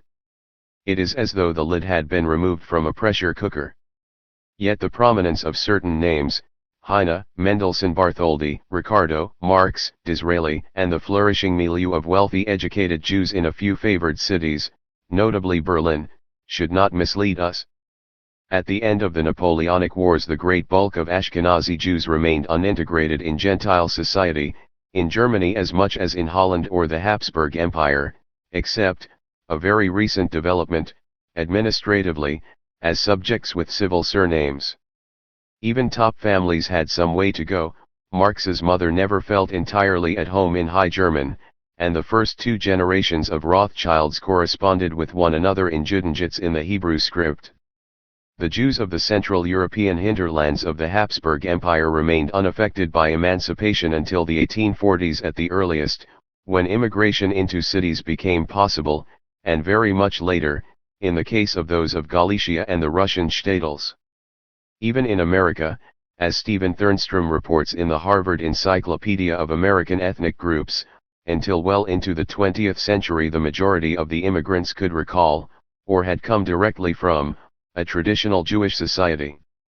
The bulk of the Sephardim too remained in segregated enclaves. In fact, I doubt whether we can find any places before the French Revolution, except for small refugee communities in France and the Netherlands and the ancient communities in northern Italy and the south of France, where the totality of Jews, and not merely the elite, were integrated into the surrounding society, where, for example, they habitually spoke the local Gentile vernacular among themselves. The process of Jewish emancipation therefore resembles not so much a suddenly gushing fountain as a tiny stream rapidly turning into a massive river. I have grouped together the mathematicians, physicists, and chemists listed in the respective articles of the Encyclopaedia Judaica by birth dates. Only one in all these three groups was born before 1800, 31 were born in the first half of the 19th century, and 162 in the second half. The analogous curve for medicine, the intellectual field in which pre-emancipation Jews were already established in the wider world, is less dramatic. I need hardly add that at this stage we are concerned overwhelmingly with the Ashkenazi wing of Jewry, which formed a large and growing majority of the world's Jewish population, and in particular with its increasing urbanization. The number of Jews in Vienna jumped from fewer than 4,000 in 1848 to 175,000 on the eve of the First World War. It's important not to underestimate the impact of small elites of the wealthy and educated. Of the 405 Jewish families in early 19th century Berlin, say. Pre-democratic liberal societies were constructed for the benefit of such groups. Thus the Italian Jews, though they represented 0.1% of the population, might, under the restrictions of Italian electoral law, amount to 10% of the electorate. The election of Cavour in the Kingdom of Savoy in 1851 was helped by the votes of the Turin Jewish community. This may help to explain the rapid emergence of Jews on the Western and Central European public scene. So far as I am aware, they hardly appear in the French Revolution or among its European sympathizers, except, as one might expect, in the bourgeois milieu of the Netherlands. But by the time of the 1830 revolutions, the Jewish presence in French politics, especially in the Midi, was already impossible to overlook. The same was true for Germany and northern Italy. Mazzini's secretary as well as several of his activists and financiers were Jews. By 1848, the prominence of Jews was quite startling. Adolphe Crémieux, for example, immediately became a minister in the new French revolutionary government, while Daniel Manin became the leader of revolutionary Venice. 3 Jews sat prominently in the Prussian Constituent Assembly, 4 in the Frankfurt Parliament. It was a Jew who, after its dissolution, saved its Great Seal, which was returned to the Federal Republic a few years ago by his British descendant. In Vienna, it was Jewish university students who launched the call for the March Revolution, and Jews provided 8 of the 29 signatures on the Manifesto of Viennese writers. Metternich's list of subversives in Austrian Poland contained no obvious Jewish names, but only a few years later Jews in Poland were expressing their enthusiasm for Polish freedom, and a rabbi, elected to the Imperial Reichstag, sat with the Polish faction. In pre-democratic Europe, politics, even revolutionary politics, belonged to a small squadron of the educated. There was no doubt in the minds of emancipators that 2 changes were essential: a degree of secularization and education in, as well as the habitual use of, the national language, preferably, but not necessarily, an accepted language of written culture. Think of the enthusiastically Magyarized Jews of Hungary.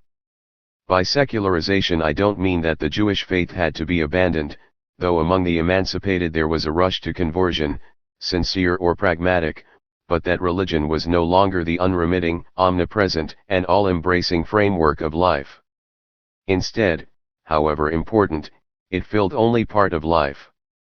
This kind of secularization ideally allowed the intermarriage or partnership of educated Jewish women with Gentiles, which was to play a major role both culturally and later in left-wing politics.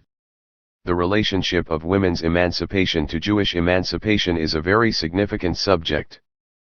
Primary education, necessarily in the vernacular, did not become universal until the last third of the 19th century, although near universal literacy could be assumed in large parts of Germany by mid-century. After 1811 it would have been technically difficult for a Jewish boy in Germany to avoid the public education system, and it was no longer virtually compulsory to learn the Hebrew letters in a religious establishment as it still was in the East. West of the borders of Russian and Austrian Poland, the cheder was no longer a competitor to the secular school. Secondary education, however, remained highly restricted throughout, ranging from a mid-century minimum of less than 0.1% in Italy to a maximum in Prussia of less than 2% of the relevant age group. University education was even more restricted. As it happens, this maximized the chances of the children of disproportionately prosperous small communities such as the Jews, especially given the high status that learning enjoyed among them. That is why the Jewish share in Prussian higher education was at its maximum in the 1870s. It declined thereafter, as higher education began its general expansion. To speak, read, and write the same language as educated non-Jews was the precondition of joining modern civilization, and the most immediate means of desegregation. However, the passion of emancipated Jews for the national language and culture of the Gentile countries in which they lived was all the more intense, because in so many cases they were not joining, as it were, long-established clubs but clubs of which they could see themselves almost as founder members. They were emancipated at the time when a classic literature was coming into being for German, Hungarian, and Polish, alongside the various national schools of music.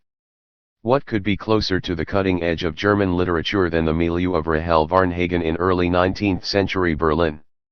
As Theodor Fontaine said of one impassioned Jewish emancipator, only in the region he inhabits do we find a genuine interest in German literature. In much the same way, 2 or 3 generations later, emancipated Russian Jewish intellectuals fell, in Zeev Jabotinsky's words, madly, shamefully in love with Russian culture. Only in the multilingual Levant did the absence of national linguistic cultures make language change less crucial. There, thanks to the Alliance Israelite Universelle of 1860, modernizing Jews received their education in French, while continuing to speak, but no longer to write, in Judeo-Spanish, Arabic or Turkish. Of all the emancipatory languages, German was by far the most crucial, for 2 reasons. Throughout half of Europe, from Berlin deep into Great Russia, from Scandinavia to the Adriatic, and into the far Balkans, the road from backwardness to progress, from provincialism to the wider world, was paved with German letters. We tend to forget that this was once so. German was the gateway to modernity.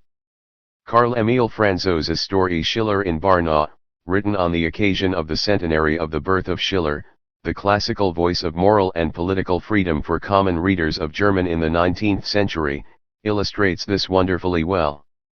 In the story a small, badly printed volume of Schiller's poems becomes the medium through which a Dominican monk, a young Ruthenian village schoolmaster and a poor Jewish boy from a shtetl in what the author bitterly calls Demi-Asia, Halbasienne, find the liberation that the 19th century version of education and modern culture had to offer.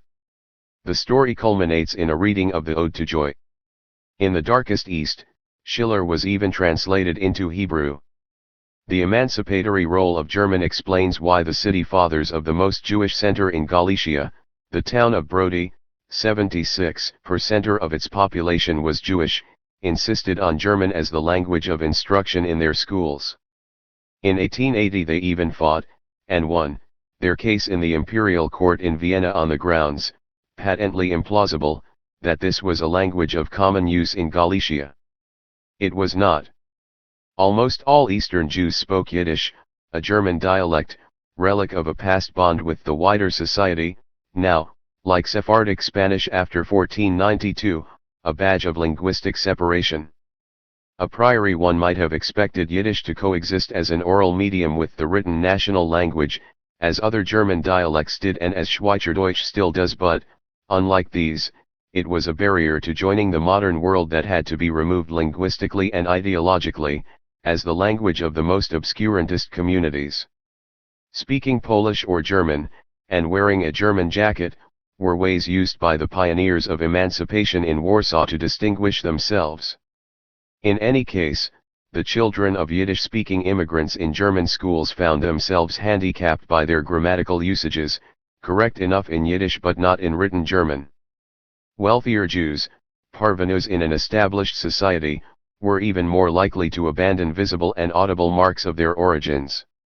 Characteristically, in Arthur Schnitzler's novel Der Weg ins Freie 1908, translated as The Road to the Open, 1913, that wonderfully perceptive account of the nuances of Jewish assimilation in fin de siècle Vienna, Ehrenberg, the rich businessman, renounces the old German liberal hope of Viennese Jews in his wife's salon with a deliberate relapse, in the presence of Gentile society, into semi-Yiddish, vor die Jours im Haus Ehrenberg is mir mies. The division between non-assimilated Yiddish-speaking Ostjuden and assimilated Westjuden thus became and remained fundamental until both perished in the same Holocaust. Though no doubt familiar in educated conversation, it seems first to have been formally made in the Bukowina in the 1870s, where a proud and extraordinarily distinguished educated middle class encountered the first attempts, by the doubters of Germanization, to give Jews a national status through their own national language, i.e. Yiddish. For emancipated Jews in Middle Europa, Ostjuden defined what they were not, and did not want to be, people so visibly different as almost to constitute a different species. After listening to the adults' conversation as a young boy in Vienna, I remember asking an older relative, "What sort of names do these Ostjuden have?" To her obvious embarrassment, since she knew that our family, the Gruns and Korechiners, had come straight to Vienna from Austrian Poland, as such distinguished figures in German Jewry as Rudolf Moss, Heinrich Gretz, Emanuel Lasker and Arthur Ruppin had come directly from Prussian Poland. And yet it was the mass movement of the Ostjuden from the late 19th century which played the greatest part in transforming the impact of the Jews in the modern world.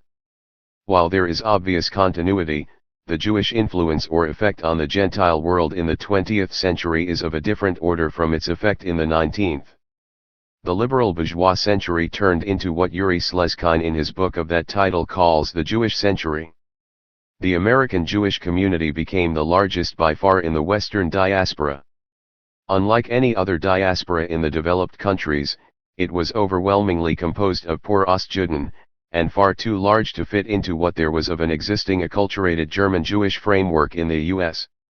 It also remained culturally rather marginalized, except perhaps in jurisprudence, until after the Second World War.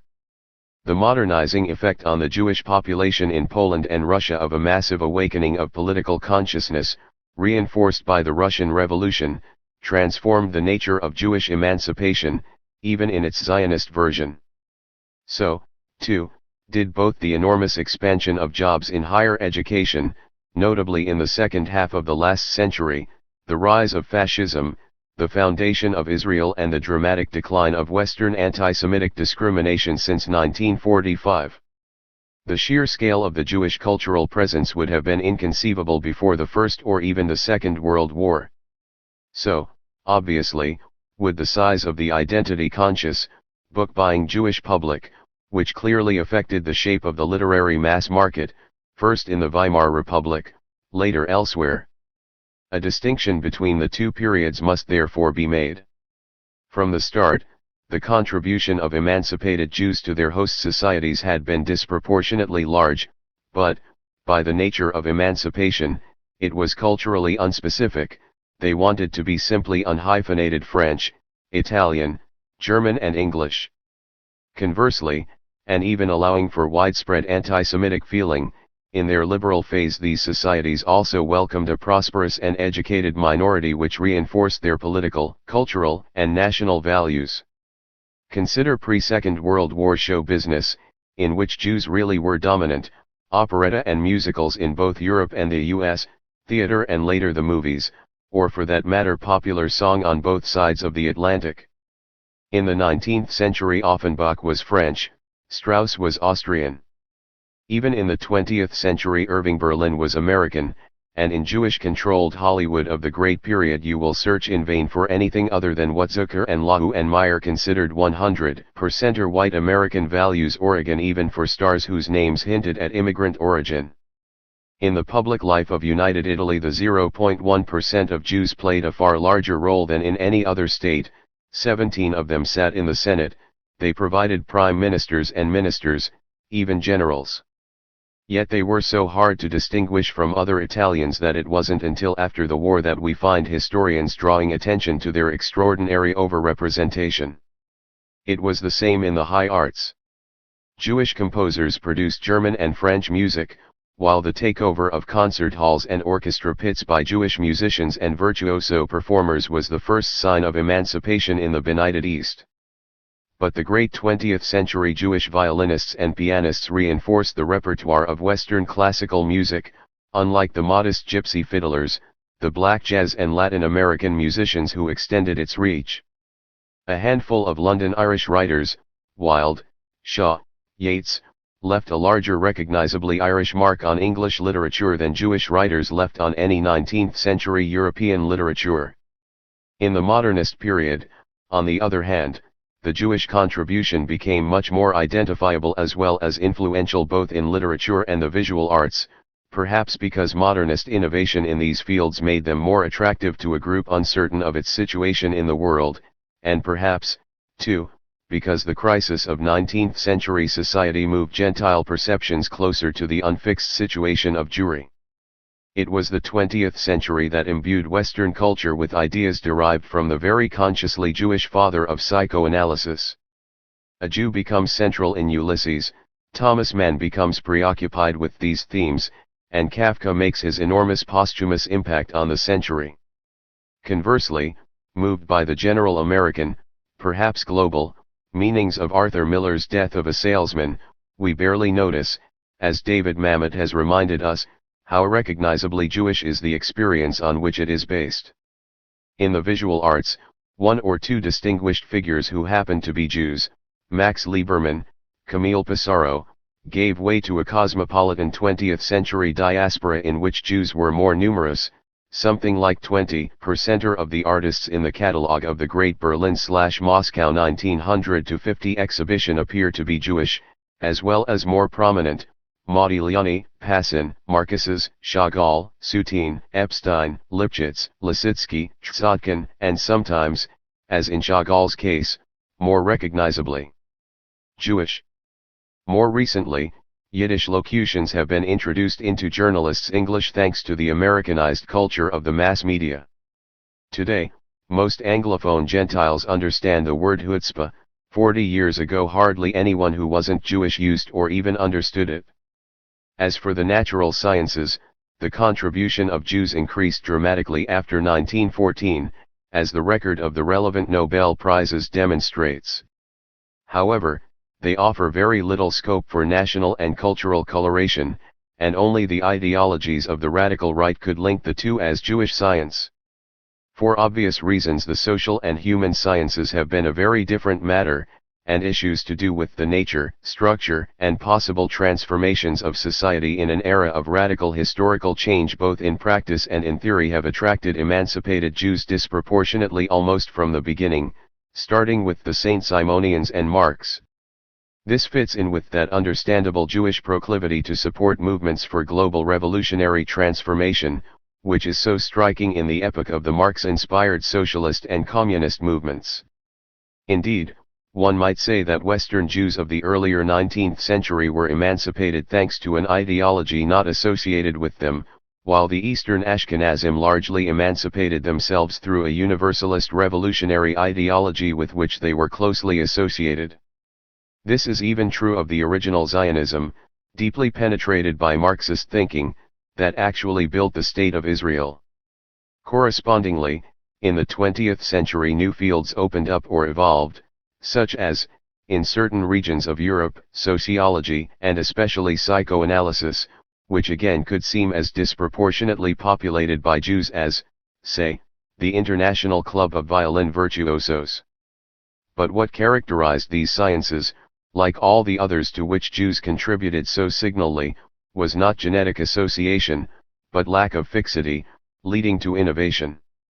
Daniel Snowman has pointed out in the Hitler Émigrés, 2002, that in Britain the greatest impact of the exiles from Central Europe was probably in the newer, more cross-disciplinary fields, art history, psychology, sociology, criminology, nuclear physics, biochemistry, and the most rapidly changing professions, film, photography, architecture, broadcasting, rather than in those long established. Einstein has become the best-known face of 20th century science not because he was a Jew, but because he became the icon of a science in revolution in a century of constant intellectual upheaval. Why, one might ask, has the Jewish contribution to the wider world of Western culture and knowledge been so much more marked in some regions than in others? Take the Nobel Prizes in the serious sciences.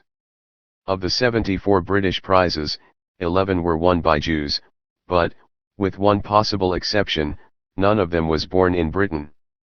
Of the 11 Russian prizes won since 1917, 6 or 7 went to Jews, presumably all natives of the region.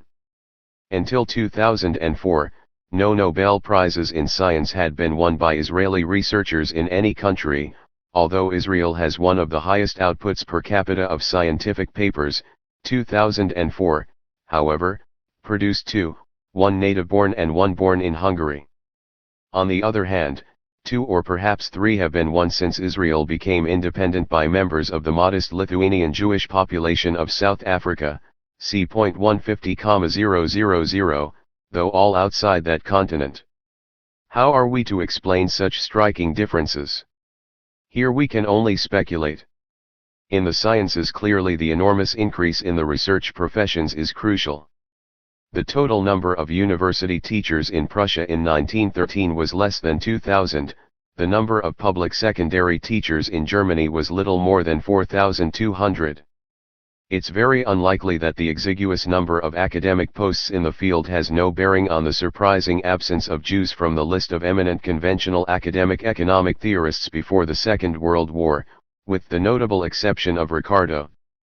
Conversely, the fact that it was in chemistry that Jews chiefly won Nobel Prizes before 1918 is surely connected with the fact that this was the field in which academically trained specialists were first employed in substantial numbers.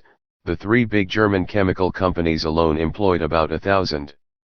The only one of my 7 paternal uncles who had a professional career before 1914 was a chemist. These may be superficial criteria, but they are not negligible. Patently, without both the opening of U.S. academia to the Jews after 1948 and its vast expansion, the enormous wave of homegrown U.S. Nobels after 1970 would have been impossible. A more important factor, I believe, is segregation, whether of the pre-emancipation kind or by territorial/genetic nationalism. This may explain the relatively disappointing contribution of Israel, considering the relative size of its Jewish population. It would seem that living among Gentiles and addressing a Gentile audience is as much a stimulus for physicists as it is for filmmakers. In this respect, it is still much better to come from Brooklyn than from Tel Aviv. On the other hand, given equal rights, at least in theory, a certain degree of unease in relations between Jews and Gentiles has proved historically useful. This was clearly the case in Germany and the Habsburg Empire, as well as in the US until well after the Second World War, in the first half of the 20th century in Russia/the USSR, and in both South Africa and Argentina. The substantial support given by Jews to other groups suffering official discrimination, as in South Africa and the US, is surely a symptom of this unease, though it isn't found in all Jewish communities.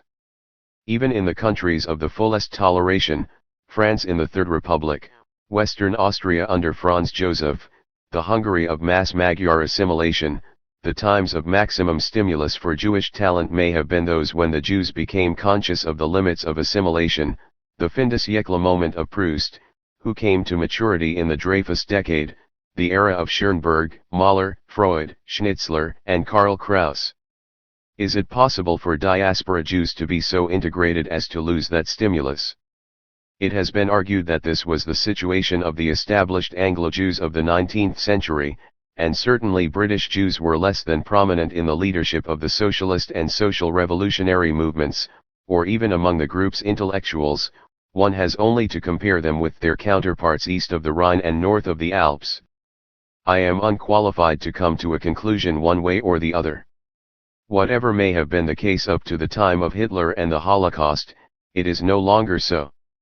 The paradox of the era since 1945 is that the greatest tragedy in Jewish history has had two utterly different consequences. On the one hand, it has concentrated a substantial minority of the global Jewish population in one nation-state, Israel, which was itself once upon a time a product of Jewish emancipation and of the passion to enter the same world as the rest of humanity. It has shrunk the diaspora, dramatically so in the Islamic regions. On the other hand, in most parts of the world it has been followed by an era of almost unlimited public acceptance of Jews, by the virtual disappearance of the anti-Semitism and discrimination of my youth, and by unparalleled and unprecedented Jewish achievement in the fields of culture, intellect, and public affairs. There is no historic precedent for the triumph of the Aufklärung in the post-Holocaust diaspora. Nevertheless, there are those who wish to withdraw from it into the old segregation of religious ultra-orthodoxy and the new segregation of a separate ethnic genetic state community. If they were to succeed, I do not think it will be good either for the Jews or for the world. 20. The Jews and Germany. Reviews of Jews and the German State, The Political History of a Minority, 1848 to 1933 by Peter Pulzer and the Jews of Germany, a historical portrait by Ruth Gay. Most of world history until the late 18th century could be written without more than marginal reference to the Jews, except as a small people which pioneered the monotheistic world religions, a debt acknowledged by Islam, but creating endless problems for Christianity, or rather for the Jews unlucky enough to live under Christian rulers. Practically the entire intellectual history of the Western world, and all that of the great cultures of the East, could be written without more than a few footnotes about the direct Jewish contribution to them, though not without paying considerable attention to the role of Jews as intermediaries and cultural brokers, notably between the classic Mediterranean heritage, Islam, and the medieval West. This is rather surprising when we consider the extraordinary prominence in 20th century cultural, intellectual, and public life of members of this small people which, even at its demographic peak before the Holocaust, formed less than 1% of the world population. Since most public life was closed to them, their absence from it before the French Revolution was perhaps to be expected.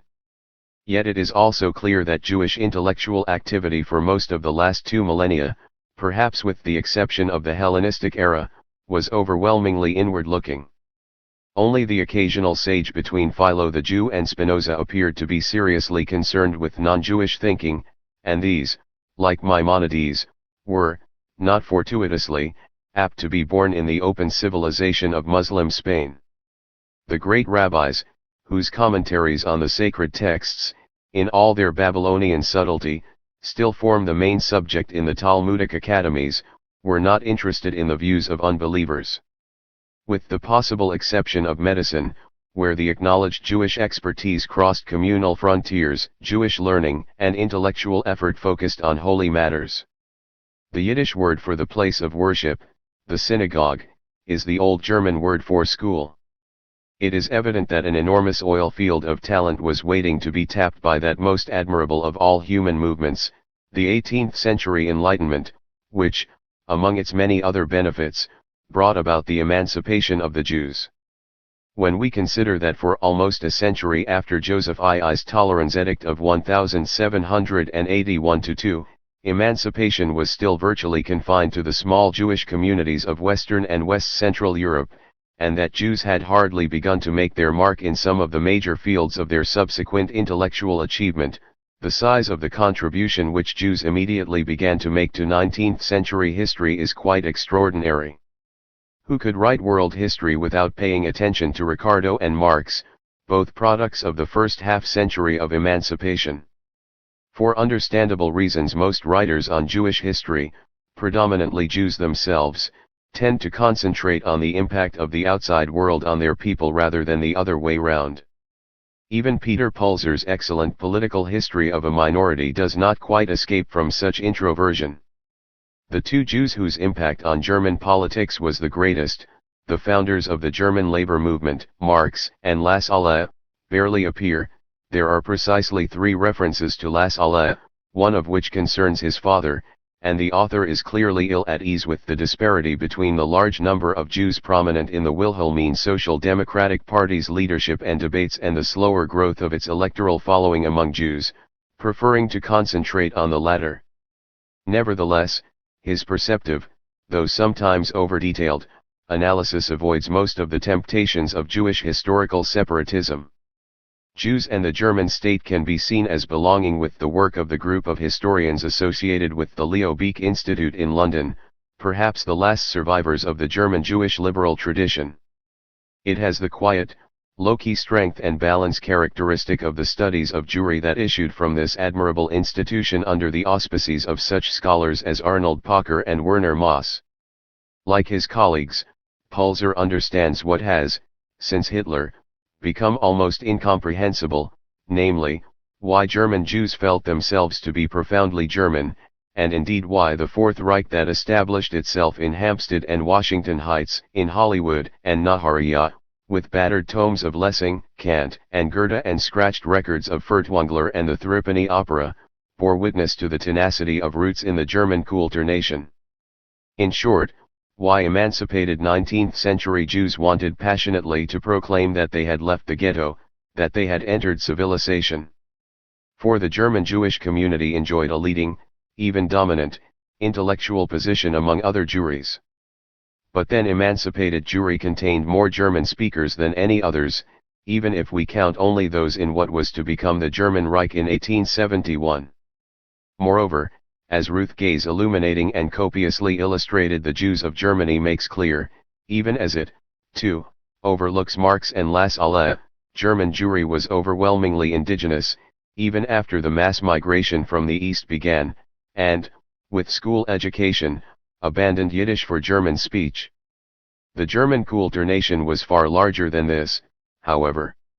The very fact, recorded, but not stressed, by Pulzer, that so many of the leading intellectual figures in German social democracy, including all but one of its prominent Marxists, had transferred their field of activity to Germany from the Habsburg Empire, Koschei, Hilferding, or Tsarist Russia, Luxembourg, Parvus, even Marchlovsky and Radek, demonstrates that German was the language of culture from the Greater Russian marches to the French borders.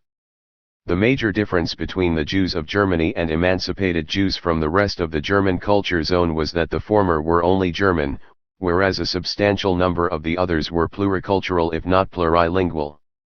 They, and probably they alone, constituted that idealized Mitteleuropa of which dissident Czechs and Hungarians dreamed in the 1880s, linking otherwise non-communicating cultures and peoples in the multinational empires.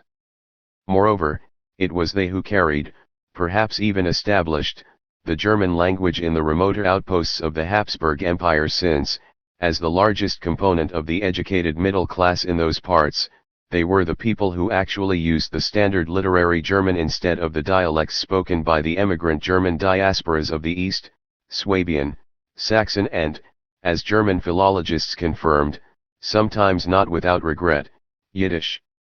German was the name of freedom and progress. Yeshiva students from Poland, like Jacob Fromer, recorded by Ruth Gay, secretly studied German among the Talmudic commentaries by means of two dictionaries, Russian Hebrew and German Russian. Schiller brought emancipation from what another Polish seeker after liberation called the fetters of superstition and prejudice. It is easier to sentimentalize the shtetl now that it no longer exists than it was when young men and women had to live in it. The German Jews wished passionately to be German, though, as Pulzer observes acutely, they wanted to assimilate not to the German nation but to the German middle class. Yet the commonest of the criticisms of assimilation, the great dream of 19th-century social mobility, plainly did not apply to them. Assimilation did not entail a denial of their Jewish identity, not even in the very unusual case of conversion. As Pulzer shows, in spite of massive secularization and their overwhelming commitment to being German, the German Jews survived as a group conscious of their Judaism until extirpated by Hitler. Nor was this due only to anti-Semitism which, as he reminds us, was in any case mild by the standards of other countries. As the refugee physicist Sir Rudolf P. Ailes put it, in pre-Hitler Germany being Jewish was a bearable handicap. It was not German or the much more palpable Viennese anti-Semitism that converted Herzl to Zionism, but the Dreyfus case in France. One wishes, however, that Pulzer had not chosen the term ethnicity to describe what bound Jews together, since the bond was not felt to be biological, but historical. They did not see themselves as a community of blood or even ancestral religion, but, in Otto Bauer's words, a community of fate. Still, whatever we call it, emancipated Jews as a group did not behave quite like non-Jews. Eastern ones, of course, behaved very differently indeed. Most of Pulzer's book is devoted to demonstrating the specificity of their political behavior. Not surprisingly, as a community they stood on the moderate liberal left of the German political spectrum, and not by any means on the far left. Even the collapse of liberalism in the years of Hitler's rise didn't push them towards the communists, but towards the social democrats. Unlike the Jews of the Habsburg and Tsarist regions of Europe, their politics were not messianic. Relatively few, it is argued, joined or voted for the Communist Party, and before 1933 German Zionists, also a smallish minority, saw Zionism as a personal rebirth but not as a program of emigration. Unlike Eastern Jews, they did not consider themselves strangers in, to quote one of them, the land of Walther and Wolfram, Goethe, Kant, and Fichte. In short, German Jews were at ease in Germany. Hence theirs was a double tragedy. Not only were they to be destroyed, but they had not expected their fate. Pulzer does his best to make sense of the failure, indeed the refusal of liberal German Jewry to recognize what Hitler meant, even after 1933. It is, of course, true that nobody, not even the Eastern Jews who lived among those who had massacred their relatives by the thousands in 1918-20, could expect, or even imagine, what eventually took place at Majdanek and Treblinka.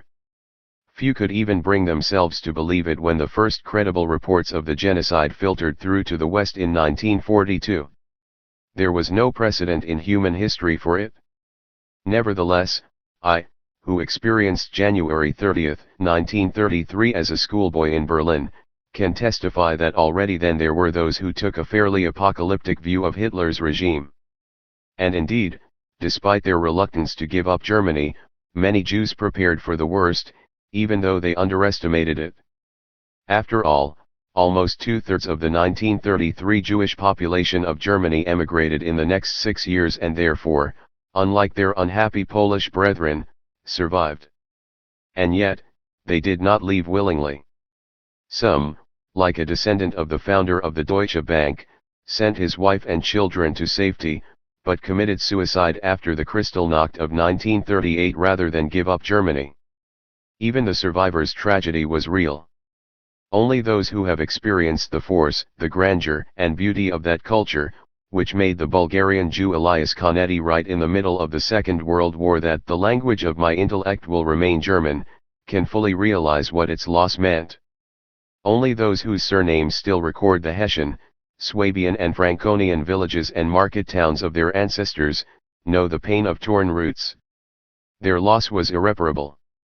The Jewish communities of Central Europe can never be reconstituted, and even if they could be, the German culture to which they belonged is no longer a world culture.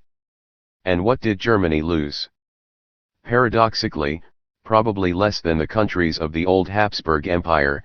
Germany's Jews had fitted themselves into an existing middle-class culture, whereas the emancipated Jews of the Habsburg Empire created new cultures, often, as in Vienna's case, very different from that of the Reich. Culturally, the expulsion or destruction of the Jews left Germany much as before, though more provincial and peripheral than it had been before 1933. And yet this is to underestimate Germany's loss. German is no longer the language of modernity for aspiring Europeans from the backwoods. It is no longer the language of scholarly publications which every academic from Tokyo to Cambridge must be able to read. No doubt that isn't a consequence exclusively of the exodus or death of the Jews. However, their disappearance clearly had at least one dramatic effect. From 1900 to 1933 almost 40% of all Nobel Prizes in physics and chemistry went to Germany, since 1933 only about 1 in 10. History records, with tragic irony or black humor, that one of the refugee Nobel laureates insisted on revisiting Germany after 1945, because of his inextinguishable homesickness for the German language and landscape. 21. Ethnicity and nationalism. I speak to you not simply as a historian who has been interested in the development of nationalism and has written something about it, but as part of my subject. For historians are to nationalism what poppy growers are to heroin addicts. We supply the essential raw material for the market. Nations without a past are contradictions in terms. What makes a nation is the past, what justifies one nation against others is the past, and historians are the people who produce it. So my profession, which has always been mixed up in politics, becomes an essential component of nationalism. More so even than the ethnographers, philologists and other suppliers of ethnic and national services who have usually also been mobilized. In what terms do Armenians and Azeris argue about who has the right to Mountain Karabakh, which, I remind you, is in Azerbaijan, but inhabited mainly by Armenians? In terms of arguments about the Caucasian Albanians, a people which no longer exists but which in the Middle Ages inhabited the disputed region. Were they more like, or unlike the Armenians who are there now? This is essentially a problem for historical research, in this case endlessly speculative historical debates. Unfortunately, the history that nationalists want is not the history that professional academic historians, even ideologically committed ones, ought to supply. It is a retrospective mythology. Let me repeat yet again the words of Ernest Renan in his famous lecture What is a Nation in 1882, forgetting history, or even getting history wrong, l'erreur historique, are an essential factor in the formation of a nation, which is why the progress of historical studies is often dangerous to a nationality. So a historian who writes about ethnicity or nationalism cannot but make a politically or ideologically explosive intervention. Let me begin with a semantic query. If there is any standard criterion today of what constitutes a nation with a claim to self-determination, i.e. to setting up an independent territorial nation-state, it is ethnic-linguistic, since language is taken, wherever possible, to express and symbolize ethnicity. But of course it is sometimes not possible, because historical research demonstrates conclusively that the kind of standardized written language which can be used to represent ethnicity or nationality is a rather late historic construction, mostly of the 19th century or even later, and in any case quite often it does not exist at all, as between Serbs and Croats. Even then, however, the ethnic distinction, whatever it may signify, is made.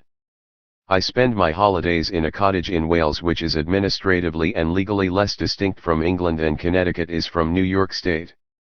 Yet even though in my part Welsh has not been spoken for a long time, and indeed the natives have even forgotten the Welsh pronunciation of our Celtic place names, it would not cross my neighbors' minds that just living there makes me Welsh. Of course I must add that the concept of ethnicity is available to them, as it would not be available to my neighbors if I bought a cottage in Suffolk, unless they were anti-Semitic. There I would be just as much a stranger, but they would have to define themselves against me as natives against incomers, or in terms of social classification. This would probably be a less effective form of making collective distinctions than ethnicity, but I am by no means clear why. Every separatist movement in Europe that I can think of bases itself on ethnicity, linguistic or not, that is to say on the assumption that we, the Basques, Catalans, Scots, Croats or Georgians, are a different people from the Spaniards, the English, the Serbs, or the Russians, and therefore we should not live in the same state with them. This is not, by the way, the case as yet in most of Asia, Africa, and the Americas south of the Canadian border. I shall return to this point later. Why then do we need two words, which help us to distinguish nationalism from ethnicity, though both are so closely identified today? Because we are dealing with different, and indeed non-comparable, concepts. Nationalism is a political program, and in historic terms a fairly recent one. It holds that groups defined as nations have the right to, and therefore ought to, form territorial states of the kind that have become standard since the French Revolution. Without this program, realized or not, nationalism is a meaningless term. In practice the program usually means exercising sovereign control over a, so far as possible, continuous stretch of territory with clearly defined borders, inhabited by a homogeneous population that forms its essential body of citizens. Or rather, according to Giuseppe Mazzina, it includes the totality of such a population, every nation a state and only one state for the entire nation. Within such states a single language, that of the nation in question, is dominant, or rather enjoys privileged official status or monopoly. I observe in passing that probably not more than a dozen or so out of the 170-odd political entities in the world conform to even the first half of the Mazzinian program, if nations are defined in ethnic-linguistic terms. Nationalism, or rather, to use the more lucid 19th century phrase the principle of nationality, assumes the nation as given, just as democracy assumes the people as given. In itself it tells us nothing about what constitutes such a nation, although since the late 19th century, but not, commonly, much before then, it has increasingly been defined in ethnic-linguistic terms. However, I must remind you that earlier versions of the principle of nationality, which I describe in my Nations and Nationalism since 1780 as the revolutionary democratic and liberal, are not so based, although there are overlaps.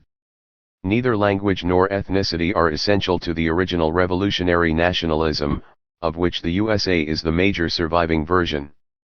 Classical 19th-century liberal nationalism was the opposite of the current search for a definition of group identity by separatism. It aimed to extend the scale of human social, political and cultural units, to unify and expand rather than to restrict and separate. This is one reason why Third World national liberation movements found the 19th-century traditions, both liberal and revolutionary democratic, so congenial. Anti-colonial nationalists dismissed, or at least subordinated, tribalism, communalism or other sectional and regional identities as anti-national, and serving the well-known imperialist interests of divide and rule. Gandhi and Nehru, Mandela and Mugabe, or for that matter the late Zulfikar Bhutto, who complained about the absence of a sense of Pakistani nationhood, are or were not nationalists in the sense of Vytautas Landsbergis, the first president of Lithuania after the end of communism, or Franjo Tudman, first president of Croatia after the collapse of Yugoslavia. They were on exactly the same wavelength as Massimo D'Azeglio, who said, after Italy had been politically unified, we have made Italy, now we have to make Italians, i.e. out of the inhabitants of the peninsula who had all sorts of identities, but not one based on a language they did not speak, and a state that had come into existence over their heads. There was nothing primordial about Italianness, just as there is not about the South Africanness of the ANC. Ethnicity, on the other hand, whatever it may be, is not programmatic, and even less is it a political concept. It may acquire political functions in certain circumstances, and may therefore find itself associated with programs, including nationalist and separatist ones. There are plenty of good reasons why nationalism thirsts for identification with ethnicity, if only because it provides the historical pedigree the nation in the great majority of cases so obviously lacks. At least it does so in regions of ancient written culture like Europe, where the same names for ethnic groups persist over long periods, even though they may describe quite different and changing social realities. Ethnicity, whatever its basis, is a readily definable way of expressing a real sense of group identity which links the members of we because it emphasizes their differences from them. What they actually have in common beyond not being them is not so clear, especially today, and I shall return to this point. Anyway, ethnicity is one way of filling the empty containers of nationalism. Thus Sabino Arana invents the name Euskadi for the country of the people who had long given themselves, and been given, a collective name, Basques, Gascons, or whatever, but without feeling the need for the sort of country, state, or nation Arana had in mind. In other words, nationalism belongs with political theory, ethnicity with sociology or social anthropology. It can take the state or any other form of political organization, or it can leave it alone. If it becomes political, it has no special affinity for ethnically labeled politics.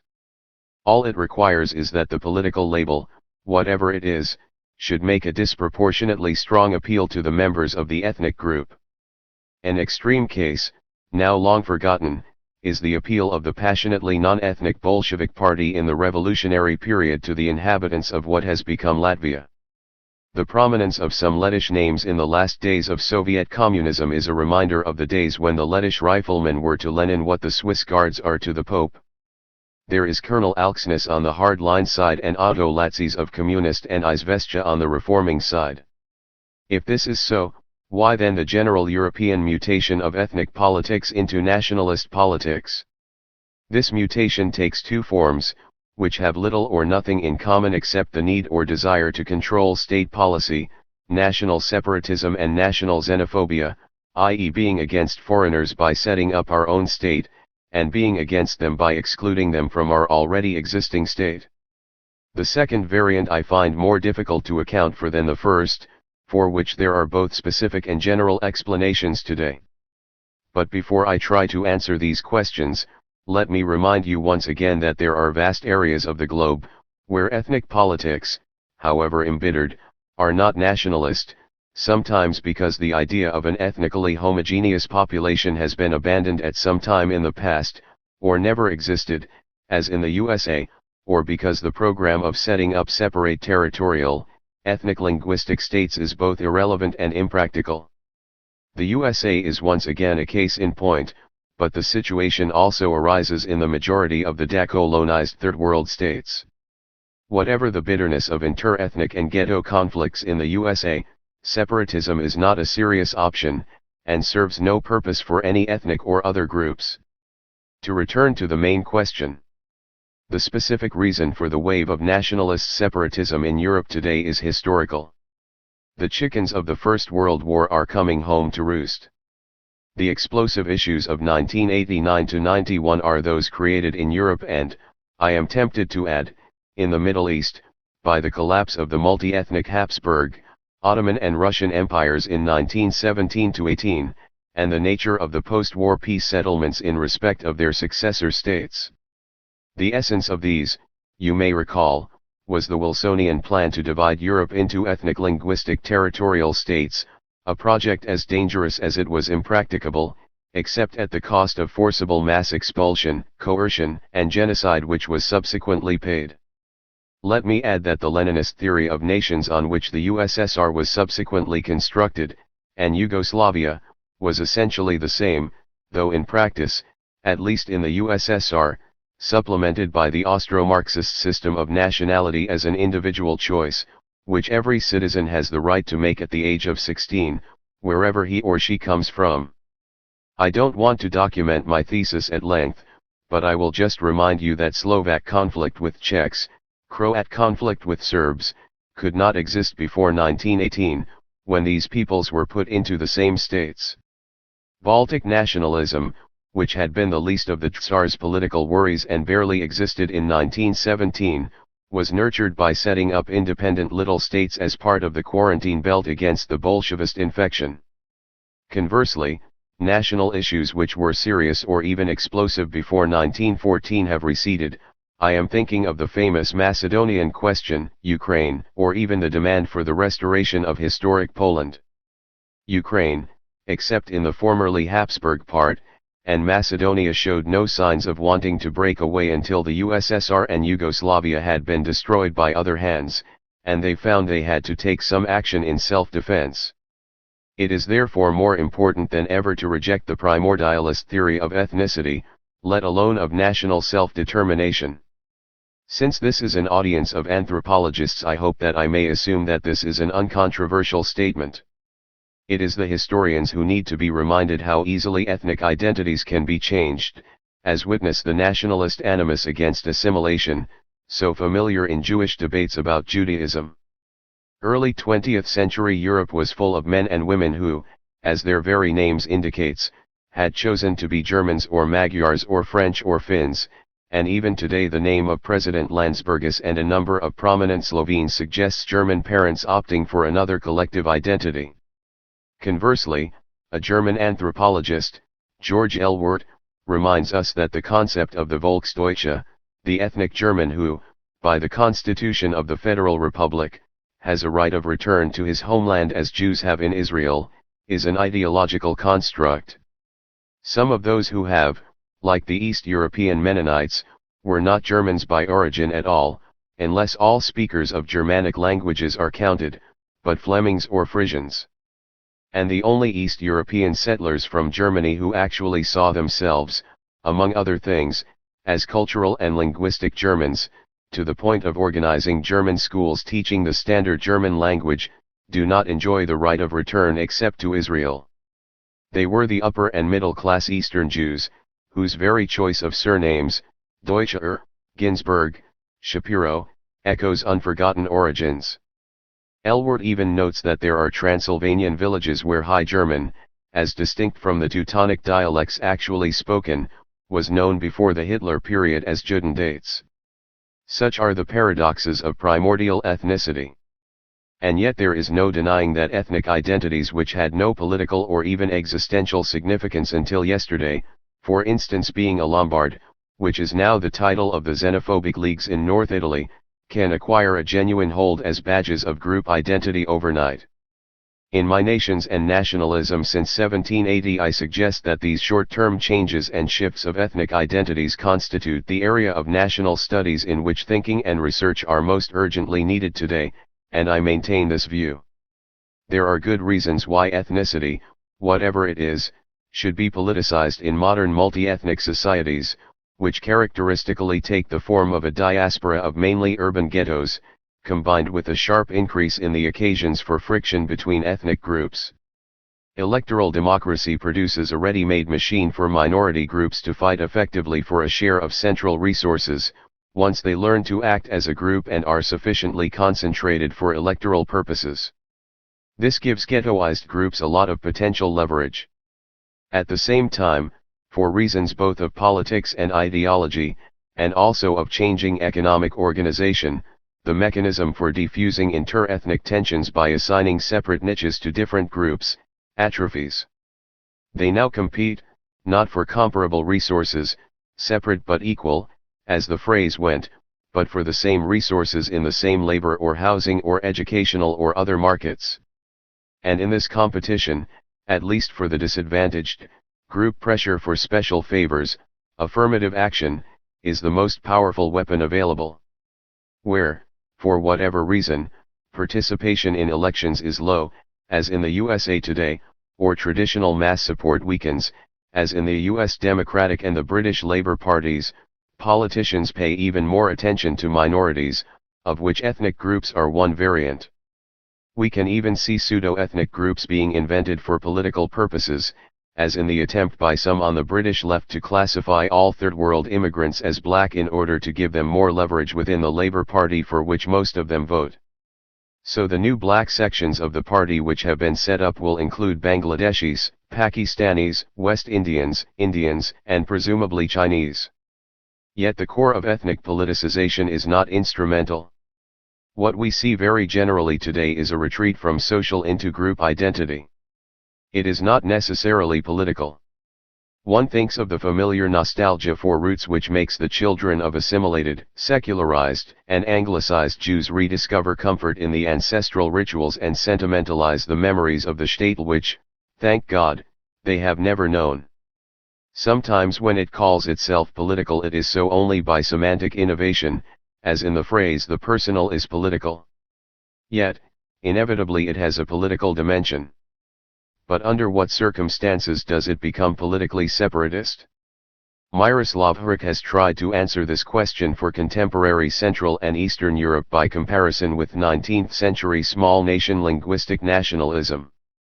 One element he stresses in both cases is that it is a lot easier to understand language demands than the theory and institutions of democracy and constitutional society, especially for people who lack both political education and political experience. But more crucially he stresses social disorientation. In a social situation where the old regime was collapsing, where old relations were in flux and general insecurity was growing, the members of the non-dominant ethnic group in English in the original German text would see the community of language and culture as the ultimate certainty, the unambiguously demonstrable value. Today, as the system or planned economy and social security breaks down, once again, the situation is analogous. Language acts as a substitute for factors of integration in a disintegrating society. When society fails, the nation appears as the ultimate guarantee. The situation in the ex-socialist societies and especially in the ex-USSR is clear. Now that both the material framework and the routines of everyday life have broken down, now that all the established values are suddenly denied, what is the citizen of the USSR, what can he or she believe in? Assuming the past is irrecoverable, the obvious fallback positions are ethnicity and religion, singly or in combination. And ethnicity turns into separatist nationalism for much the same reasons as colonial liberation movements established their states within the frontiers of the preceding colonial empires. They are the frontiers that exist. Only more so, for the Soviet constitution itself had divided the country into theoretically ethnic territorial subunits, ranging from autonomous areas to full federal republics. Supposing the Union fell to pieces, these were the fracture lines along which it would naturally break. It is a curious joke of history that it was Stalin who gave Lithuania its capital city, Vilnius.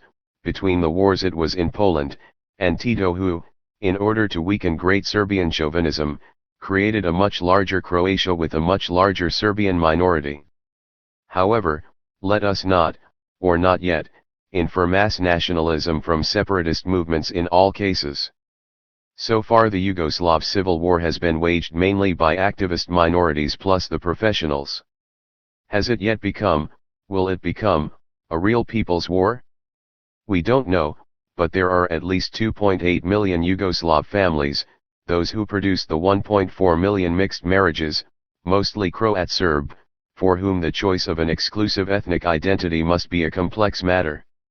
If the roots of ethnic politics in social disorientation are plain in the ex-socialist countries, the same social disorientation is found for other reasons elsewhere. Is it an accident that Quebec separatism became a major force at the end of a decade during which the Quebec birth rate had virtually halved and, for the first time, fallen well below that of Canada? 1. The decades since 1950, the 40 most revolutionary years in the history of human society, should lead us to expect a massive disintegration of old values, a collapse of old certainties. The nation is not as obvious a fallback position everywhere as it is in those parts of the globe whose frontiers were drawn on Wilsonian-Leninist lines after 1918, and neither is that old-time religion. But it is one such position, and the demonstration effect of Central and Eastern Europe naturally encourages it, where local conditions are favorable. However, separatism is exceptional in Europe outside the ex-Soviet zone. National xenophobia shading into racism is almost universal. And it poses a problem which I cannot solve. What exactly is being defended against the other, identified with the immigrant strangers? Who constitutes us poses less of a problem, for the definition is usually in terms of existing states. We are French, or Swedes, or Germans or even members of politically defined subunits like Lombards, but distinguished from the invading them by being the real Frenchmen or Germans or Brits, as defined, usually, by putative descent or long residence. Who they are is also not difficult. They are recognizable as not we, most usually by color or other physical stigmata, or by language. Where these signs are not obvious, subtler discriminations can be made.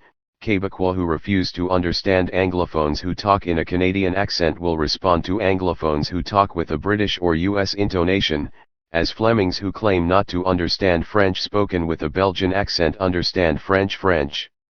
I am not sure how far, without these visible or audible marks of strangeness, they would be recognized by cultural differences, though in racist reactions much is made of such things. How good Frenchmen are insulted by the smells of North African cooking, or good Brits by that of curry emanating from their neighbors. In fact, as the global expansion of Indian and Chinese restaurants suggests, xenophobia is directed against foreign people, not foreign cultural imports. It would be tempting to say, what is being defended against strangers is jobs, and there is a certain truth in the proposition.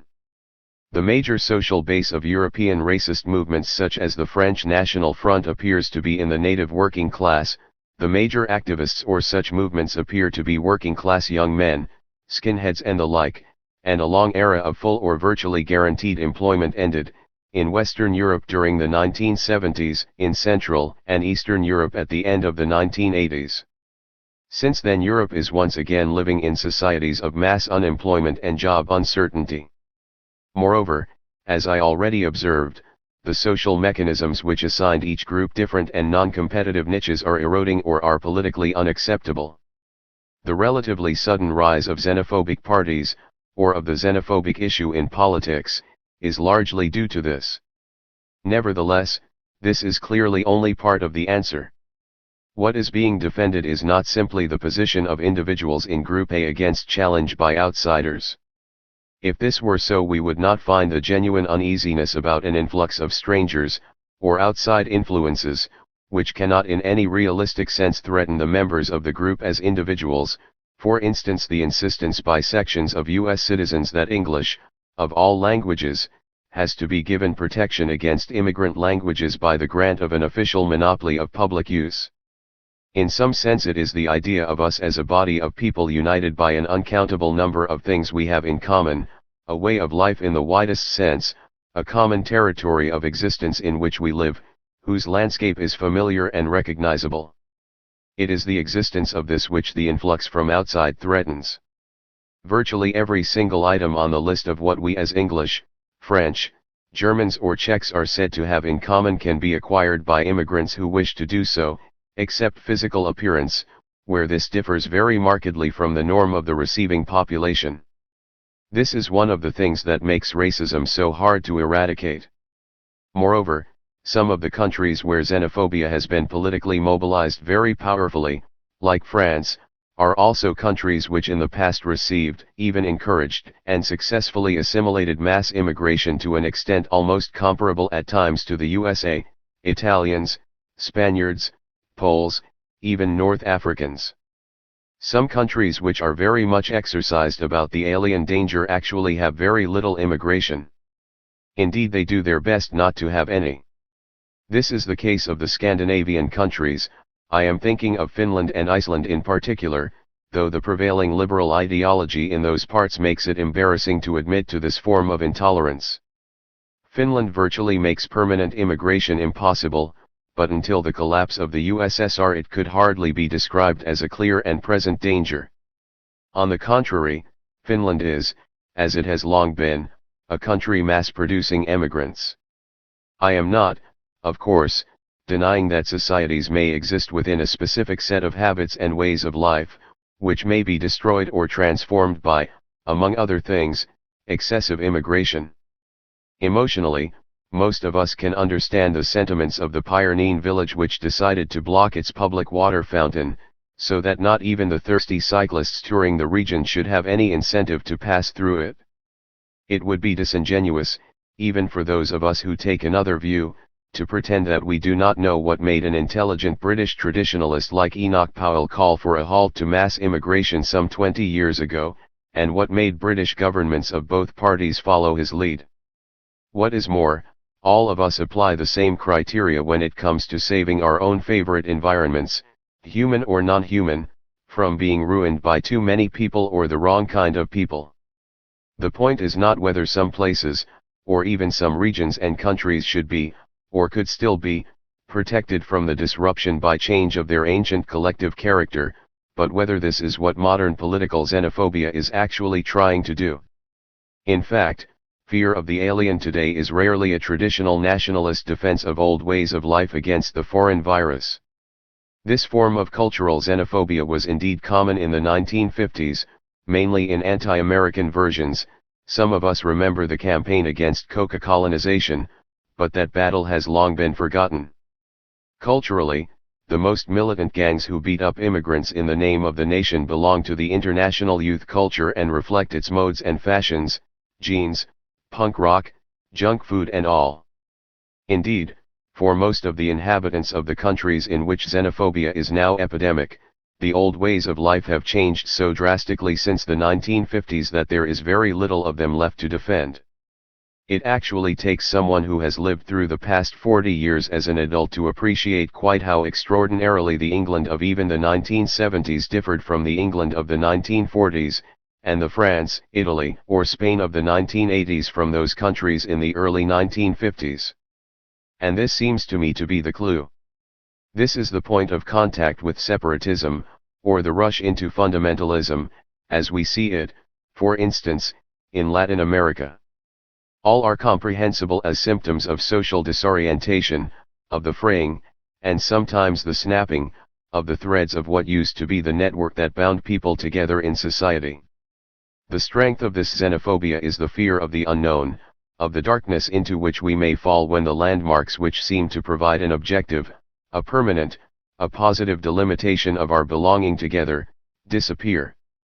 And belonging together, preferably in groupings with visible badges of membership and recognition signs, is more important than ever in societies in which everything combines to destroy what binds human beings together into communities.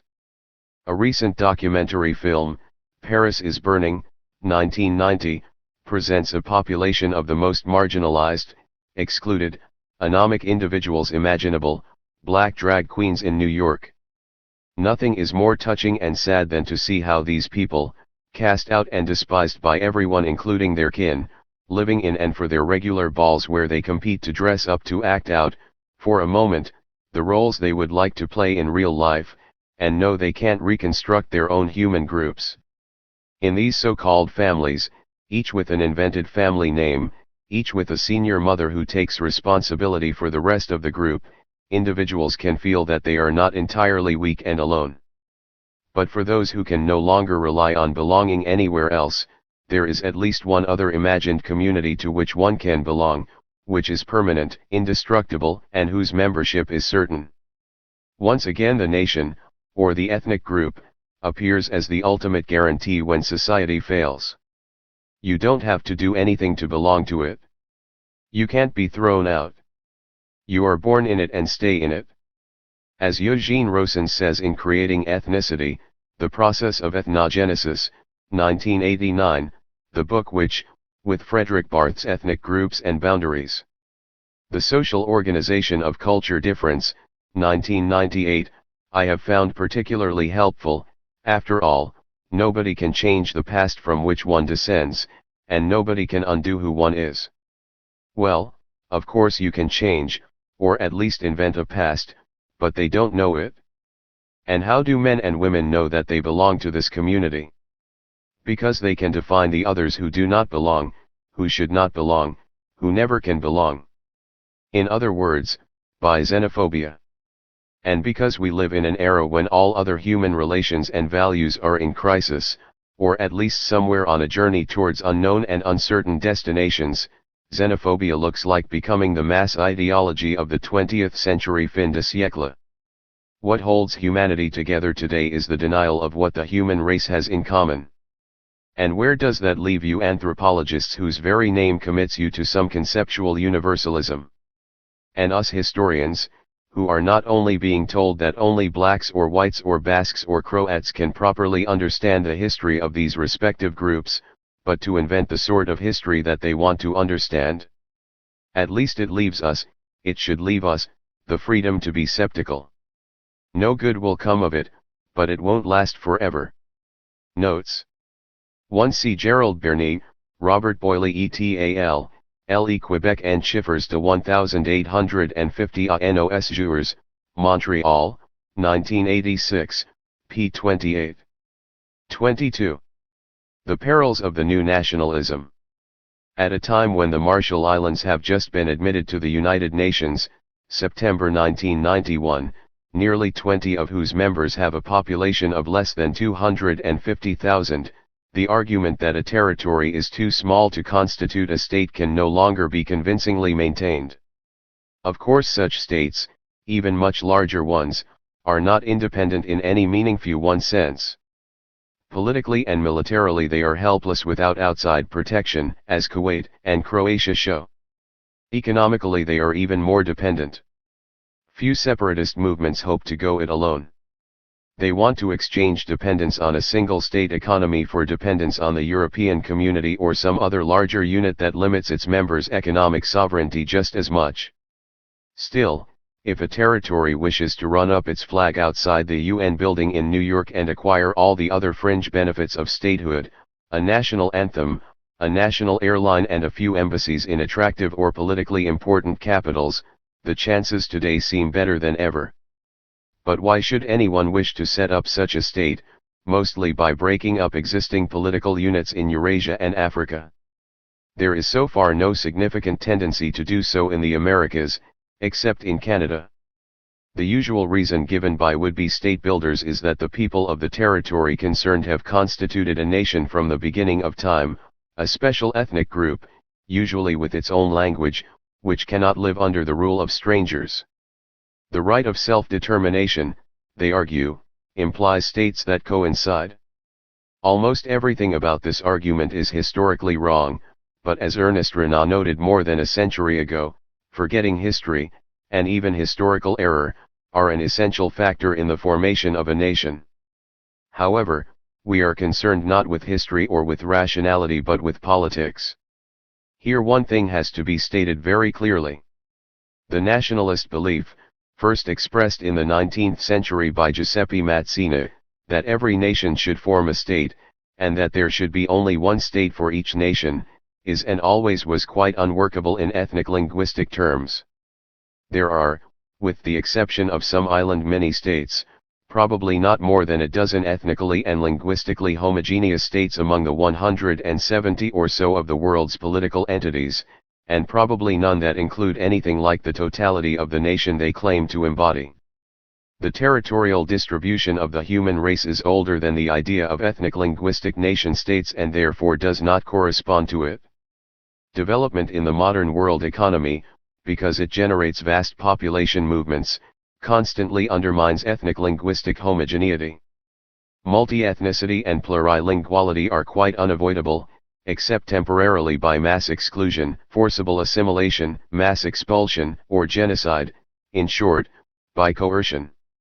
There is only a dark future for a world of nation-states such as the new government of Georgia, which wants to deny citizenship rights to any inhabitant who cannot prove that his or her ancestors were Georgian speakers and lived in the territory before 1801. There are today for rather different reasons such sentiments, and their political expression in separatism, are widely supported. The first is that the collapse of the communist system, which imposed political stability over a large part of Europe, has reopened the wounds of the First World War, or, more precisely, of the misconceived and unrealistic peace settlements after it. The explosive nationalist issues in Central and Eastern Europe today are not ancient ethnic conflicts but those created during the formation of the successor states to the collapsing multi-ethnic Habsburg, Ottoman, and Tsarist Russian empires.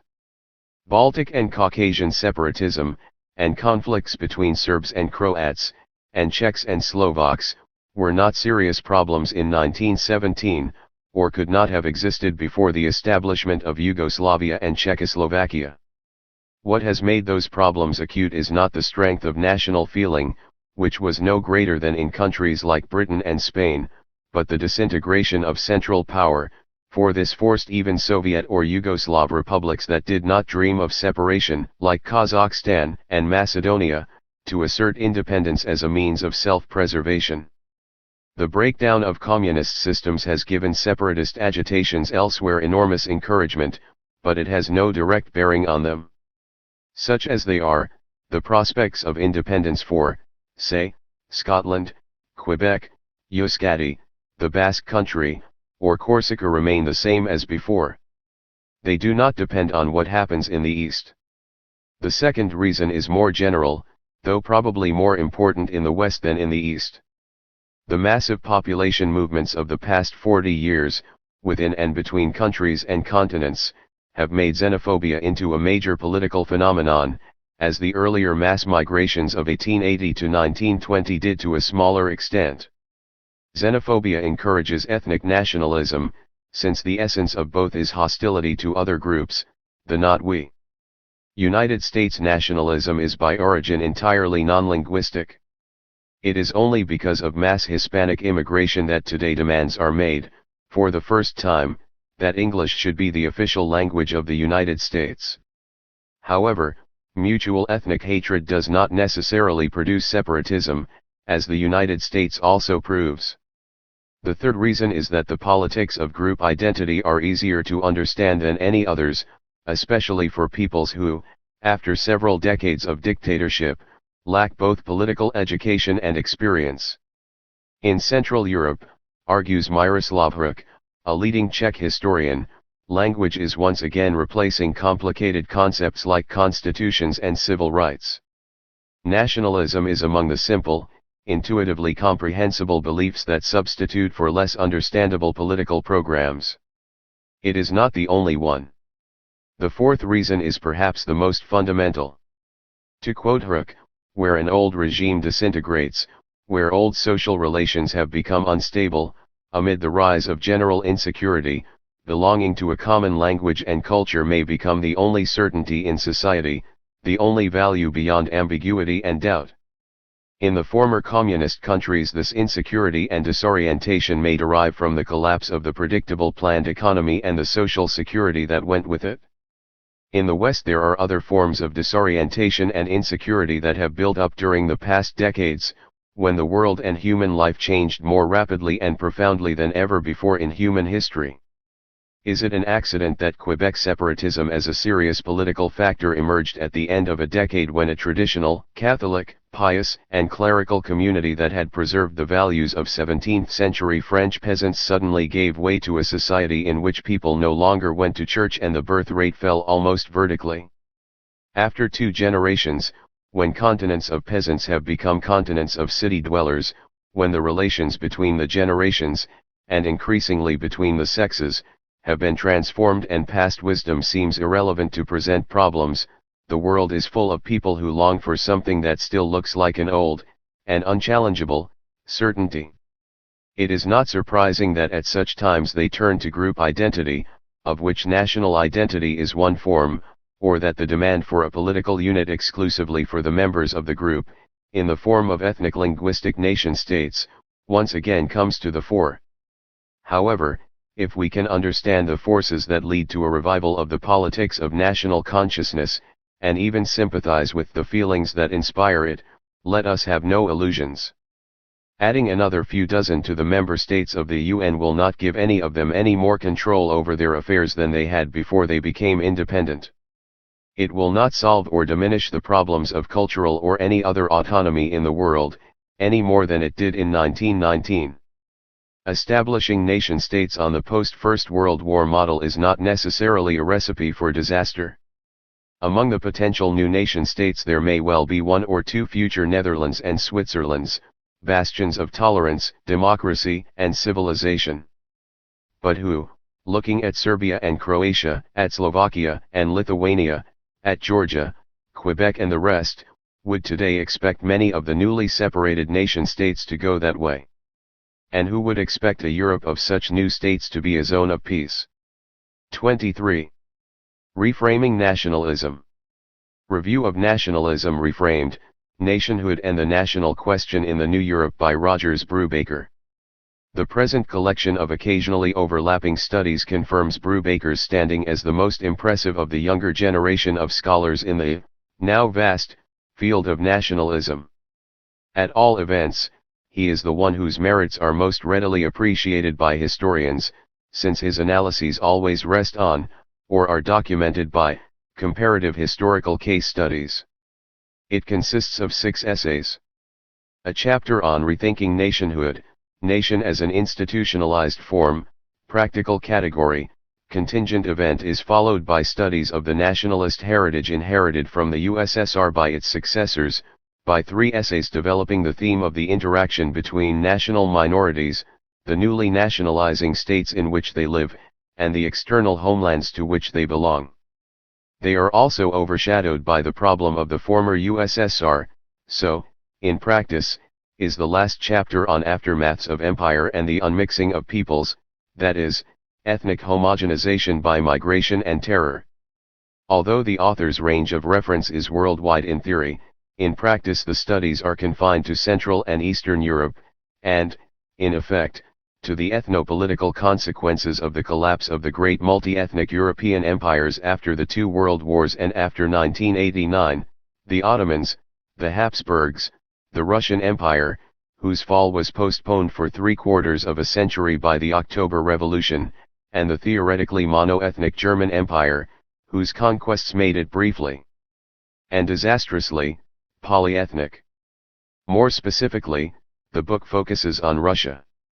It is much more cursory, though excellent, on the explosive zone of the Balkans. The focus is thus both geographically and historically specific. Even in Europe, topics that cannot be fitted into the pattern of the 3 great 20th century breakdowns do not quite fit into the book's pattern. For instance, the neo-separatist ethnic nationalism that became a factor in the politics of old established Western nation-states such as Britain or even Switzerland, well before it began to devastate the communist region. The restricted focus of these essays limits its practical rather than its theoretical interest. The analytical task at hand, Brubaker argues, is to think about nationalism without nations, that is, without supposing that the nation exists as any kind of real entity or substantial collectivity. Following Bourdieu, he sees it as produced, or better, induced, by political fields of particular kinds, and these rather than the properties of collectivities govern its dynamics. To make sense of what has happened in post-communist Europe, all the analyst needs to know is that nation is widely, if unevenly, available and resonant as a category of social vision and division in the modern world. This is certainly the case in Europe, and it may be argued that, like other Western innovations, it is still conquering the rest of the globe. How it got to be such a category of practice is not immediately relevant to his purpose, although he is plainly aware of the complex debates about the way it did so in the USSR. Yet the availability, both practical and emotional, of the category nation in its classical Western form can no longer be taken for granted, even though the category sovereign territorial state remains and, via censuses with ethnic classifications and the conflicts between the governments and national sports teams, keeps it alive. Could the Indian BJP Bharatiya Janata Party, Hamas, or the Taliban be adequately described as a religiously tinted nationalism, like the Catholicism of the nationalist Irish or Poles? Ethnic diasporas are worldwide, homeland nationalism is not. As Brubaker himself notes, the United States is by its construction unsuited to national minorities of the European kind. His global skepticism about the nation in theory cannot conceal a Eurocentric perspective in practice. Nevertheless, his theoretical stance enables him to focus on certain important and neglected general aspects of the problem. The most urgent of these is nationness as an event, as something that suddenly crystallizes, as tragically exemplified during the collapse of Yugoslavia and the USSR. He is equally perceptive about the peculiarities of the nationalism of state peoples in multinational societies, such as the Russians, or for that matter the English, for whom being Russian, or English, was only incidentally something that distinguished them from Finns or Scots, but primarily an overarching super-ethnic identity that was actually reinforced by the variety of intermarrying peoples who lived under a Tsar or Queen. He sees the asymmetry of nationalist discourse between the Russians and the other nationalities who define themselves against Russians as a different people. As Brubaker notes, the Russian language distinguishes, as the English language does not, between the territorial political and the ethno-linguistic description of its people.